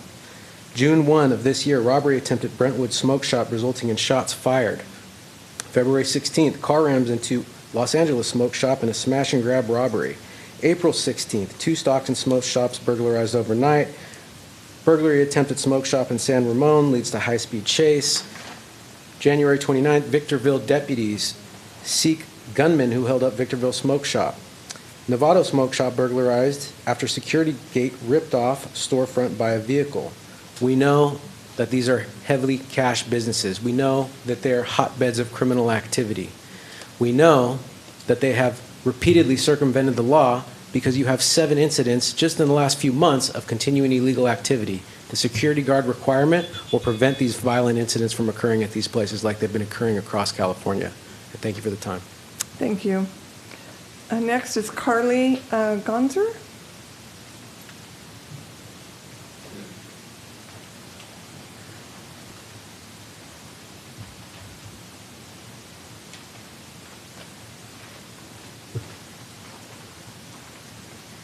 Good evening. I am Carly Gonzer, and I'm a sophomore in the Protecting Health and Slamming Tobacco Fast Youth Coalition here in Stanislaus County. I would like to share my story as a current high school student. As a student athlete, I'm on campus for over 12 hours a day and dread having to go to the bathroom, and really try not to go to the bathroom due to the fact I have asthma. Never once have I gone to the bathroom on campus and not smelled the amazing smoke, cotton candy flavored smoke, and immediately started having an asthma attack, which sucks because no matter what I do, it is not good for my body. Did you know that the average student first tries tobacco products in Stanislaus County is only 14 years old? It is not the students who are asking for them to be in their face and to get addicted to the flavorful tobacco that is not supposed to be in them in the first place. Stories like mine show how flavored tobacco and easy access to local shops affect real students every day. Decisions about smoke shops, policies, and tobacco regulations in our city impact students' health and our experiences on campus, making it super important to have guidelines to protect our health. I appreciate that there is a proximity requirement that does not allow new smoke shops to be within 1,000 feet of our schools. Thank you for your time. You're welcome. Thank you. Ava Alvarado.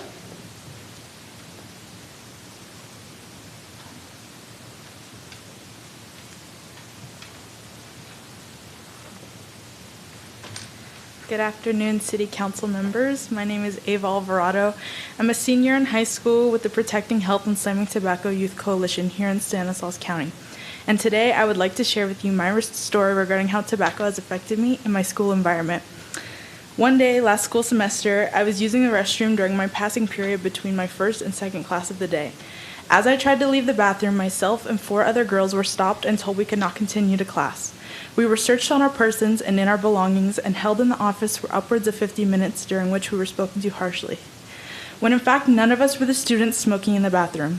At that time, I was supposed to be in class, and I consequently missed an important exam, causing me to make it up during my own personal time. Throughout this experience, I learned my school cared more about the punishment rather than the prevention, and that is why I believe that this is a step in the right direction. 91% of residents believe tobacco retailers should not be near schools, according to Modesto public opinion polls, and I agree with them, especially when ensuing that no new smoke shops will be within 1,000 feet of schools and other like places. Thank you. You're welcome. Thank you. Bellamy Wooten.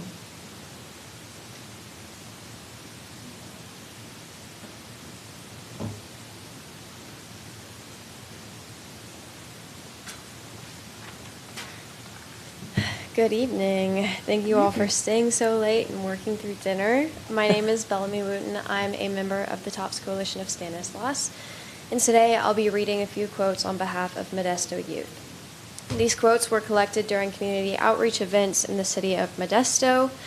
E-cigarettes have infiltrated their buses, bathrooms, and classrooms. Some started as early as 5th grade. Flavored products lure them in, and easy retail access keeps them hooked. These first-hand testimonies represent a single message. Our community's young people need stronger protection and comprehensive regulation through a tobacco retail license. Here are the quotes. I started in 5th grade. I had my first vaping experience in 6th grade. I started in 8th grade and got hooked. I started in 9th grade. It's gotten to the point where it's tough to ride a bus or go to the bathroom without coming into contact with a vape. I got caught in the school bathroom. If your friends vape, it's harder to quit.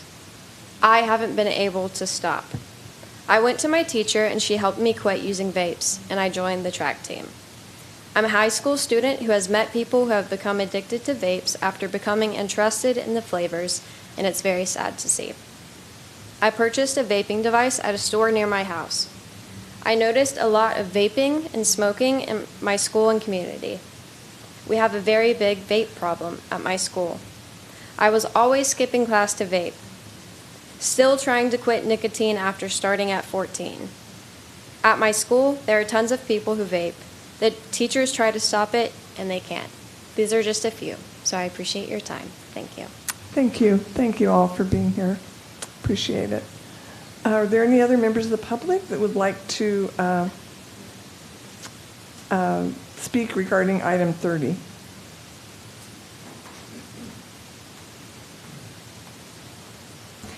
Good evening, Mayor Zuellen, members of the council, Debbie Martinez, founder of We Are La Raza Parents Union. I've been advocating in Stanislaus County for over 41 years. I have no grants. I have no 501c, but I'm able to help close gaps. We heard it from the babes. I'm in 20 districts. Moms get curbside service. So if we can close that portal from the outside so that when PD can't come in under ed codes, perhaps maybe we can start saving our next generation. I hear this all the time. I go to the schools. I'm in those weeds with those parents that send their children to school, that don't have vaping in the bathrooms at their homes. But from portal to portal, when they're released into the custody of public education, all of a sudden, our children are now victimized.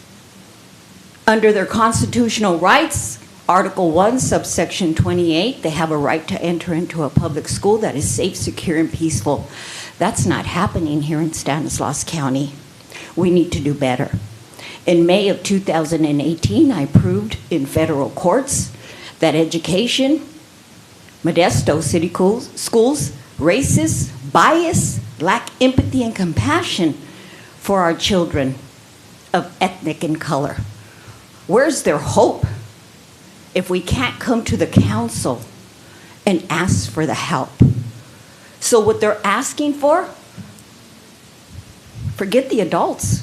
You heard it from the babes. You heard what kind of public school they have to go to. I have helped children get out of SCOE on expulsions. Because why? Because they were forced to sell drugs in school that was beyond their control, that are forced to vape beyond their control. But you guys have the control to give the ordinance that we're asking for. Whose mindset is really defending the democracy of our children here in Stanislaus County? Thank you. All right, any other members of the public?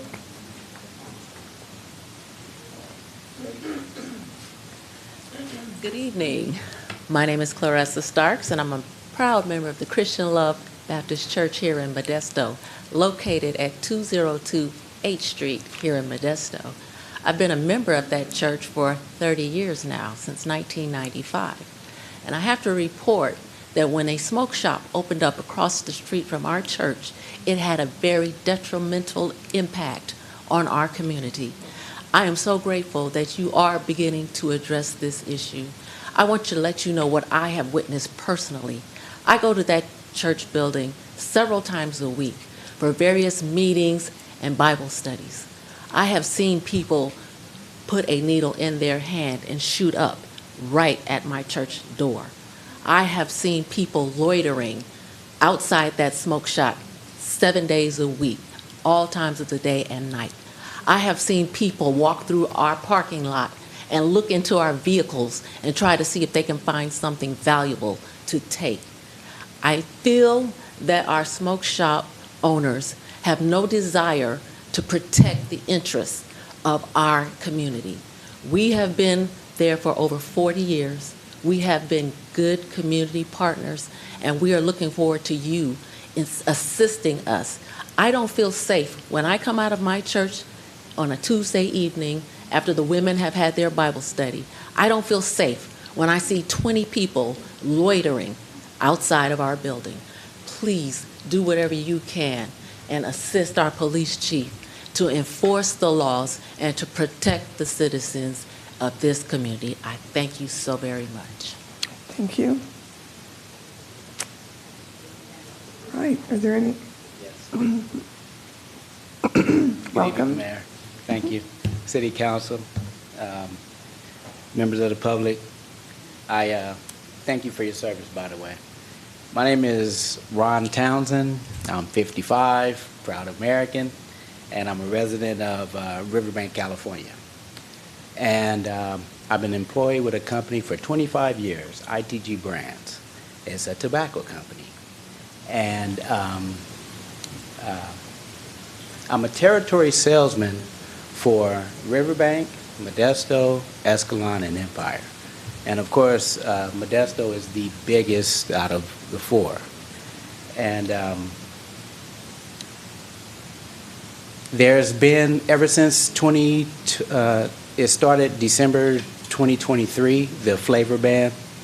Ever since the flavor ban, our company has done what we can to be in compliance. We, as our cigars, we have many flavors, and we stopped selling those, and we even launched new non-flavored tobacco cigars. Now here's where I'm concerned. The enforcement of the prohibited versus non-prohibited. I've been hearing from a lot of my retailers that I service that a lot of their non-flavored cigars have been confiscated. And they're so confused on what to buy. Of course, it's affecting my territory. Case in point, we launched 3 different SKUs: Silver, Diamond, and Green Envy, because part of the restrictions are it can't be flavored, it can't be a fruit. Okay, so we launched these new ones: Silver, Green Envy, and Diamond. And I believe that I can't really fault Modesto Police because it's so confusing on what is permissible and what's not. California is saying these flavors are okay. Modesto Police will go and confiscate them. Case in point, I got 30 seconds. I'm really nervous. I was on Yosemite Avenue, and one of my retailers called me. Ron, the Modesto Police are here. They're going to confiscate Green Envy. It's a shiny green pack. He said they're saying it's green apple. I said, put him on speakerphone. So I put him on speakerphone. He introduced himself. I said, hi, I'm the tobacco rep. Green Envy is not a flavor. He said, because he thought it was green apple.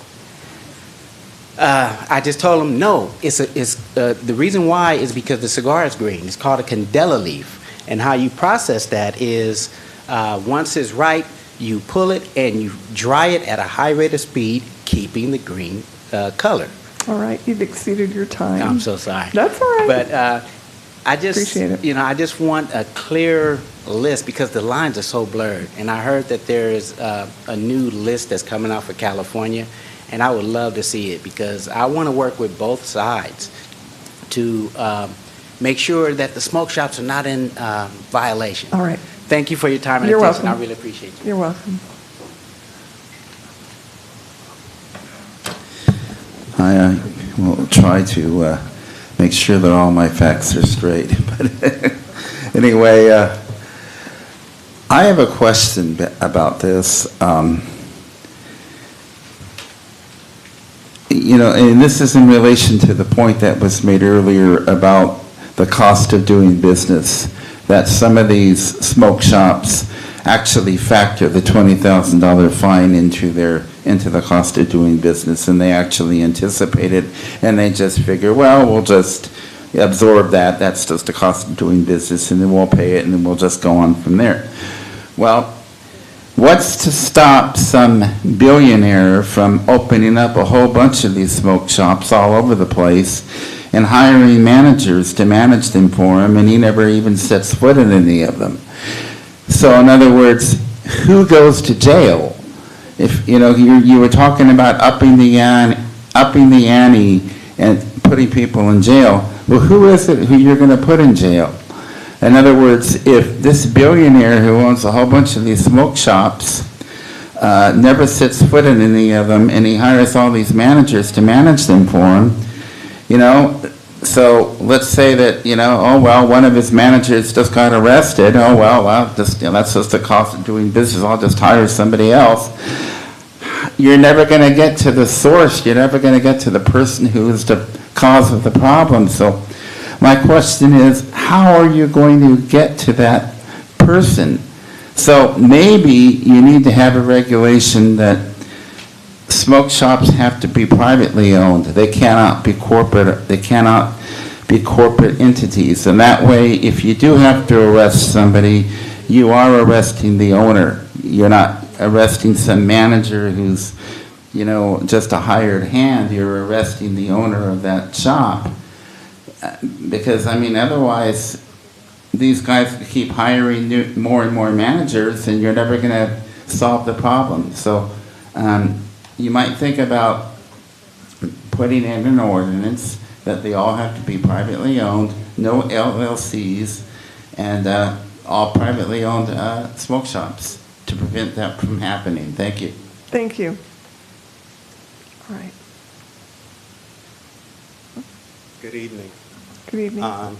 First, I want to thank the kids for desiring to live a healthy lifestyle. Okay, I want to thank them, and I want to thank Chief Gillespie for his good work. I, like my wife, am a member of Christian Love Church. We've been there for 30-plus years at this point. We come here in the name of all of our members, from 90 to 2.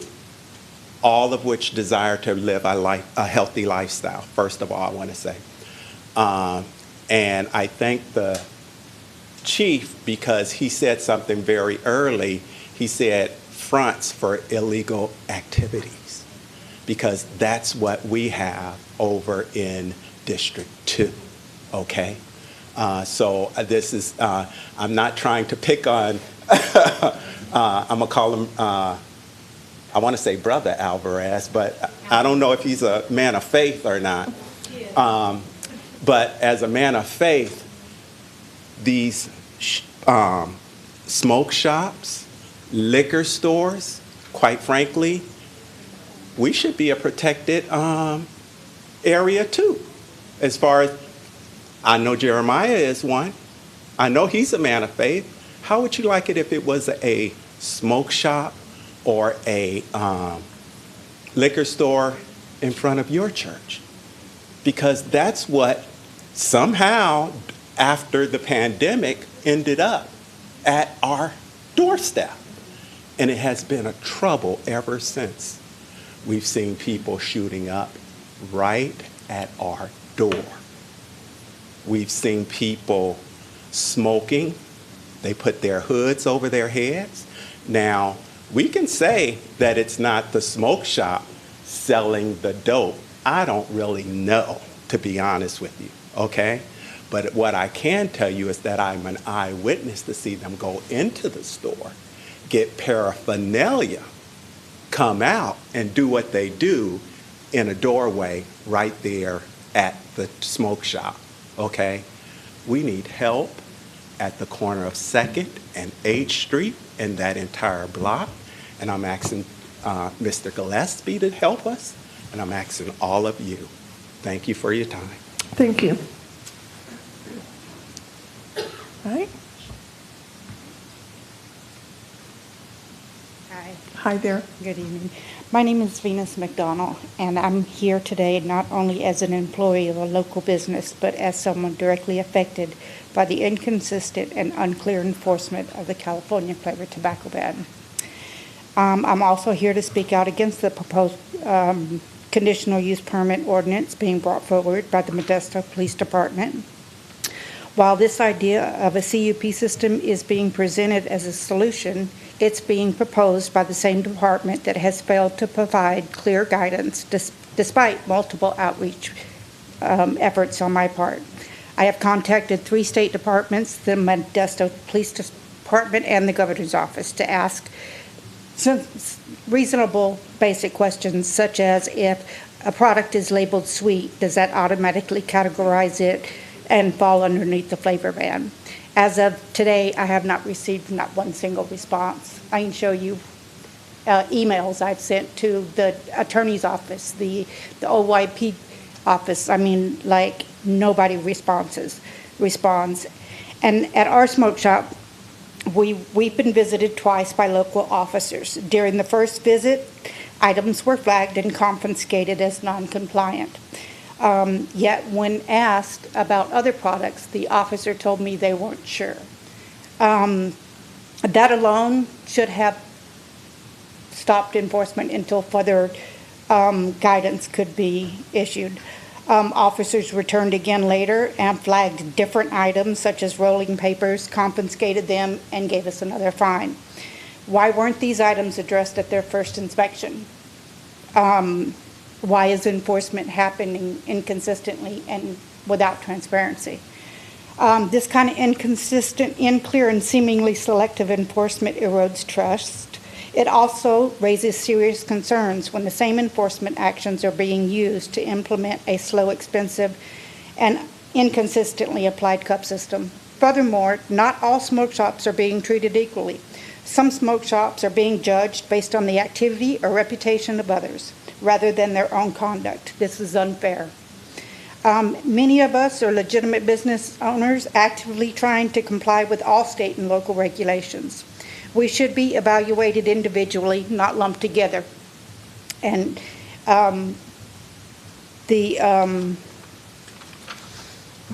we're just asking for clear rules, timely responses, and a reasonable path to compliance. This isn't something all businesses are dealing with. It's targeting a specific group. This approach places undue burden on small, locally owned businesses. These businesses contribute directly to the local economy. When they're forced to close, neighborhoods suffer, vacant storefronts increase, local jobs disappear, and city revenue declines. And we'd just like to urge the council to, like everybody else here has said, impose the TRL system instead of this conditional permit, because this way it holds everybody accountable that sells tobacco and not just targeting smoke shops. Thank you for your time. Thank you. Oh, and I have a petition here too. I don't know if it makes any difference, but it's got 200 signatures on it from residents here in Modesto that would support the TL2. Thank you. Thank you. All right. Any other members of the public to come forward? right. Hopefully for all of us, I'll be the last one of the evening. How's that? Madam Mayor, members of the council, ladies and gentlemen. You know, we've heard a lot of self-righteous indignation over this topic. We've read it on social media, some of it coming from members that are on the dais right now. Well, let me ask you a question. How many of you are there or in this room have received an email from the executive director of the California Board for Illegal Cannabis Regulation? You want to raise your hands? You don't have to. I know which ones you are. You know, that doesn't exist, the best I can tell. Google doesn't know about it. But you received emails from it. Well, kind of interesting, though, isn't it? You wonder where this stuff comes from sometimes. Well, how about if I told you a consultant for cookies? That's the little store over on Orangeburg, dispensary. And I believe the attorney for Lifted Farms, a group out just north of Modesto that grows weed legally for resale. Although when this came up to you originally, it was because the reason you're not getting the taxes you used to get is because it's being sold through these stores, through these smoke shops. Well, thanks to the chief, we've watched every time he goes out and makes a pass or a wave, goes to check these stores, I want to describe it accurately. We found some outrageous stuff the first time around. We found less outrageous stuff the second time around. And there was even less outrageous stuff the third time around. Now, it would be nicer if we'd check them more often, but what we saw was an improvement of the situation of these stores as we went through time. But we were still girding our loins with, we got to save the taxes. Well, you know, so now you've shifted the point to flavored tobacco. That's the worst thing he's been finding. And that's bad enough, it's illegal. We don't want kids, for God's sakes, to get their hands on it. But when these people come up and tell you there's 100 plus more stores, there were bland looks on most of you, not all. You know, if we're gonna make sure that the places that sell tobacco we're making sure that they're not selling flavored tobacco, we've got to do it across the board. Not just pick on smoke shops, because they're an easy target. You know, as I talked with one of your members, you know, I'd never been in one of these stores until all this stuff came up. So we made a point of going to look. You know, some of them aren't that bad. Some of them are rather nice. I didn't see anything illegal. Probably thanks to your diligent efforts, sir. Thank you very much. I'm not taking anything away from what you've done. But let's not be crazy about, we need 24-hour guards. We've had jewelry stores with smash and grabs. We've had gas stations that get robbed all the time. Do we require 24-hour guards for those? Heck no. That's ridiculous. But I would suggest that you take the time and apply your anti-ordinance equally across the board. It doesn't help kids that they have to go over here to this store because you didn't cover that. Now, I realize that these convenience... All right, I think you know the rules. I'll wrap it up real quick. We know these convenience stores have deeper pockets and it's harder to insult them. But when somebody led you down the merry path to begin with, stop, make it over, take care of business. You guys know how to do it. Not just 30 of them. All right, you've exceeded your time. Thank you. We'd hate to actually have somebody talk sense. Thank you very much. Anyone else regarding item 30? All right. I will close the public comment. Oh, excuse me. Go right ahead. Lázaro Vázquez. I just wanted to say that you guys are doing a great job with the ordinance and stuff like that. But I think we should focus more on helping out the kids with more resources to have more things about knowledge about tobacco and stuff like that. Because back in the days in the 90s, we had the DARE program, and you know, it helped out a lot of people with drugs and stuff like that. So I think we should focus on helping the kids with more resources, like have more, you know, athlete sports, education with computers and stuff like that, so we can, you know, help these kids get off doing tobacco or, you know, smoking and stuff like that. That's all. All right, thank you. All right, I will close public comments. Are there any comments from council members? Vice Mayor Bavaro. Thank you, Mayor. Early in 2024, Councilmember Ricky and City Attorney Sanchez and myself attended a briefing hosted by County Supervisor Chance Condit regarding the illegal activities that are in some of our smoke shops. At that briefing, we saw videos of illegal activities going on. We saw a young kid that appeared to be 10 years old selling tobacco products to customers. It was a real eye-opener for me. I couldn't imagine something like this going on. In those videos and the pictures, we see them with the illegal gambling, selling meth, illegal tobacco products. And so in 2024, the police department conducted quite a few inspections. And you would think one would figure out that they're being watched and have some regard for the law. Didn't happen. Just in 2025, March 20th, the city police department did an inspection on 8 smoke shops, and 8 were found to be out of compliance. On March 27th of 2025, this year, again, 8 more inspections, 8 were out of compliance. April 28th, 5 inspections of smoke shops. 5 were out of compliance. I can go on. There was 3 or 4 more dates, and all of them were out of compliance. Total disregard for public health and public safety of our community.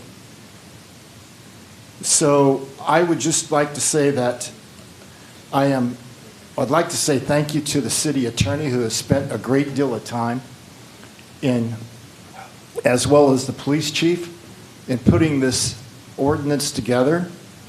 I am going to support it because it is a public health, public safety issue, not only for our kids, but for the whole community. Thank you, Mayor. All right, you're welcome. Councilmember Alvarez. Thank you, Mayor. I'll be brief. As a council member for District 2, which has the highest density of smoke shops, I support this ordinance because, as my colleague, Vice Mayor Bavaro just mentioned, it prioritizes the health and safety of our community, especially for our youth.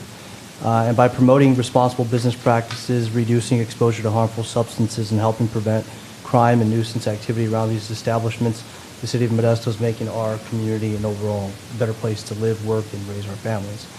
As it relates to 24-hour security, I believe that's already baked in to the ordinance, and it gives the police chief the discretion to require 24-hour security if facts demonstrate, but that's on a case-by-case basis. Demonstrate a need for it. As it relates to the issue at the church that the members of the public mentioned, I will work with Chief Gillespie and the MPD to act swiftly to mitigate any issues in that area. I appreciate you guys coming to council to express those concerns. You could always reach out to me directly as well. I'll provide my contact at the end of the meeting to you guys. I'd love to grab a coffee and to connect with you all further. And that's it, Mayor. Thank you. You're welcome. Councilmember Scudia-Brayton. Thank you. Thank you, everyone, for staying here so long. Everyone looks just as tired as we do. But you could tell that this is a very important subject, and it's dear to our heart. It impacts the wellness of our families, and particularly our youth and our children. So I get it. It's important. I think the City Council made a very strong, good, positive step in bringing forth a very thoughtful, robust policies. I know that our council and his team put many hours into research and looking at what works for this industry right now. I'm glad that it's going to, sounds like it's going to receive a favorable approval, but it's only a beginning.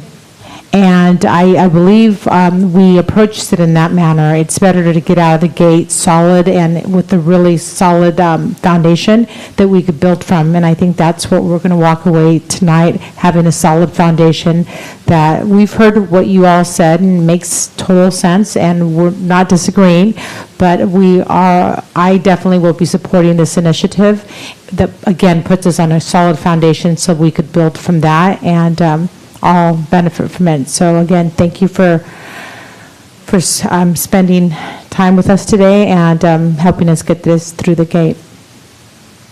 All right, Councilmember Ricky. Thanks, Mayor. I just want to just build on what Councilmember Bavaro and Councilmember Alvarez are saying. Unfortunately, we've seen a pattern of behavior in smoke shops that have shown just a consistent disregard for the law. And when you have an entire section of businesses that are behaving in that manner, I feel compelled to act. And so I'm going to support this ordinance. I think it's going to make our community better. I think it's going to make our community safer. I think it's going to make our community better for our kids. It's going to empower law enforcement to have the tools they need to make our community safer. And I'm proud to support it. All right, thank you. Councilmember Williams. Thank you, Mayor. I also share the same sentiments of my colleagues here tonight.